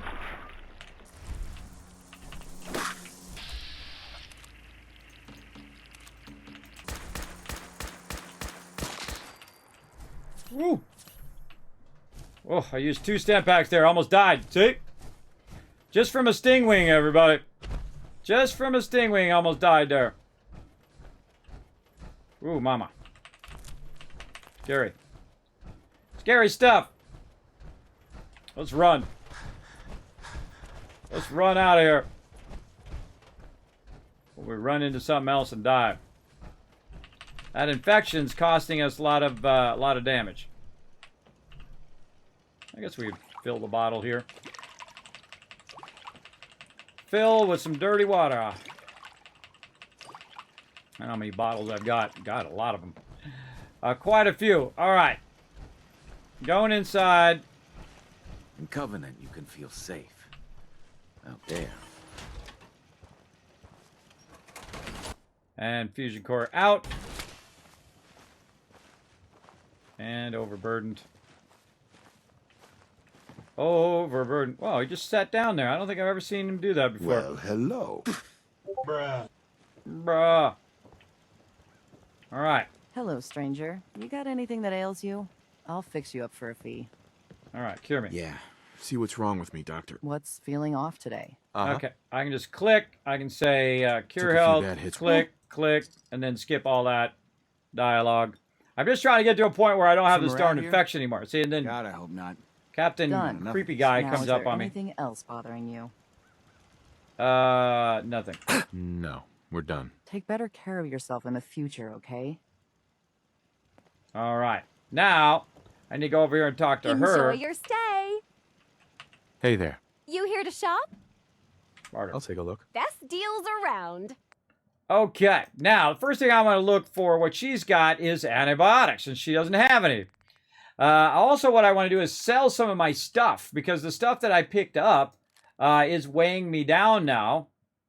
And so I'm just going to sell some of this stuff to her just to get it off of my character, and then also get some of her caps. Now I have plenty of caps, so I can buy whatever I want in here. Let's see. We got some canned dog food. We got some carrots, some corn. We could use that. Let's see. Actually going to buy purified water. I know, crazy, right? What else? She got whiskey. She got stem packs. That's going to cost 800 caps.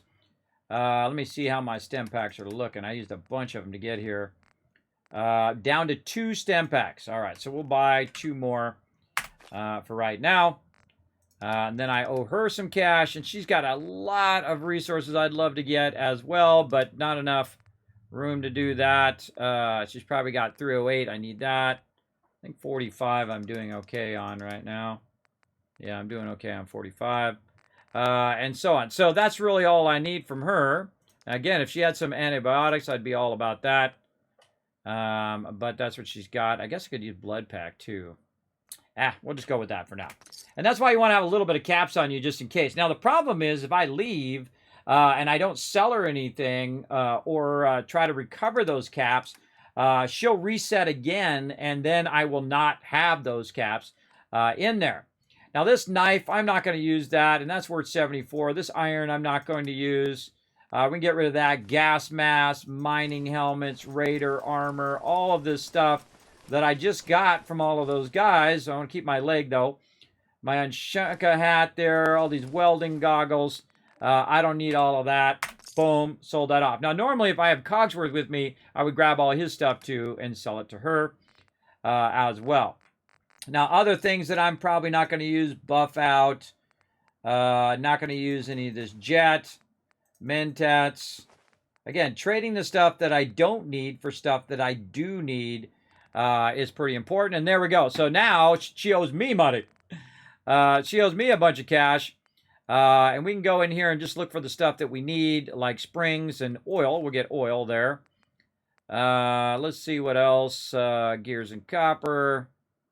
Really would need adhesive. Would be a great one right now. Let's just focus adhesive. Yeah, there's some duct tape there. I'm not going to grab any of those. Again, just grab all the little stuff. Try to balance that cost. And we'll grab a few of those things. Here, teapot, telephone, circuitry, pocket watch. Microscope's really good. All right, there we go. Boom. And then not only did we get those resources, but we also got her caps back. And I also unloaded my character, so he's no longer overburdened. So, From boom. around here? All in God, one I shot. hope not. I've had enough of these hicks. Just traveling through. No, I'm just passing through. My advice is pass through sooner than later. You know anything about Stockton's caravan? A caravan? What are you talking about? I signed on with old man Stockton to find his lost caravan. What's left of it is just outside of town. The last stop was here, so I've been trying to put together the story. But I keep getting the runaround. Got a proposal for you. Help me find Stockton's people, and we split the reward. At least one survivor walked out of that massacre. and I intend to make good on my contract. Look, see, I can convince him to give me caps up front. If I help you, I want something up front. If I have your word, you'll help. I'll chip in 50 caps now. That's above and beyond the deal. Sounds fair. I'm in. Here's all I got on the caravan. I don't got proof, but Covenant's involved. Somehow. I'll keep poking around, but let me know if you find anything. All right. Now, another way to solve this problem that I'm having right now with antibiotics, again, is the herbal recipes. We got to drink some of our purified water here, which will also heal us as well. That's why I bought a bit of purified water. It'll help us with our dehydration, and it'll also heal us. But I could have just got my medic really early and then put down the doctor by where my camp is and just use the doctor every time I want to get repaired. And you'll see me Hello, eventually. stranger. You got anything that ails you? Have fix you up for a fee. Have the doctor. Now, what I want to do with this doctor is I want to barter with this Actually, doctor. I need some supplies for the road. All right, but go easy on the chems. All right. Now, she's my girl because she's got the antibiotics. And there we go. So now we got antibiotics. We got other things we can buy in here, including antiseptic, which we'll need eventually, but I'm not going to waste my caps on that right now. But it's good just to come over here just to get the antibiotics and then have her cure you as well. So you got one for you, and then also spending those 15 caps just to get it off of you. Because, you know, the antibiotics themselves actually cost more than her just removing it off you. It costs you 15 caps to remove it, but it costs 45 to buy the antibiotics. So you get the general idea there. And I'm buying something else. What else am I buying? What am I buying there? Antibiotics and 45 round? Hold on. Let me talk to her. Hey. If you're hurting, just tell the doctor. Barter. I need some supplies, Doctor. All right. Again, I'll just left click. All right, antibiotics. Boom. Oh, actually, it's 125. It's 45 if I sell it back to her. But it's 125 caps. So that's way more than just having her fix it. And then we'll go Herbie antibacterial. She's got some purified water because we're way out here in the middle of nowhere. Over here as well. And so we'll buy a little bit of that. And now I'm going to pay her a bunch of caps. Is there anything that I can sell to her? Let's go check our ammo. We've got a bunch of 5.56. I'm not going to use that for a while. 5mm, no. Shotgun shells, no. How about this 308? Yeah, we can go ahead and just sell basically all of that 308. Just keep a few of it maybe. Or actually, you know what? Let's just sell the whole thing. And there we go. Sell her some more. Right there. And now she owes me 54 caps. And that's how I like to do, everybody. That's how I like to do when they owe me money. Enjoy your stay. Oh, yeah, always. Now, another thing that we can do, instead of using that purified water, we can just find one of these pumps and just drink it for free out of the pump. Because that's way better, everybody. Way better to drink it out of the pump for free instead of using that purified water. But I'm going to carry that purified water with me as I make my way back over that way. Okay, now we good. All right, we need to repair our thing here. I don't think they have a power armor station here, if I remember correctly. Hiding something. I'm sure of it. And you got to talk to that guy, otherwise that dude stalks you the whole entire time you're here. Oh, After Deezer. a long day, nothing beats Deezer's lemonade. Deezer, you're all broke up, bro. I can see your Hey, Deezer. insides. 93% of all visitors prefer Deezer's lemonade. Get lemonade. I'll take some. Enjoy. There we go. I forgot what Deezer's lemonade does. Plus 50 hit points. And I'm sure it gives you liquid as well. Okay, so we did all of that. Let's get back into power armor. I could have left the power armor over there. But I kind of felt like I needed it, and I did because I almost died. I might have died without my power armor on the way over here. From that stingwing. Get it, everybody. This ain't the easy mode. Definitely a lot harder.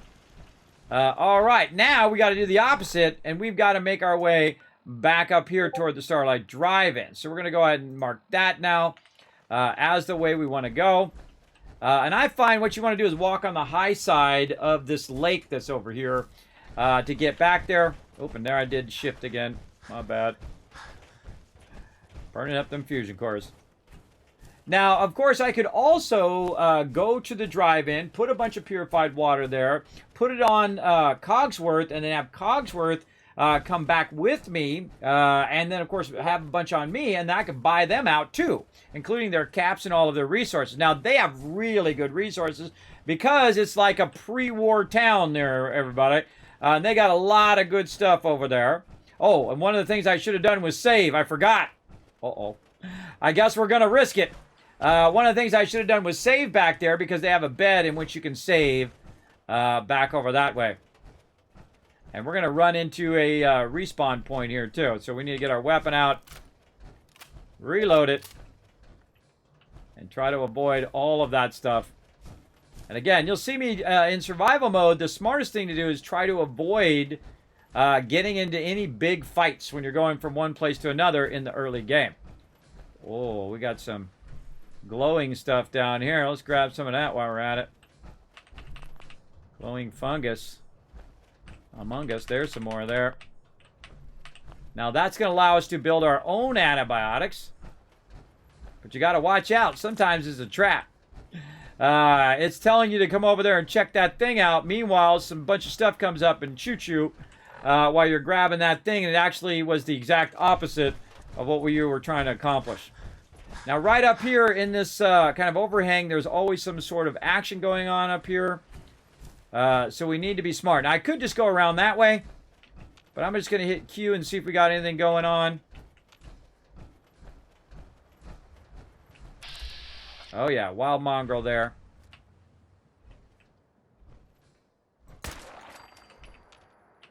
Where's the rest of them?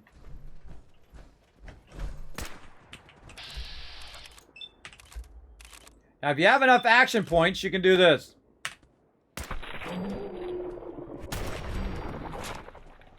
Toast.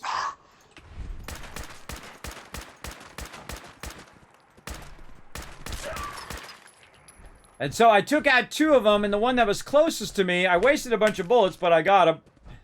Oh, another one. And you can skip that, by the way, just by right-clicking. What I did is I took 2 of them out first, and then the one closest to me, I backpedaled and started shooting at him. Thanks for the follow there. I backpedaled and started shooting at him so they couldn't hit me. Again, I'm in survival mode. So it'd only take a couple hits and I would be dead. So keep that in mind when you're wandering the wasteland and be looking for that glowing fungus. Man, there's a bunch of fungus among us, everybody. Getting lots of good fungus there. Again, you want to have your good fungus spots. They do respawn over time. Keep that in mind. And we're working our way back to the drive-in. Now, again, remember, playing in survival mode, playing the hardest way, playing on PC right now. Playing in the hardest mode, the hardest way you can play. We're going to die a lot. Sometimes we'll have to back up. Sometimes we'll have to do it again. That's just how these kind of playthroughs go. Now, this is my 10th playthrough, everybody. I've played the game for thousands of hours.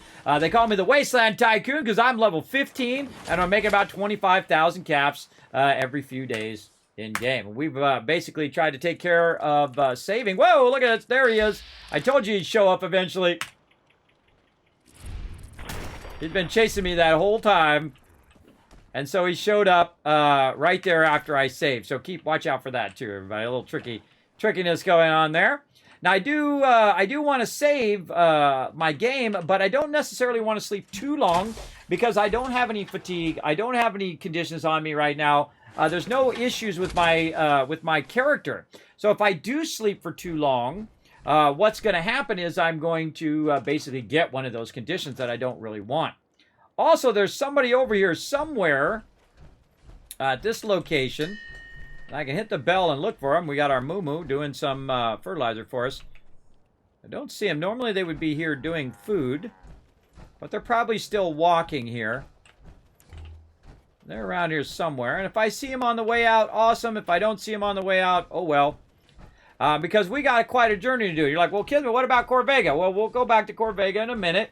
But one of the things that we did is we lost our companion because I let him go too long, and then he reset and he went back to Sanctuary. Now again, in survival mode, we're going to have to walk all the way there. Now, one of the smart things to do, I almost forgot, I'm glad I thought of it right at that second, is for me not to bring my power armor all the way back. And the reason why I don't want to bring it all the way back is because I will burn my fusion core running all the way back there. And I can go ahead and just kind of hide it in here. Like this for now. Take the fusion core out. And just say close the door. And hope nobody finds it. And now I'm back on my feet.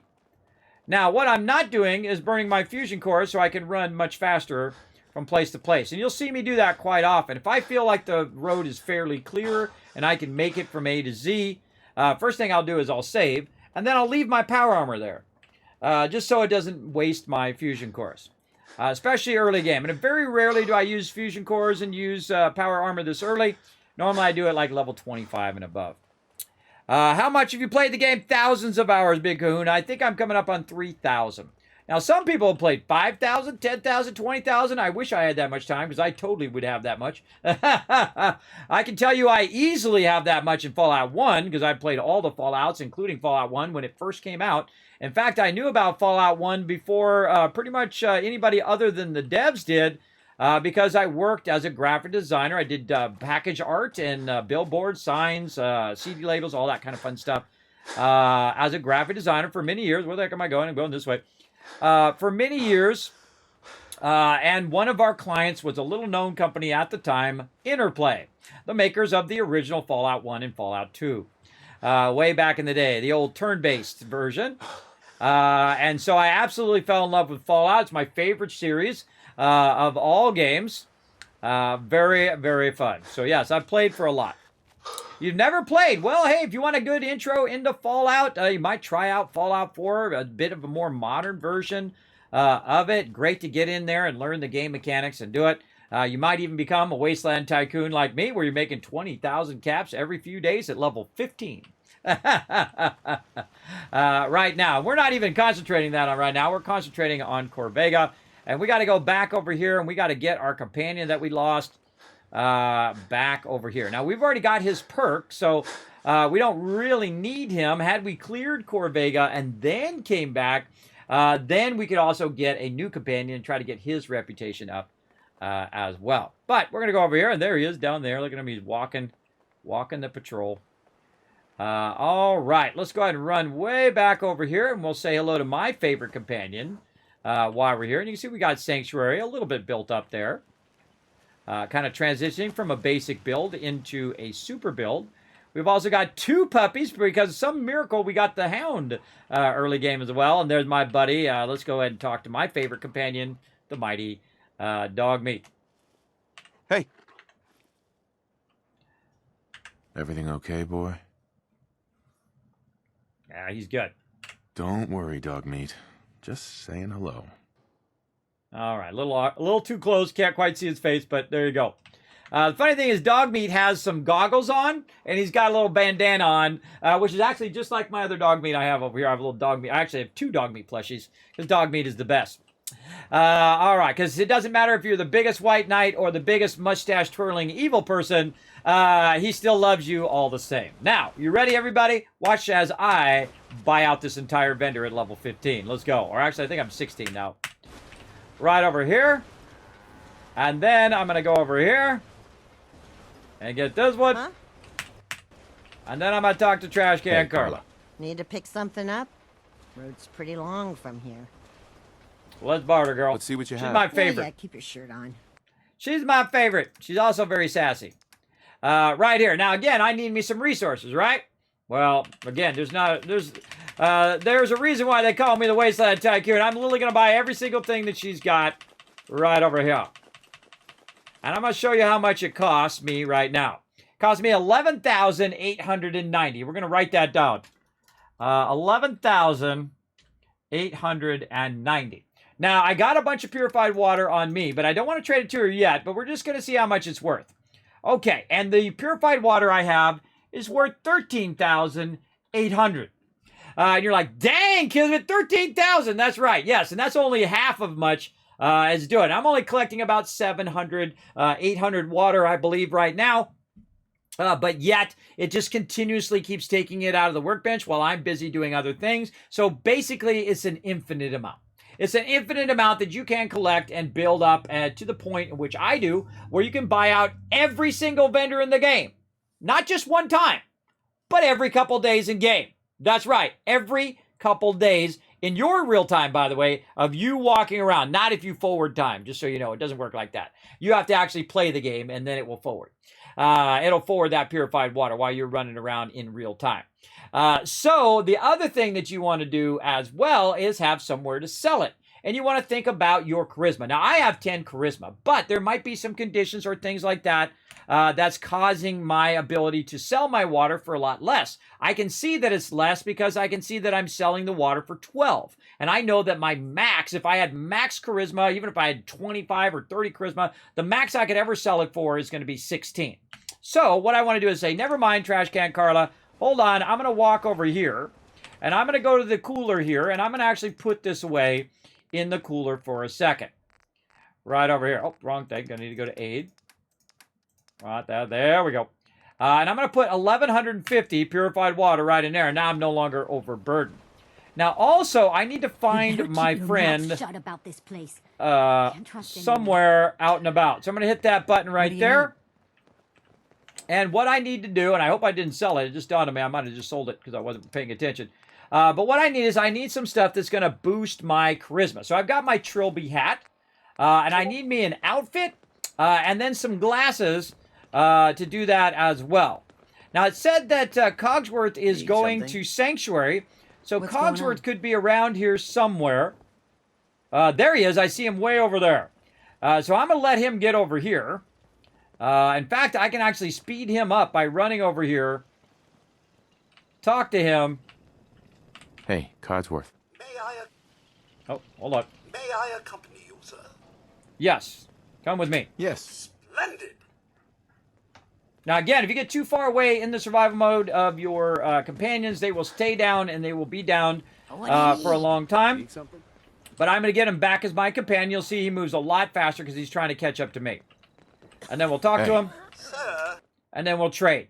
Now, I gave him my clean striped suit. I gave him my eyeglasses, which I was using as well. Now, currently on my character, under apparel, I've got these black rim glasses on, which has already given me that boost. And I've already got my trilby hat, which I put on. And now all I need is my clean striped suit, which Cogsworth had for me, luckily, and I didn't accidentally sell it. All right, there we go. Now, I look at my stats. My special stats here, I've got 14 charisma. That's all you need. Including I have Caps Collector, too. So that's boosting me actually to 15 charismas worth of trade. Trade? No. Not interested. Then leave me alone. I don't think I've ever said no to her. That's the first time. Nothing else I need right now. Sturgis. I think Preston Need to may pick want to something chat. up? Road's pretty long from here. Now, I actually don't have to talk to her. I can go over here and grab some more purified water and more purified water and tons of resources that it's collecting because I have a giant juggernaut of a settlement just in the first 15 levels. What do you need? The Minutemen could use someone like you. Thank you, Preston. All right, going over here to talk to her again. Need to pick something up? Now, I just collected about 200 more purified water, but we can tell if I am getting a better value for my trade simply by wearing this different apparel. And when I go to trade it, it's going to be $14.60 now. And that's going to be worth 23,360 caps. Like I said, over 20,000 caps worth of purified water being produced. And this is nothing. I can double, triple, and quadruple this over time to where I'm making 50,000, 100,000 caps at this one location. Not counting all the other, 20, 30 plus locations I could do it. So yes, a lot, big time. And again, this is only within the first 15 or 16 levels as well. So I can totally get that. Now, also, if I go and try to buy out Trash Can Carla again over here, we're going to compare. Now, this will all be the same as before. So we'll go buy out everything that she's got, and we'll go look again at how much it says it's worth. Now it's only 8,992. how much of a difference that is? That is literally 3,000 caps. That's 3,000 caps left because over a big period of stuff that you're buying, I just saved 3,000 caps. I'm going to be able to get 10,000, 13,000 more caps on the trade. So small trades are one thing, but when you start doing large amount of trades and you're getting that discount on selling and buying, it adds up in a tremendous way. And that's what you want to do, everybody. And that's why I play a Wasteland Tycoon build, is because I dominate, as you can see, very early on. And I can literally just go in and say, you know, 8,000, that's nothing.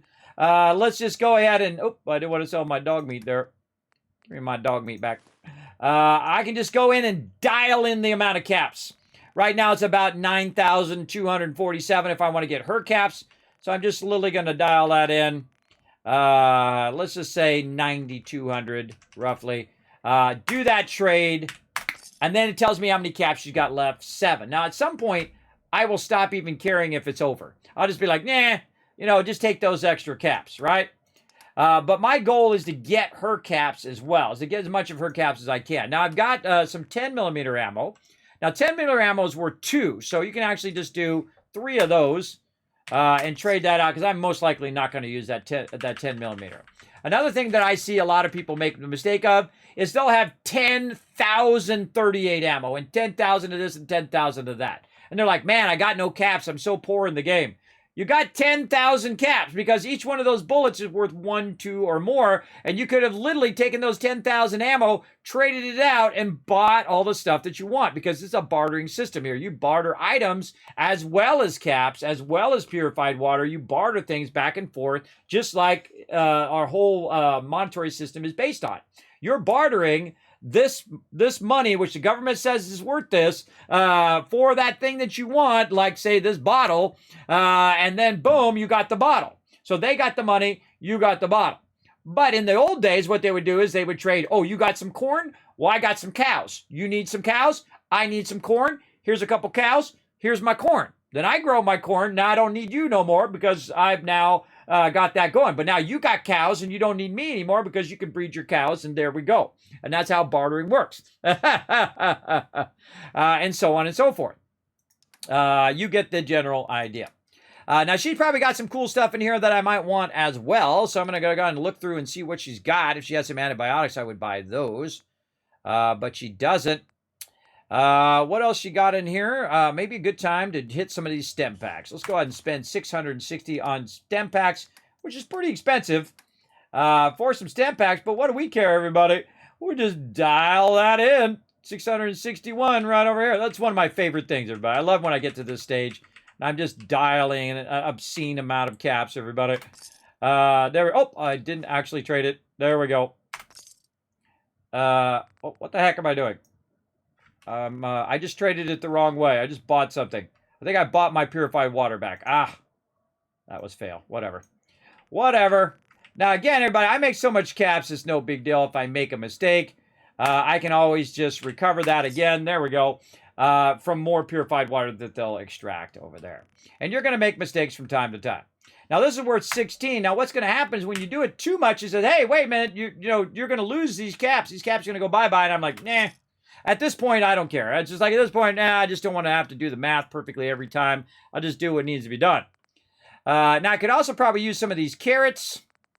Is there any more corn in here? Would be awesome. No corn. All right. How about a little bit more? What else could I trade? Again, using my ammo, I could go ahead and trade that, and that would be exact right on the dot. And I just bought all of her stuff that she has right there that I need. And I'm still overburdened. And that's because I'm still overburdened with the massive amount of purified water that I still have to sell. 847.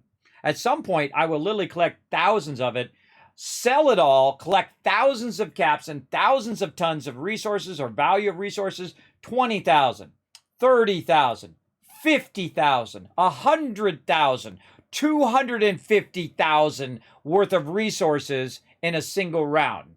You'll see me do it in this playthrough. Been growing pretty good lately. All right, so now we good. Let's go talk to Cogsworth over here. Something you need, sir? And let's grab everything that he's got. You know Right what I there. call a good day? One that ends without an empty stomach. Now, what I can do is go ahead and put that stuff in there, but first, What a before I dangerous put the look stuff in the bench, Hope you ain't here for me. I'm going to go, oh, look at all this purified water on the ground, too. Holy mackerel, look at this mess. Now, you're like, well, Kismet, why does that happen? Well, this happens because it loads the thing faster than what you get in there. This is literally hundreds of purified water down here, too. So I pick it up because it'll eventually vanish. So yeah, we got to get fat stacks of purified water here, which equals caps or other resources that we might want. And this is a little annoying to have to pick this up each time. This is a bug with Fallout. And I'm also going to take damage in survival mode. Again, I'm in the hardest mode, playing the hardest way you can play. How are we doing on that timer? 21 minutes. Man, we got to get this Corvega going up. Holy mackerel. Way too much purified water on the ground. Now, I would love it if I could just, insta-pick all this up. We loot all of that. That would be awesome. But sadly, without mods, you can't do that. Oh, what the wait.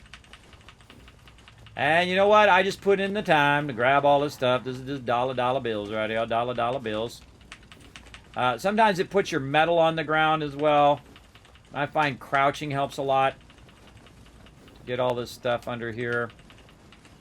Back up just a little bit. Look out, Cogsworth. Get in my way, brother. Get in my way.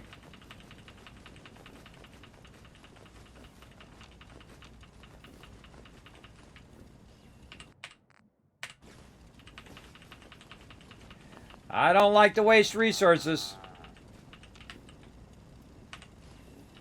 All right. Now I'm going to walk right over here, and I'm going to go ahead and... did I turn this off? I did.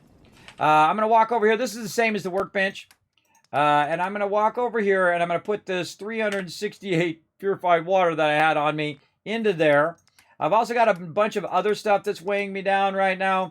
All this apparel and stuff from Corvega that we just got. We're going to put that away. Let's see, this one here, this one here. What else we got wearing us down? Maybe a bunch of this other stuff in here. We don't know. We'll just throw it all in there and see if we can get ourselves. No, it's gonna be junk. Yeah. So all that junk I just bought, I'm gonna put in there as well. Now, if I have this on, because I have the Contraptions Workshop, it's gonna start grabbing everything out of there, and I don't want it to do that. I want it to stop grabbing. Don't much care for good neighbor. That place is nothing but trouble. I don't care. It's people are standing in my way. Out of my way, guy. I love talking to the NPCs. You'll see that in my playthroughs, everybody. I'm always talking to them in some way or another, especially if they're being annoying and blocking me. All right, we picked up all that purified water. We looking good. All right, anything else over here? We got some random loot there. Random loot here. Now, the reason why I'm having him pull it out of the workbench is so that it will continuously collect me resources over time. Now, one of the things I need to do is take all of this stuff that I just got and actually move it away from here. I need to move it further down the chain, right? So I just collected everything that was there, took every... Oh, God, here's more of it down here. Now, this happens, everybody, because, again, because of a redraw. It's trying to redraw all of those. It takes a while for it to redraw. Get back to Diamond City one of these days. And that stuff will just pop up out of nowhere, it seems. But it was actually still laying there from before. There we go. And it'll just keep popping up and, you know... causing this kind of constant thing. Because I have that purified water shooting out of there. So I'm going to turn that off for a minute. And I'm going to show you what I call a quick shop. Now, before we do all of that, one of the smart things for us to do is to go in here and save. Because I'm in the survival mode, I can't quick save like you can. Normally, you can't go in and quick save, and you can't save through the menu. You have to sleep in the bed. So we're going to get that going.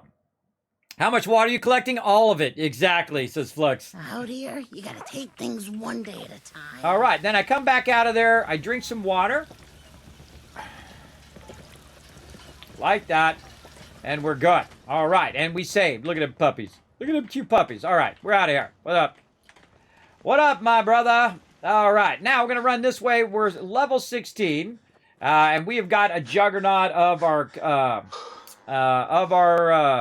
location there of Sanctuary, producing a massive amount of purified water, and that ain't nothing, everybody. We just get warmed up over there. And so it's producing about 700 plus. I forget. I can actually look at the top here. 756 purified water running right there. And what it's doing also is collecting massive tons of resources for me, so I can use those resources to build other settlements and whatnot. Now, this is what I call a quick shop, everybody. Now, this is kind of a sucky quick shop because it's the actual power armor frame. We're going to move that back over there and maybe bring that back next time. And now that we have our workshops unlocked, we could use a much better one, which is this tiny little cooking stove, so it's not blocking as you're going by. There we go. Now, we're going to go to the cooking stove, and I'm going to take everything out of there. And I'm going to be massively overburdened, everybody. And I'm going to take a lot of damage from here to the thing. But I'm going to pull it all out of there so I can move it forward to Red Rocket so I can let those things keep extracting this stuff out of there so they can keep producing endlessly forever in there. And I'm doing the same thing at Abernathy Farm. I've got 21 people here. I've got about 20 people at Abernathy Farm. And over there, they're producing tons and tons of food. And every time we come through here, we want to kind of redo our food and reset up our food in such a way that we can basically double and triple and quadruple and then 5 times. You saw me do that if you were watching originally with my purified water. I went from doubling my purified water and doubling it several times to then 5 timesing the purified water because I could buy out the entire vendor. And then again, 5 times again, 5 times again, and I can just do that over and over and over. And then the more vendors that I get, of course, the more I can multiply that as well. Now, we're going to go right over here to Red Rocket. We're going to drop all that purified water in there and any other random loot that we have. And grenades is really rough to throw in here because you never know. Your people might throw a grenade at you. And actually, I don't even think I need my 10mm pistol now. I've got a lot of 45 ammo, but we'll keep it as a backup. Don't need the bracer. Don't need this. Now, all of this other stuff, this other random loot here, I'm not even going to deal with it right now. I'm just going to get rid of it just to get it out of my inventory. Blood leaf, all this other stuff. Diesel lemonade, we'll keep that. Oh, we should have kept that herbal stuff. Herbal stimulant. Ah, fatigue and lethargy. Yes, very nice. And then all this other stuff in there, and especially this purified water. There's 1,200 purified water right there. Stingwing meat. And all of that. Again, reducing our overall weight so that when we go in and we do, we go ahead and do Corvega, we're not going to be too overburdened with too much stuff. And I think we look pretty good there. All right, boom, there we go. No longer overburdened. And Cogsworth over here Can I be of service? should not have anything on him. He's good. Later, I'll get him a little jaunty hat. I'll get him a little jaunty hat and put him at Sanctuary. All right, so we got that done. Now, we just did a whole bunch more stuff. What do we need to do? We need to save. That's right. We need to go over here, and we need to save right there. Forward time. Saved. All right, good. Now, we're going to go to our chemistry station again. We're going to go ahead, and now that we've unlocked our chemist, we're going to go into healing. We're going to see if we can make some more antibiotics, and we absolutely can right there because we got that glowing fungus. Now we have 2 antibiotics. See how we're scaling up, everybody? Now, we also have this Skeeto thing right here, which can boost our overall health for a little while. Maybe we'll get some of that as well, just to use that for later. Now, we can do traps and a whole bunch of stuff there, but what we really want to do is get our adhesive going on. Now that we've made it back from Corvega. We're going to go over here to our cooking stove. We're going to go to our thing, and look at this. We've got some corn now. And we could use that corn to make a vegetable starch. And I'm just going to go ahead and do 1 right there because that's all I can do. And now I have some adhesive. And so I can take that adhesive and put it right back into the workbench. And that's going to allow me to go ahead and repair my power armor. But the problem is I don't have my power armor, do I? My power armor is way the heck over at the drive-in. Remember, I'm in survival mode, so I can't just teleport over there and fix it. I have to walk all the way over there. So, but since I put it in the workbench and it is connected over there by my provisioners, I can still use that adhesive even though my power armor is way over there. So great trick for you all right over there on how to put it in here, but then it ends up over there. Now, another thing we want to do while we're stopping by, we're going to try to do this every time we come by Red Rocket. Now, again, remember, everybody, we're running out of time. You can't extend the stream if you want by showing the stream some love. Going well. We're going to grab this razor grain. We're going to grab I this used to be mute scared of fruit. super mutants, but we taught him a lesson this time. You sure did. And then also down here, I'm going to go ahead and put down this corn that we just got. And so right here, and maybe we can sneak another one in there. Oof, nope. No sneaking on that one. How about in between here? Over here, no. In the center, no moss. No moss, but that's fine. We'll go ahead and just put down another one of these. If that person wasn't in my way. Hey, lady!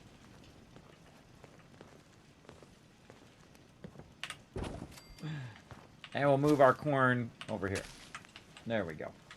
And again, I will start to scale up all of my resources, and then we'll do 2 corn, and then we'll do 4, and then we'll do 8, 16, 32. You get the idea.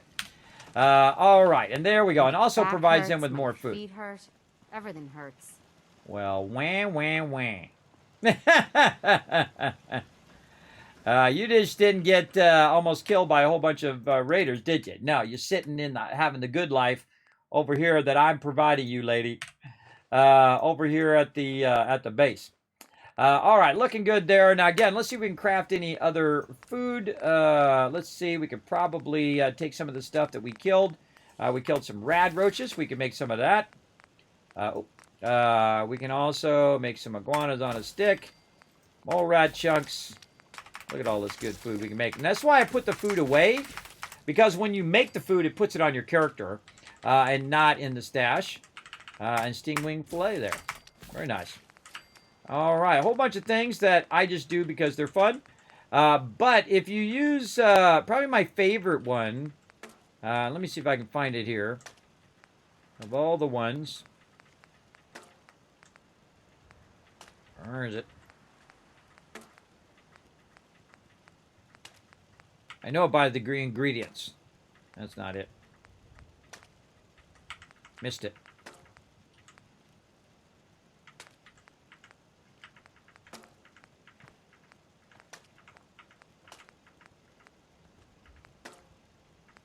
Really? Maybe it's not in here. Nope, not in there. Soup, I think it is. There it is. Squirrel stew. The reason why squirrel stew is so good, it's because it has +2 XP for several hours. So you want to collect that blood leaf, carrots, dirty water. And the toughest, I think, of those ones, blood leaf fairly easy. You find that around Sanctuary and whatnot, is the squirrel bits. The squirrel bits is the one you want to do. Now, in this case, I could actually make some vegetable soup because we have carrots. And that gives me some rad resist. Noodle soup is just good for food. And rad resist, I can be invisible with the gulper slurry if I wanted to. We're not going to get too many gulpers at this stage. And then also, under vegetable starch, if we had corn, we could be doing that. And we'll be doing a lot more corn and stuff. Okay, I think we're good for right now. Let's go ahead. Now, when you're in a battle, that's when you want to use your good food. When you're not in a battle, you just want to use the normal food.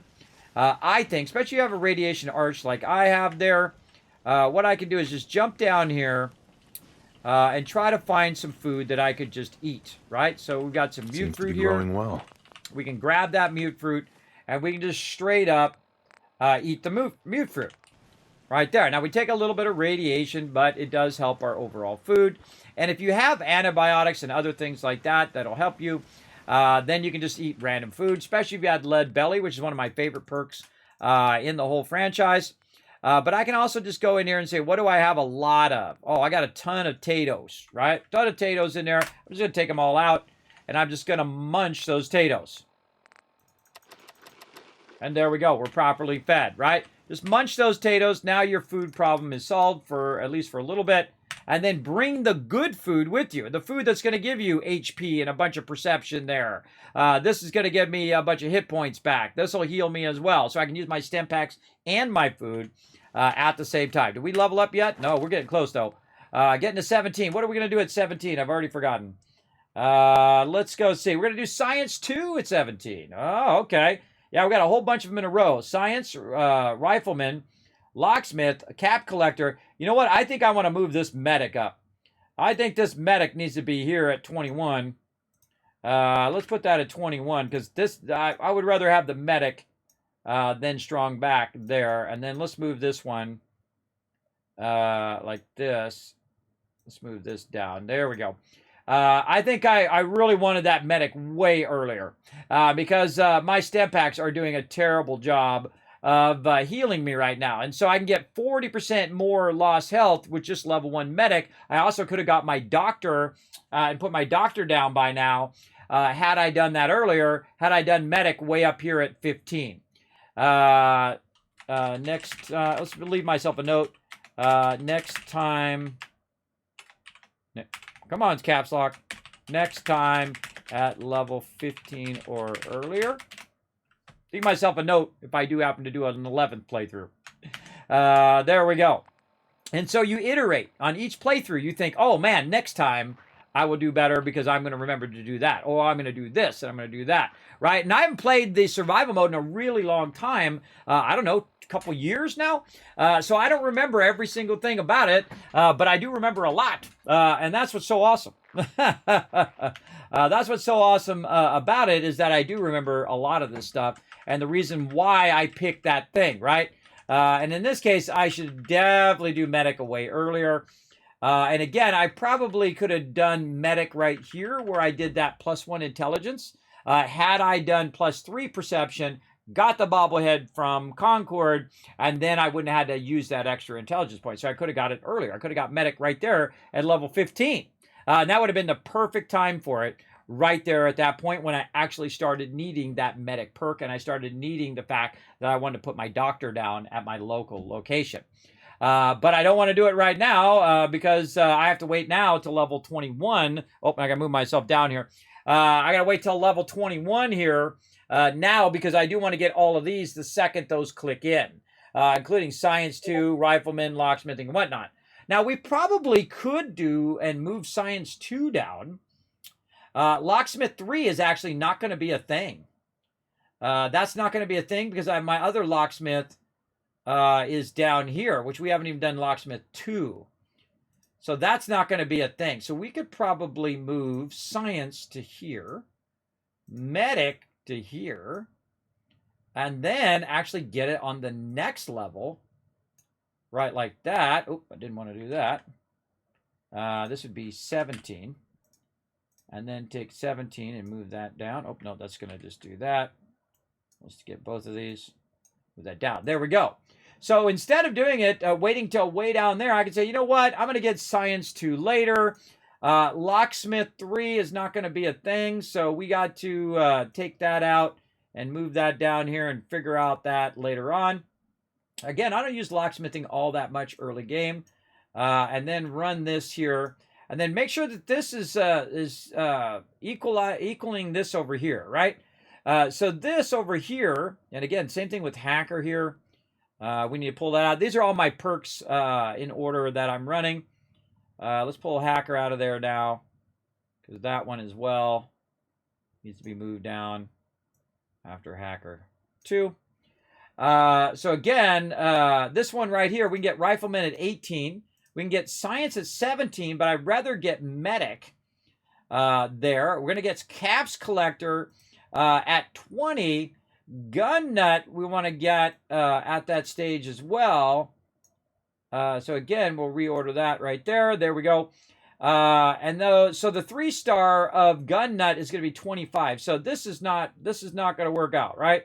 So again, 2-star is going to be at 18. So that one's to be right on point. Science. Again, I think I could leave that one till later. Get our Medic first. And let's see. We want to get Caps Collector here. So we need something in the middle here. So what do we get here? This is going to be 3-star 18. Oh, so Medic 2 is going to be 18. That's going to be 60% healing. So maybe we want to go Medic right here at 19. Right here. And we need this for the Weapon Forge. But you know what? Let's push the Weapon Forge back. Let's not do the Weapon Forge so early. We'll do that later. We'll push that back. And so medic at 17, rifleman at 18, right when we can get that one. Medic 2, so we're doubling up on our medic. We'll be able to heal ourselves by 60%. We won't be worried about dying so much because we're going to get hit, and it's going to heal us that much faster. And then Caps Collector definitely at 20, right on the dot. Scrapper at 23. Gun Nut is 25. This one is 20. So we could go ahead and put Strong back in there. This would be at 21. This one has to be at least at 23. This one has to be at least at 25. So we need something to be there in 22, and that's when we can go ahead and pull our locksmithing back in over here. And so let's do that at 22. Now, this is all theory crafting, everybody. You know, no matter how many times you try to plan it out, it always seems to go different than whatever you planned. And that's okay. That's because you'll learn things along the way.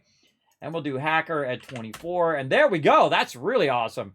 Getting locksmithing. So we're getting medic, then locksmithing, then hacker there by about the time we need those expert terminals. Maybe earlier we can use our companions. Then at level 25 here, we're getting these ones, and we'll run these down some more. Actually take all of these ones out. We're just past level 30. So again, we're using our spreadsheets, everybody. We're playing Fallout 4 here, and we're doing some theory crafting to look ahead at our perks as well. So again, we're right here, the 2-star. To get a 2-star is level 23. So that has to be at level 23. This one's level 20. This one's level 20, so we're going to get Caps Collector right at level 20. Rifleman's 18. So we're going to do even more damage with our Overseer's Guardian. 60% damage right there. And then again, Science 3. Do we want Science 3 at level there? Well, actually, Science 3 has to be level 28. And so we can't really do it there. This one's level 13. Have we even done armor number 1? Where is armor number 1? Oh, right here. Level 26. Okay, so there's armor number 1. We need something at level 27. We could do armor. We could do medic 3 is 32. Strong back is level 30. Strong back. Where'd that other strong back go? Right here. That's level 21.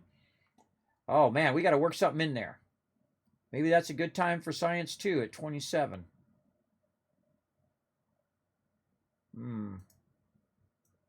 Yeah, because then right after that, we could get Science 3. So let's put this here, and then we'll stack these right after each other. We'll go Science, Science right away. I will go Armor. Yeah, see, we'll get Armor, then a bunch of Science, then a bunch of Armor, and then our Strong back. Looking good. Now, just to double check that I got that math right, I'm going to have it auto number all of that. Oh, no, that math is off. So this is 18. This is 19, 20, 21. This number has to be the same or lower than this number. Locksmith 2, 23, 9, 25. Armor, that's at any level. 17, 28, right on the dot. So this one's not going to be right on the dot. So we'll take this away. We'll reset that. This one's going to be right. That's what the yellow means over here. The yellow means that's right on the dot. Again, theory crafting is super fun, everybody. I highly recommend it. And again, Strong back and Rifleman 4, we're going to get those right on the dot at 31. So we have a projection of where we're going from here. And I definitely need that medic. I need that medic pretty early on because I'm getting hit and it's taking off half my health in one shot. I hit my stem pack and it goes like this. It's barely moving. So very, very scary to get that going. Now, of course, it's going to heal a whole lot more, and I'll get more out of each and every stem pack that I use. So there we go. Definitely want to use that earlier, I think, next time. Instead of the +1 intelligence, put the medic there, and then I wouldn't have to skip one here, too. I wouldn't. I would have another space to put another one here. Maybe move medic up or something up. Maybe move locksmith up. Yeah, maybe move locksmith up to that upper one up there. Move up next round. There we go. Move myself, leave myself some notes there. Okay, so that's good. I think we're good there. And so we're going to get our medic in the next level. All right.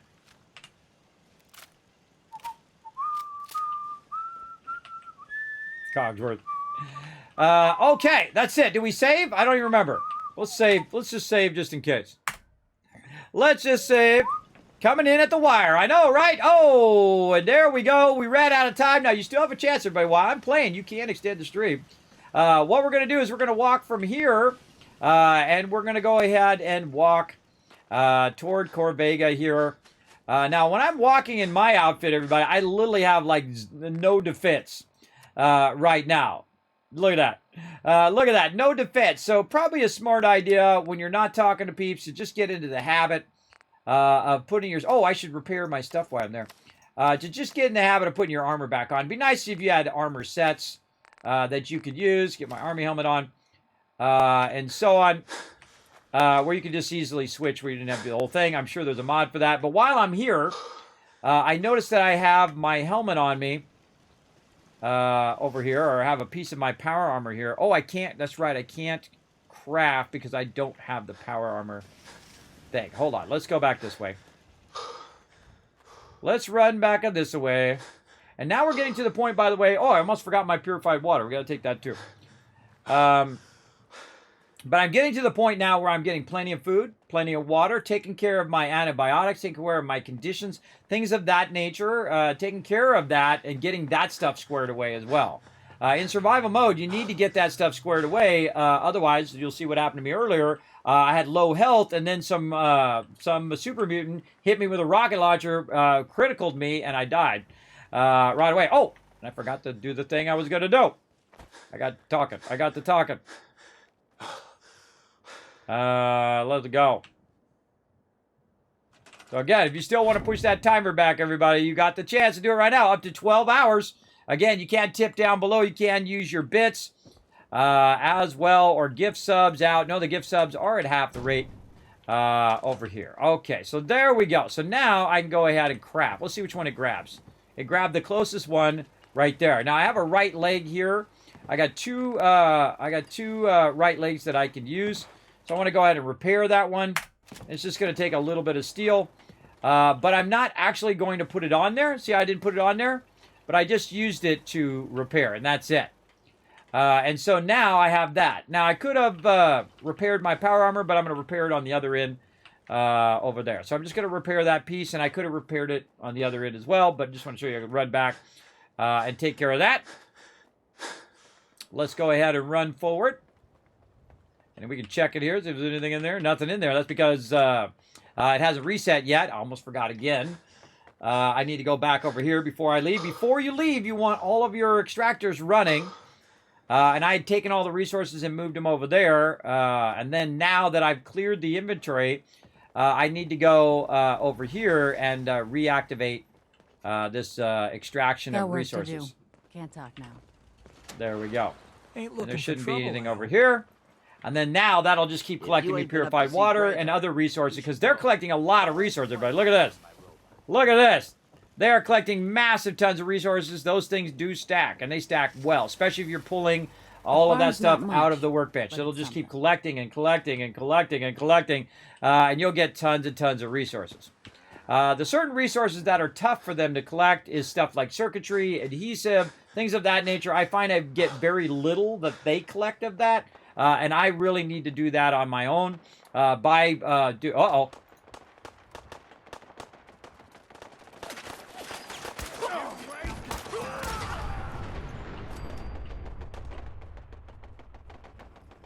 I love it when that happens. I use the car to blow them up.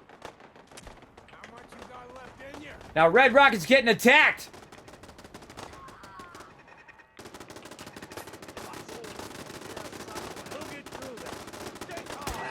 That about takes care of that. And the Kismet killbox strikes again. The ultimate protection in the wasteland, everybody. Well, thanks for bringing me all this free loot. How convenient. So nice of you. Thank you so much. I love it when they attack my bases now, everybody. It gives me a bunch of free loot. I nailed a guy over here. He got owned. We got some more raiders over here who got owned. Probably the same people who attacked over there. Wow, more free loot there. You can see a lot of them are dead because the Kismet kill box up there on high, all the turrets that I have eliminated them. Now, what you want to do, though, is you want to grab all their loot before they disappear. If you leave and come back, they won't necessarily still be there. But you see over here, these raiders just giving me free stuff. Appreciate them running around the wasteland, collecting all that loot, and then coming over here and dying so I can get free loot. Love it. And you want to check around the perimeter of it because someone might have been standing way up here. They might have been standing in the bushes. And they got annihilated by the Kismet kill box doing its job. Everybody doing its job.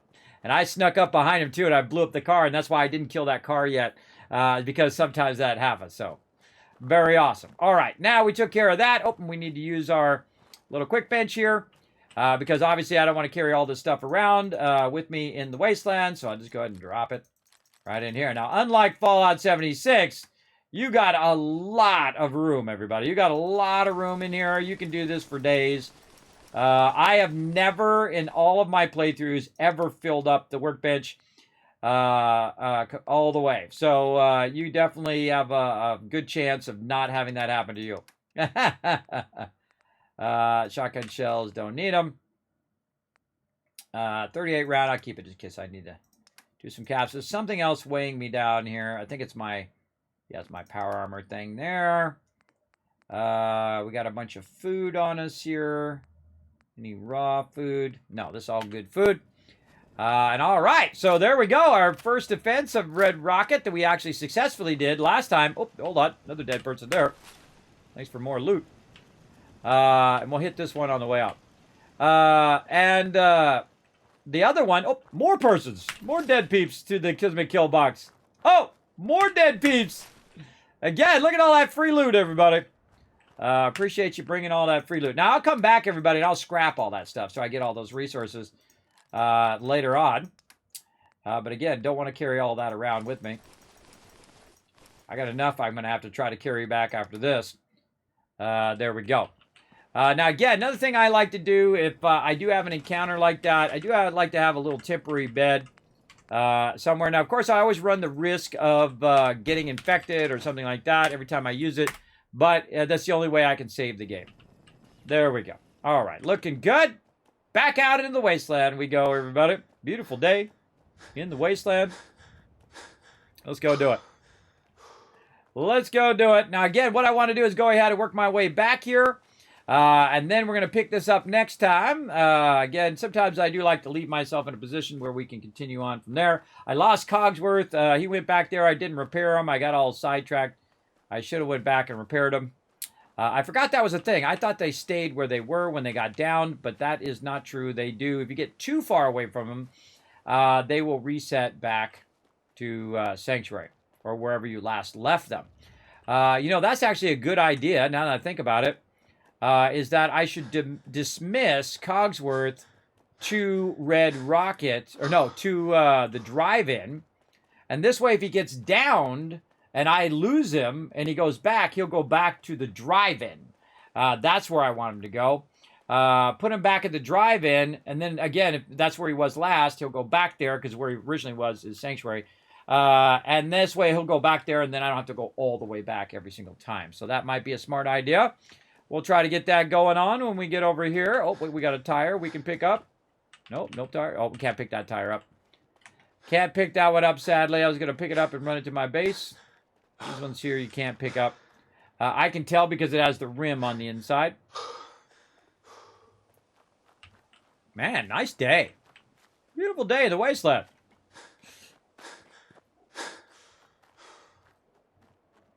All right. And again, I like to try to finish the thing that I'm working on. And we got Corvega in today. We didn't get the interior of Corvega, and that's okay. We did the exterior. And that's what we wanted to try to get done. Oh, and I forgot the, you guys picked my weapon. Oh, man. I forgot it again. Kids with bad memory, everybody. All right. Come with me, Cogsworth. We're going over this way. Okay. Now, the same thing over here, everybody. You can see Corvega way off in the distance there. You can see it right there. What we're going to do is we're going to set ourselves some stuff between Corvega and us. right here in the corner. Now, the first thing we're going to do, now that we have the ability to, is to go ahead and put down our what do you call it? Our power armor bitch. Oh, wait a minute. I need armor 1 to do the power armor bitch. So I don't actually have a power armor bitch over here, and I can't put one down. So I can't repair my armor. That's why I repaired it way back there. Now, I could take my power armor. I still got to repair some of it and take it back there. But you can also repair it when you're inside Corvega.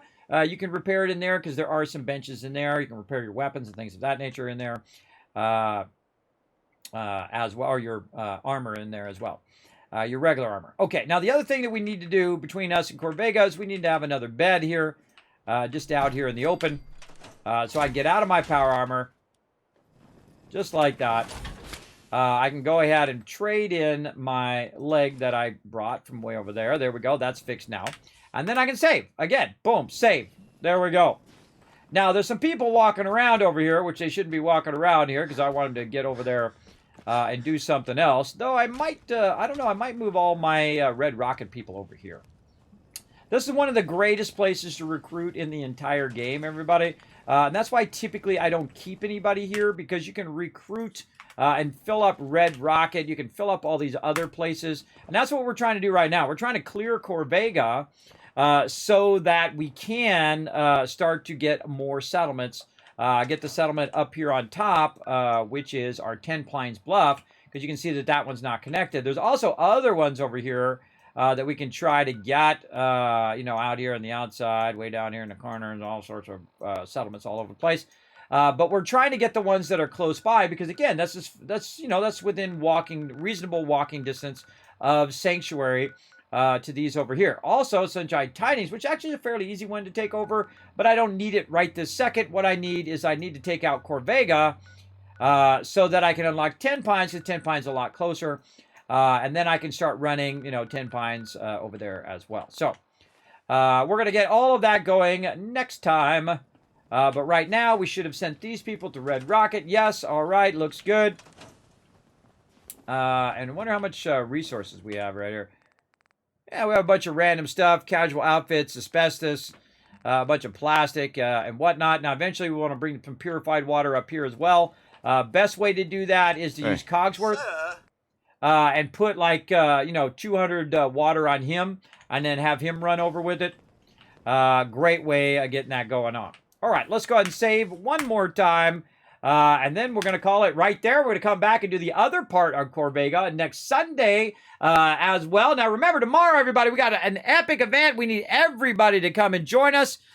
We've got invited to the Season 1 Nitro Stream Racing Tournament. That's right. Out of hundreds of people, they only chose 30. And thanks to all of you, they chose my stream. So you guys can, of course, get epic loot tomorrow. So we're going to start at 1 p.m. We're going to get warmed up. We're going to have a Nitro takeover tomorrow. We're going to try to get a little bit of 76 in. But to my crew, just know that probably I'm going to be very, very distracted doing the Nitro season all day long.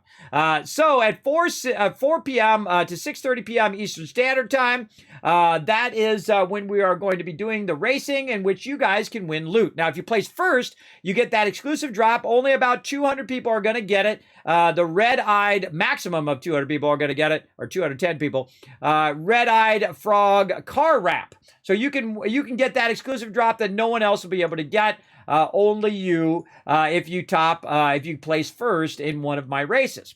Also, if you guys go ahead and join us for scoring points here, if we're in the top 3 of the whole tournament, if we're in 3rd place, we get to put a cool rocket skin. If we're in 2nd place, we get a custom racer suit. And in 1st place, we will get a custom 3D driver head, which I will let you guys choose in there, whether we want it to be Sparkle Dog, whether we want to be the Tycoon with the fedora or Saltbot or whatever. I will let you guys pick, and that'll be the one that we put in there. Also, just by lurking in my channel tomorrow, you'll be getting Nitro Drops, Honks, and Flags, exclusive Season 1 stuff, just from the peeps who are doing Season 1, as well as, of course, we'll be trying to, of course, getting you guys maximum loot in there as well. So definitely join us tomorrow. Remember, it's open to everyone. Don't need any special software. Don't need to sign up for anything. All you need to do, be in the chat, type exclamation play. All right. We need as many people as we possibly can to get us to join us tomorrow so that we can have the highest chance of placing within those top 3. All right. So I want everybody to put it on your calendar. Between 4 p.m. and 6:30 p.m. Eastern Standard Time tomorrow, be here in the stream and be going exclamation play. Doesn't matter whether you're on mobile, you can just type it right in the chat, exclamation play, or if you're on desktop, we need as many people to come help us as possible. Even if you've never done Nitro with us before, you definitely want to help out everybody in the stream as well as yourself by simply going exclamation play in the chat tomorrow, all right? So again, we're going to start at 1 p.m. Eastern Standard Time. We've also got some stuff after that, sponsored event after that, and then maybe or maybe not some Hogwarts Legacy. Depends on how long I go, because that's going to be a long, fun day of stuff right there. So yeah, gonna be awesome. So don't forget, again, put that on your schedule for tomorrow, Tuesday, April 25th. All right. So let's go ahead and jump back over. Let's jump over to the Kismet Love Trade. Let's go.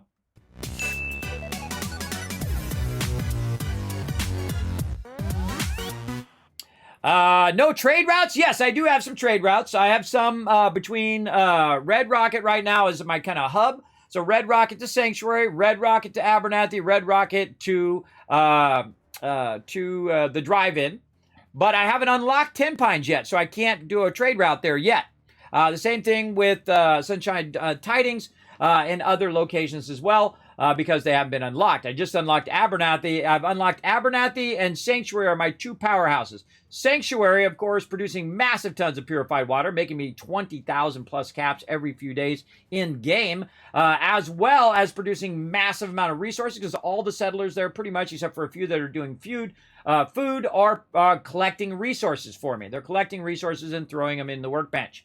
Now, the people at Abernathy Farm are producing massive tons of food, right? That's what I need them to do because they got lots of space to be doing tons and tons of food. So every single one of those eventually will just be doing food. That'll be it. And I'll need a lot of defense because they're going to get attacked a lot if you don't have a lot of defense to block them, to protect them against an onslaught. So that's what they're doing. Now, that's really all you need. You need caps, which is my purified water. You need water, which is purified water. You need resources, which Sanctuary is doing. And you need food. And all of those things are taken care of. And I'm like level 16. And that's how you dominate it straight away. 76 might just re-download it. Well, there you go for your daddy. Come join us tomorrow. We're going to be playing some. We usually play Tuesday, Wednesday, Thursday. And I'll go ahead and pull up my schedule here. This is my old schedule, but it's been pretty much the same. Right over here. Again, so on Tuesday, tomorrow, we're going to be have a Nitro takeover. We'll be in the Nitro category all day. We'll do a little bit of 76, but mostly Nitro all day long. And we might cut into our Hogwarts time, or we might cancel that Hogwarts for that night. Because we got a lot of sponsored things all lined up in a row. All right. Again, I'm bringing you guys lots of fun. And again, we usually stream Tuesday, Wednesday, Thursday with Fallout 76. Friday, we're doing race modes. We're doing those all day long. On Saturday, 10 p.m. Eastern Standard Time, we're doing Valheim. And like today and yesterday, Sunday and Monday, I'm streaming every single day, everybody. We are doing, of course, Fallout 4 Mega Run right over there. That's right. Doing the Mega Run on YouTube on Sunday and on Twitch on Monday. So if you want to see the continuation of this stream, tune in to YouTube. Go over there, hit subscribe. Right now is a great time to pop on over there and hit subscribe right over there on YouTube. You'll find it right there in the chat. So go ahead and follow that link up to YouTube, hit subscribe, come join me next Sunday so you can see us take on the interior of Corvega, which is way harder, by the way, way harder. And another cool thing that's going to happen while we're inside Corvega, because now we adjusted our perks, is while we're in there, if we level up, we could just immediately do our medic perk, which is going to give us immediate help in what we're doing. And we bought a bunch of stem packs as well because we're going to need those while we're in there. So we're going to get an immediate boost to our medic, and also we've got food, we've got water, we've got all that stuff. Oh, wait, did we get water? I think I forgot to get my water. Oh, I got to remember myself next time. Let's see. I better mark that. Get purified water from Red Rocket. Yes, I totally forgot. I forget a lot of stuff for Corvega. There we go. All right, I'll leave myself a note. I have a little note thing that I keep up there because sometimes I forget stuff. But there we go. Now, again, you can show some love also on Twitter. Go over there, hit the follow button. Take a quick drink there. Go over to Discord. Be part of my community over there. We have a fun time over there. You can also check me out on the web, kismet.gg on the desktop. You can see all of my equipment and, of course, all the games that I recommend over there. I got a bunch of stuff at the top you can click on and check all that out. Of course, the best way to support the stream, just like those awesome patrons right down there, is to go to patreon.com/Kismet. Know that 95% of your support. So if you don't, if you support the stream with even just $5, know that 95% of that $5 goes into the stream. Unlike here on Twitch, if you subscribe, guess what? Half of that goes to Twitch. And that's why it's so difficult for streamers to survive, especially small streamers like me, every single month. So I try my best. I try my best to keep it going. Plus, I reinvest everything back in the stream in the form of projects and giveaways and things like that as well, because that's what I love to do as well. So again, show some love over there on Patreon. If you really love the stream, you laughed, you cried, you learned something today, you had lots of fun, patreon.com/Kismet. You'll find the link right down below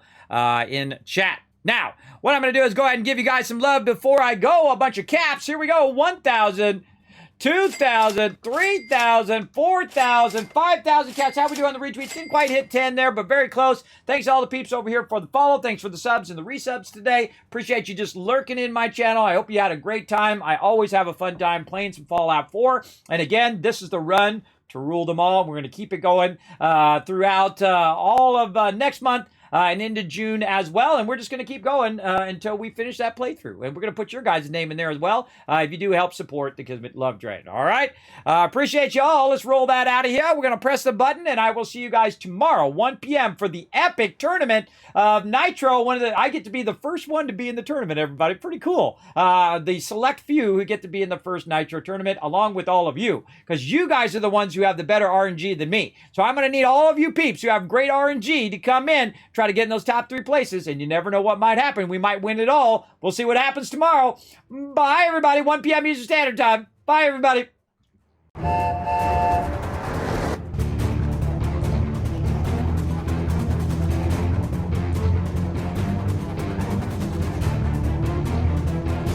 Hi, this is Norbert. Thanks for watching. Hit the subscribe button. We'll see you all next time. Bye.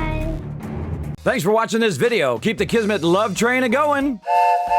Drop by my Patreon and show your support. Big thanks going out to Resident Spike, Rotisserie G, JC Hunter, AMZ, Carlo, Notorious TDK, Scriplin, Ems, Brando, and Blaring Fire. Click to watch more videos, and I'll see you next time.